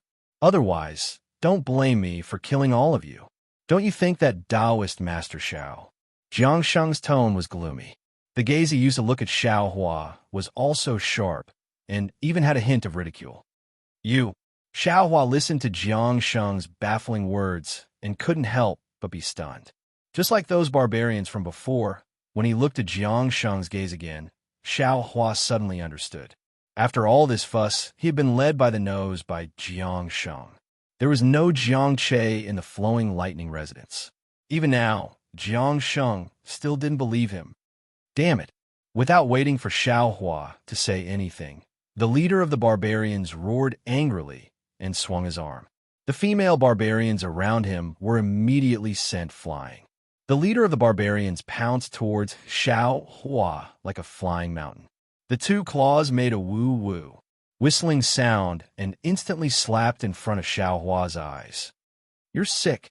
Xiao Hua coldly spat out 2 words at Jiang Sheng. His left hand waved in midair, and the wishful steel staff appeared in his hand. Boom! There was a loud noise, and it hit the claws of the barbarians. The claws on the head of the barbarians were very powerful. In the loud noise, a line of sparks appeared. The leader of the barbarians was actually not sent flying by the wishful steel staff. Moreover, the leader of the barbarians actually used the huge force of the wishful steel staff to flash in midair. The thick leopard tail made a woo sound again and swept towards Xiao Hua's head. Xiao Hua urged his magic power, and the air waves in the nearby space surged. Xiao Hua slightly flicked his finger, and a spell was cast. A fist-sized earth shield immediately appeared in front of him. Puff! In the time it took for a spark to fly off a flint, the tail of the flying leopard hit the earth shield. A thick crack appeared on the earth shield, but it didn't shatter. However, the flying leopard's tail drooped down. It was clearly injured by the counterattack of the Earth's shield. Roar! At this moment, the dozens of barbarians next to the stone table roared and rushed toward Xiao Hua and Jiang Sheng respectively. Xiao Hua did not face them at all. After blocking the attack of the leader of the barbarians, he sneered and urged the fire escape technique. Shua! There was a light sound, but a string of flames was born and his figure disappeared from a distance. The barbarians that rushed towards Xiao Hua were startled. They looked at each other, and two of them turned around and chased out of the deep hole, while the rest rushed towards Jiang Sheng. Roar! Xiao Hua appeared outside the mountain valley. Hearing the faint dragon roar in the mountain valley, he snorted coldly and flew towards the top of the mountain valley without stopping. Those dozens of barbarians were only in the light-gathering realm and could not be considered as powerful experts. However, the leader of the barbarians had the strength of the Enlightenment Star realm. If Jiang Sheng was at his peak, he would be able to put up a fight. As for now, Jiang Sheng was already injured, so how could he be a match for these barbarians? However, this had nothing to do with Xiao Hua. Xiao Hua wanted to help Jiang Sheng with good intentions, but he didn't expect that Jiang Sheng would make a fool out of him like this. Xiao Hua, who looked very reckless, was actually so scheming. It really made Xiao Hua's heart cold. Xiao Hua's divine sense swept through the bottom of the mountain valley. Two barbarians led a few weaker ones out. Xiao Hua originally wanted to teach these monsters a lesson, but when he saw the scarlet mountain rocks nearby, he sighed. His figure moved, turning into a rainbow and flying into the sky. Then, Xiao Hua waved his large sleeve and swept up Yuan, who was standing far away from the mountain rocks, and disappeared in a moment. Where did the Dragon Palace Marine soldiers come from? Then where did that powerful human fly off to? Dozens of barbarians flew up the mountain valley with weapons in hand. Their gazes were all empty. Not only did they not see Xiao Hua's figure, the shrimp soldiers and crab generals were also nowhere to be seen. The leader of the barbarians released his divine sense and looked around for a moment. His eyes turned a few times, and he instructed the barbarians behind him, "Go to the Feather Spirit Palace and find out if the second prince of the Dragon Palace wants to go back on his word again. Oh, and while you're at it, see what happened in Feather Spirit Bay recently." Yes, the dozens of barbarians scattered and flew away, disappearing in a moment. The two barbarians who had chased after Xiao Hua were still not at ease. They once again circled the entire mountain valley before descending into the mountain valley. Xiao Hua's figure landed in Feather Spirit Bay. Yuan shook his head, looked left and right, and said with a smile, "Taoist, have you finished your business?" "And yes, it's already finished. Bring this Xiao to Yao Shi." Xiao Huan nodded, his face not showing any abnormality.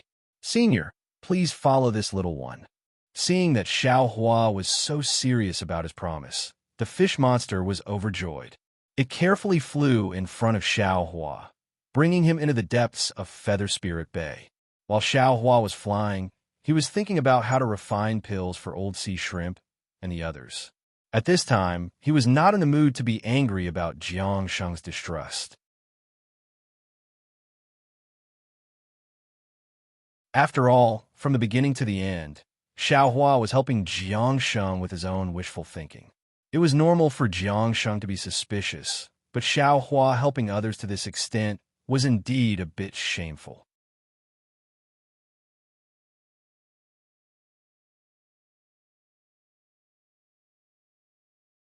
Chapter 3946. Now that he thought about it, ever since Xiao Hua saved Jiang Sheng in the Yazi arena, Xiao Hua had never let Jiang Sheng see the fight between him and the North Sea Dragon Palace. How could Jiang Sheng trust the few names that Xiao Hua mentioned? Even if Xiao Hua escaped with Jiang Sheng still saw the fight between Xiao Hua and the North Sea Dragon Palace. If it was Jiang Sheng, he could also see it as the North Sea Dragon Palace playing hard to get. Jiang Sheng thought that Xiao Hua was bait to capture Jiang Che, Jiang Hong, and the people of the Heavenly Abode River. This was very normal. Since that was the case, what Jiang Sheng said to Xiao Hua earlier should also be a test. In other words, Jiang Hong was not captured by the North Sea Dragon Palace. Perhaps it was because of this that Jiang Sheng saw the flaw. And it was also because of this flaw that Xiao Hua was relieved. As long as Jiang Hong was fine, the matter of the Heavenly Abode River had nothing to do with Xiao Hua. Especially since Jiang Sheng drowned Longevity Town, he deserved to die. Xiao Hua pulled himself away and left without the slightest bit of hesitation. After flying past some shops, Xiao Hua frowned slightly.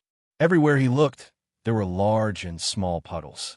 Some of these puddles were empty, and some of them were floating on the surface of the water. Some of these puddles were filled with filth, and some of them had some members of the sea race floating on them. However, these puddles were emitting an unpleasant odor. This odor was somewhat stinky and rotten. Xiao Hua felt that it was very strange. Looking at the end of the puddles, there were some simple origin arrays. Xiao Hua's eyes could not see through them. Although Yuan was flying in front, his eyes never left Xiao Hua's face. Seeing Xiao Hua frown, he hurriedly smiled and said, "Taoist, this is the place where the sea race like me live. This place is filled with seawater brought in by the Feather Spirit Palace. Normally, it is changed every half a year. If it was the place where the ordinary sea race lived, there would not be an unpleasant smell. However, if it was the place where the old sea shrimp lived, because of their injuries, the seawater would inevitably be contaminated with the smell. The seawater that is changed every half a year does not require sea crystals. If you want to change it normally, you need to pay a lot of sea crystals, so, and no harm." Xiao Hua smiled and said, "This old man will not smell it. Yes, enlightened master. It's not far ahead." Yuan pointed at a place protected by an origin formation in the distance. In fact, there was no need for Yuan to say anything. Outside the formation, Old Shrimp and the other old members of the Sea Clan were already waiting there. Seeing Xiao Hua coming over, all of them had smiles on their faces. After the old members of the Sea Clan entered the formation, the other old members of the Sea Clan welcomed them. "Taoist Xiao, please."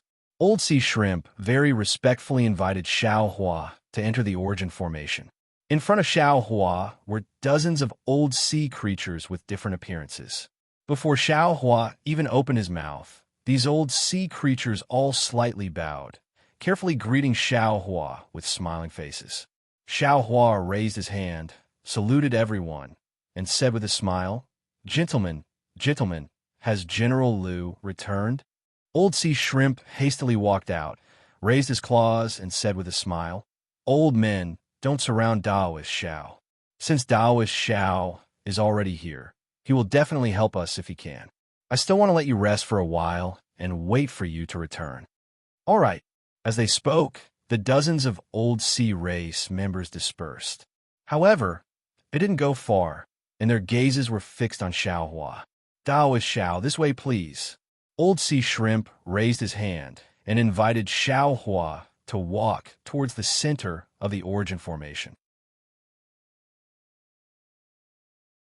The interior of the origin formation was about a few li in size. It looked like an island with seawater all around. There were some trees on the island, and there was actually a pavilion among the trees.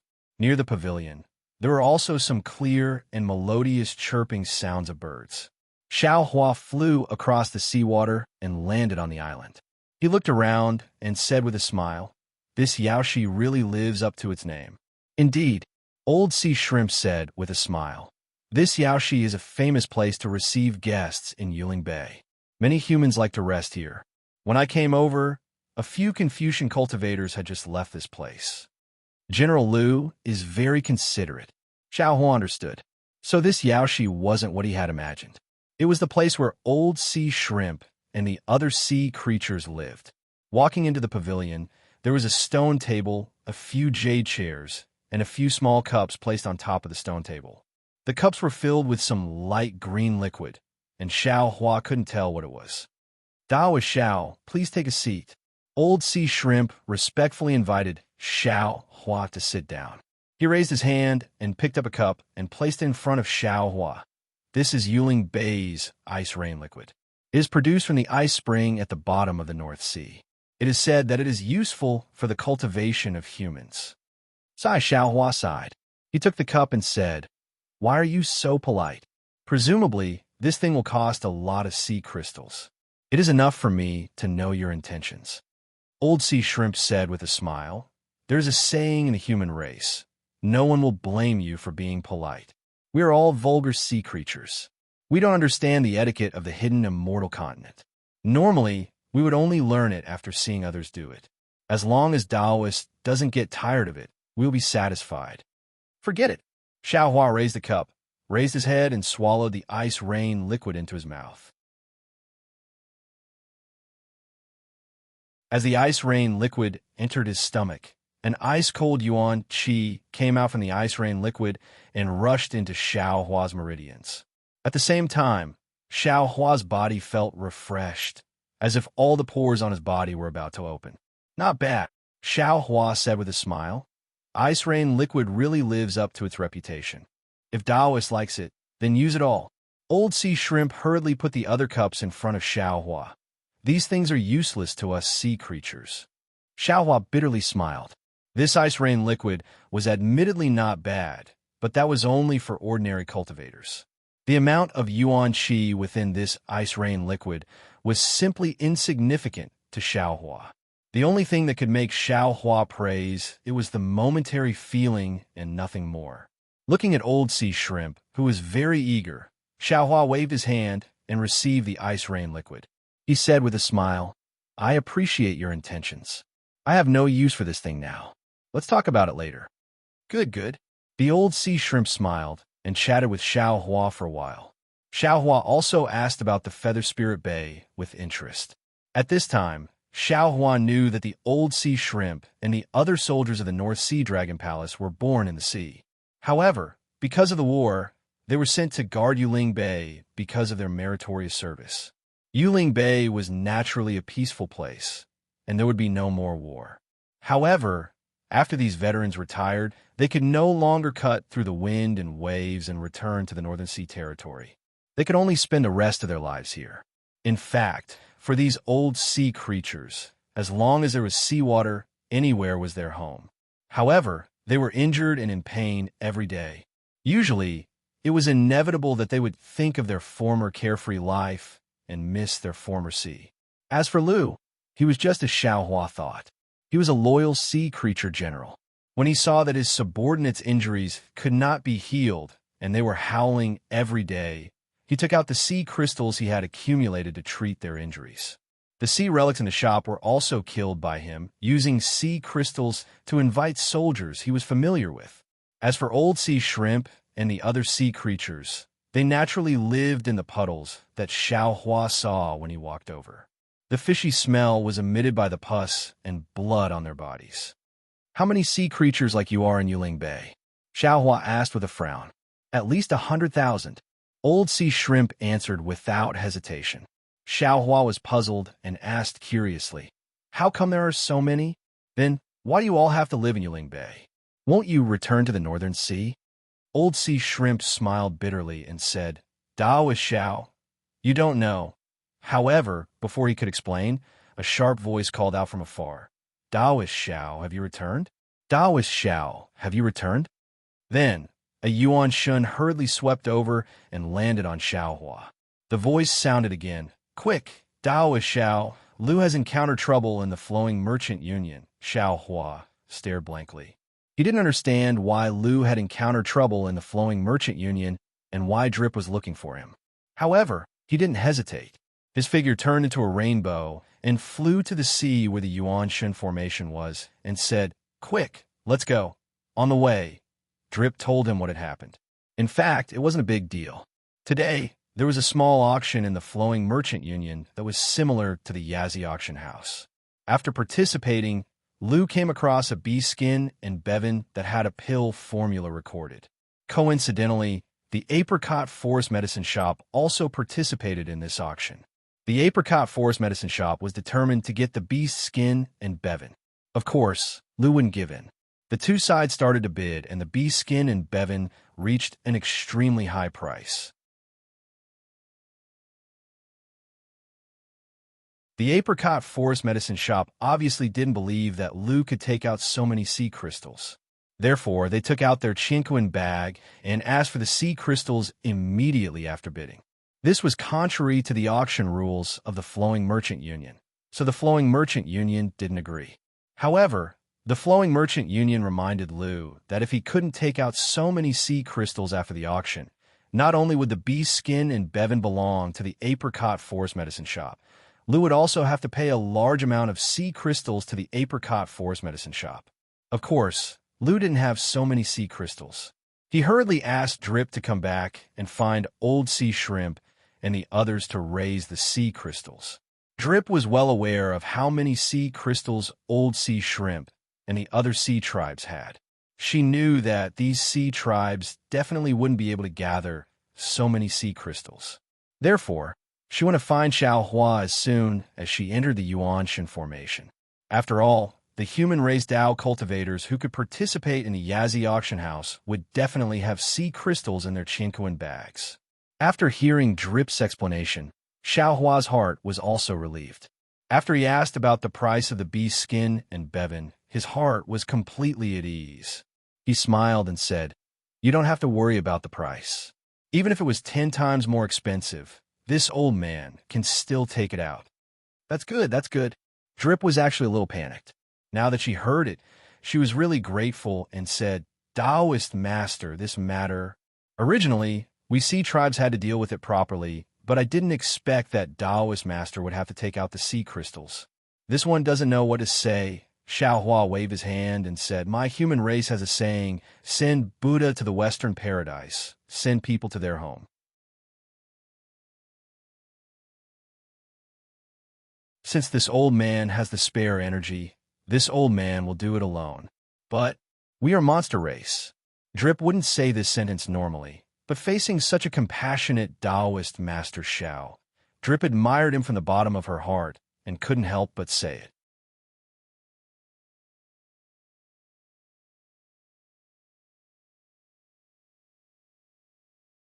Chapter 39:47. If the human race doesn't have humanity, then what's the difference between them and beasts? If the demon race has a human heart, then what's the difference between them and the human race? Xiao Hua replied with a smile. "AI, Drop sighed in shame. Back then, I also devoured a lot of humans, now that I think about it. Lay down the butcher's knife and become a Buddha? As long as you start today." Xiao Hua replied indifferently.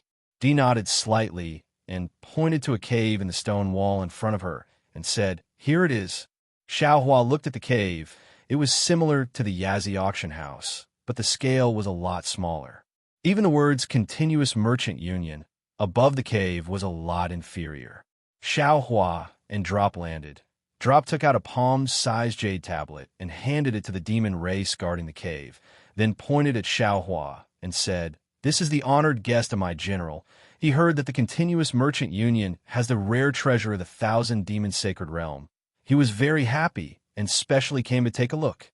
The demon race of the Continuous Merchant Union checked the jade tablet and returned it to Drop, then bowed and said, "Immortal friend, please, not bad." Xiao Hua followed Drop into the cave and said with a smile, "The guards of this Continuous Merchant Union are much better than the Yazi auction house. Moreover, they actually let us in during the auction."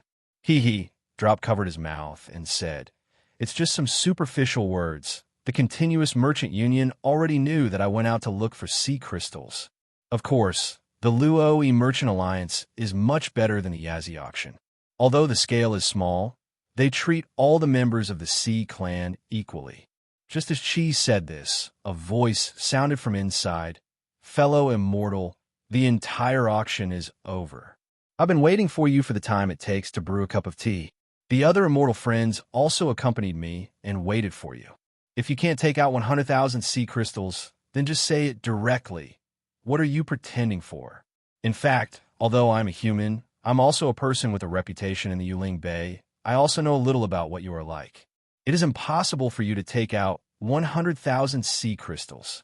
For the sake of the Continuous Merchant Union's face, and for the sake of a mortal friend, I have patiently waited for so long. If we were in the hidden immortal continent, I would have already become hostile. Sai, forget it. You probably can't take out 10,000 sea crystals anyway. You might as well take out 5,000.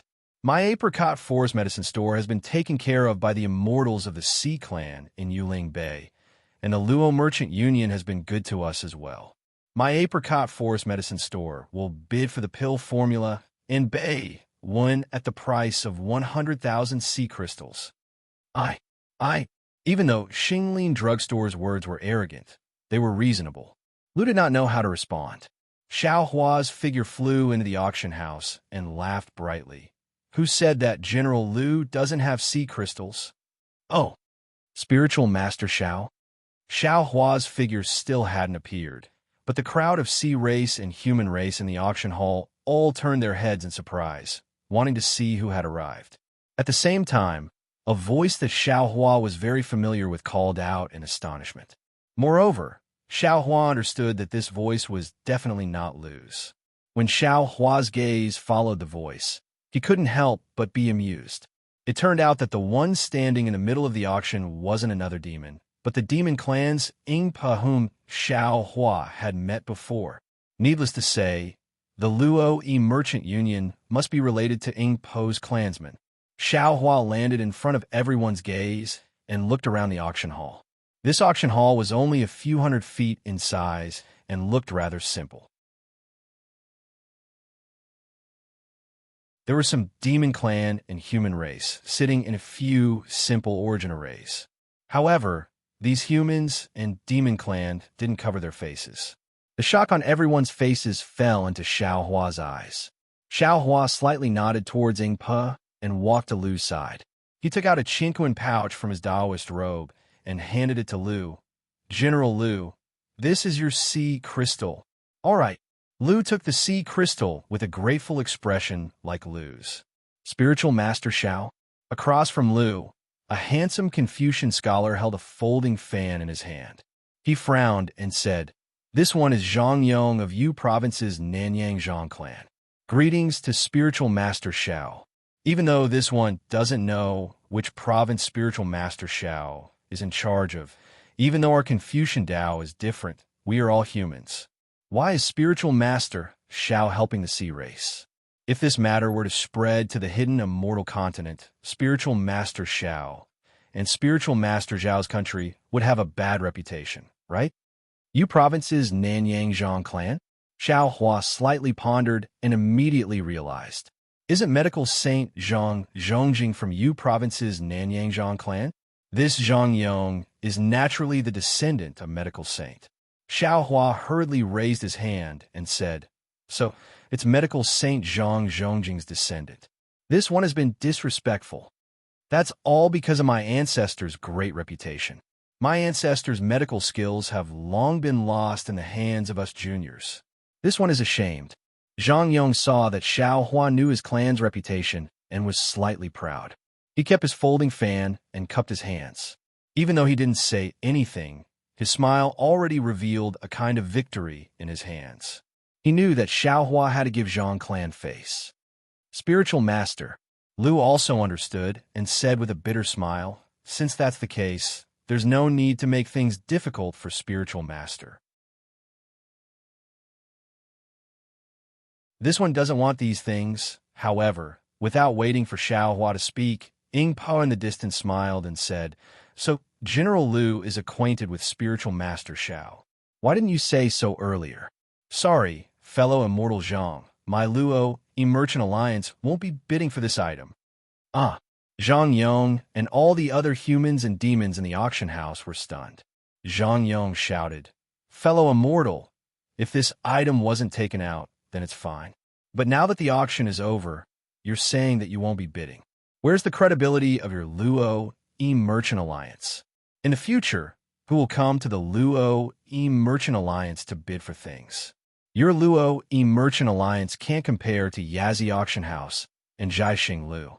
With this matter, I'm afraid that in the future, there won't be any humans or even demons coming to the Luo Merchant Alliance to bid for things, right? Fellow Immortal, you don't have to be like this." Xiao Hua smiled and raised his hand, saying, "This one knows that the auction house should let people take a look at the items before bidding, right? This one hasn't seen this item before. Fellow immortal, can you let this one take a look? Of course. Ingpa originally wanted to give this item to Xiaohua. Hearing Xiaohua's words, he naturally raised his hand and waved the beast skin and Bei one. The two items landed in front of Xiaohua. Xiaohua took the beast skin and Bei one. When he turned around, the beast skin shook slightly and instantly kept it into the space. He then handed Bei one to Lu Dao. General Lu, this one doesn't have any elemental thoughts. I'm afraid I can't take a look. Take a look. Lu didn't know what Xiaohua was planning to do. After taking Bei one, he heard Xiaohua's voice transmission. The corner of his eyes twitched a few times. He activated his elemental thoughts and pretended to look at Bei one. He said, "Where's the beast skin? Let this one take a look again." At this moment, Xiaohua gave the beast skin to Lu and returned Bei one to Xiaohua. Xiaohua took Bei one and kept it into the space. Lu looked at the beast skin and pondered for a moment. He nodded and said, "Dao is Xiao. These two items are indeed what this one wants. Sigh, if it was someone else, then so be it." Xiaohua reached out and took the beast skin. Bei one also appeared in his hand. He then sighed and said, "But Yuzhou's Nanyang Zhang clan is the descendant of the medical saint. This item, it's better to give it to them." "Oh, all right." Lu hesitated for a moment and replied, "But 5,000 sea crystals? We still have to compensate Xing Lin Drugstore." Xiaohua said without hesitation, "If we did interfere, how could Xing Lin Drugstore spend so many sea crystals? But just for this, we still have to compensate them with 5,000 sea crystals." "Yes," Lu replied. He took out 5,000 sea crystals from his Qingquan bracelet. Xiaohua took it and gave it to Zhang Yong along with the beast skin and Bei one.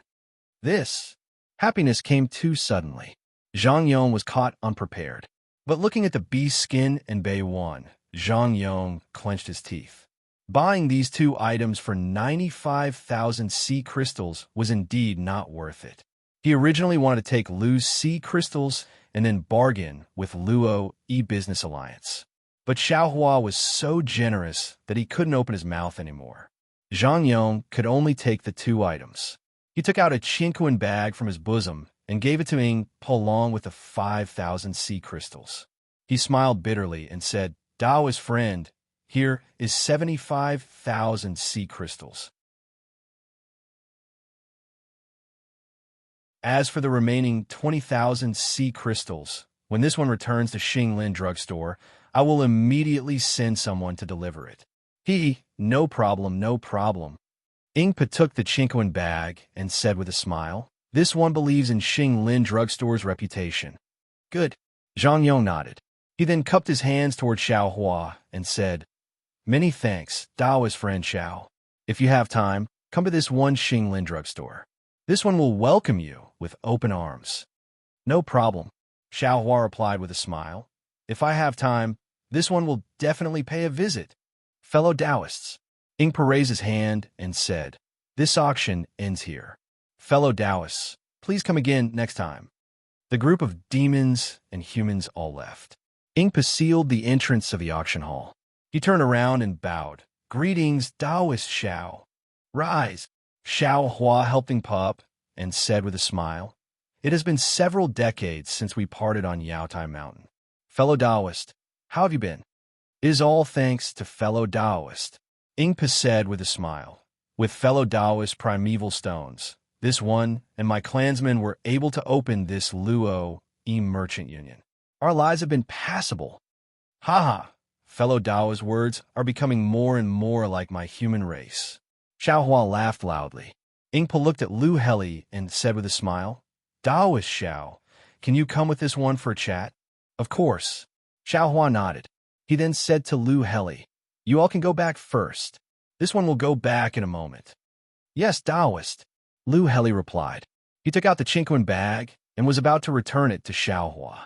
Xiaohua said with a smile, "This one arbitrarily made you lose 5,000 sea crystals. The primeval stones in the bag can be considered as compensation." Ingpa smiled and took out 5,000 sea crystals from Zhang Yong's Qingquan ring.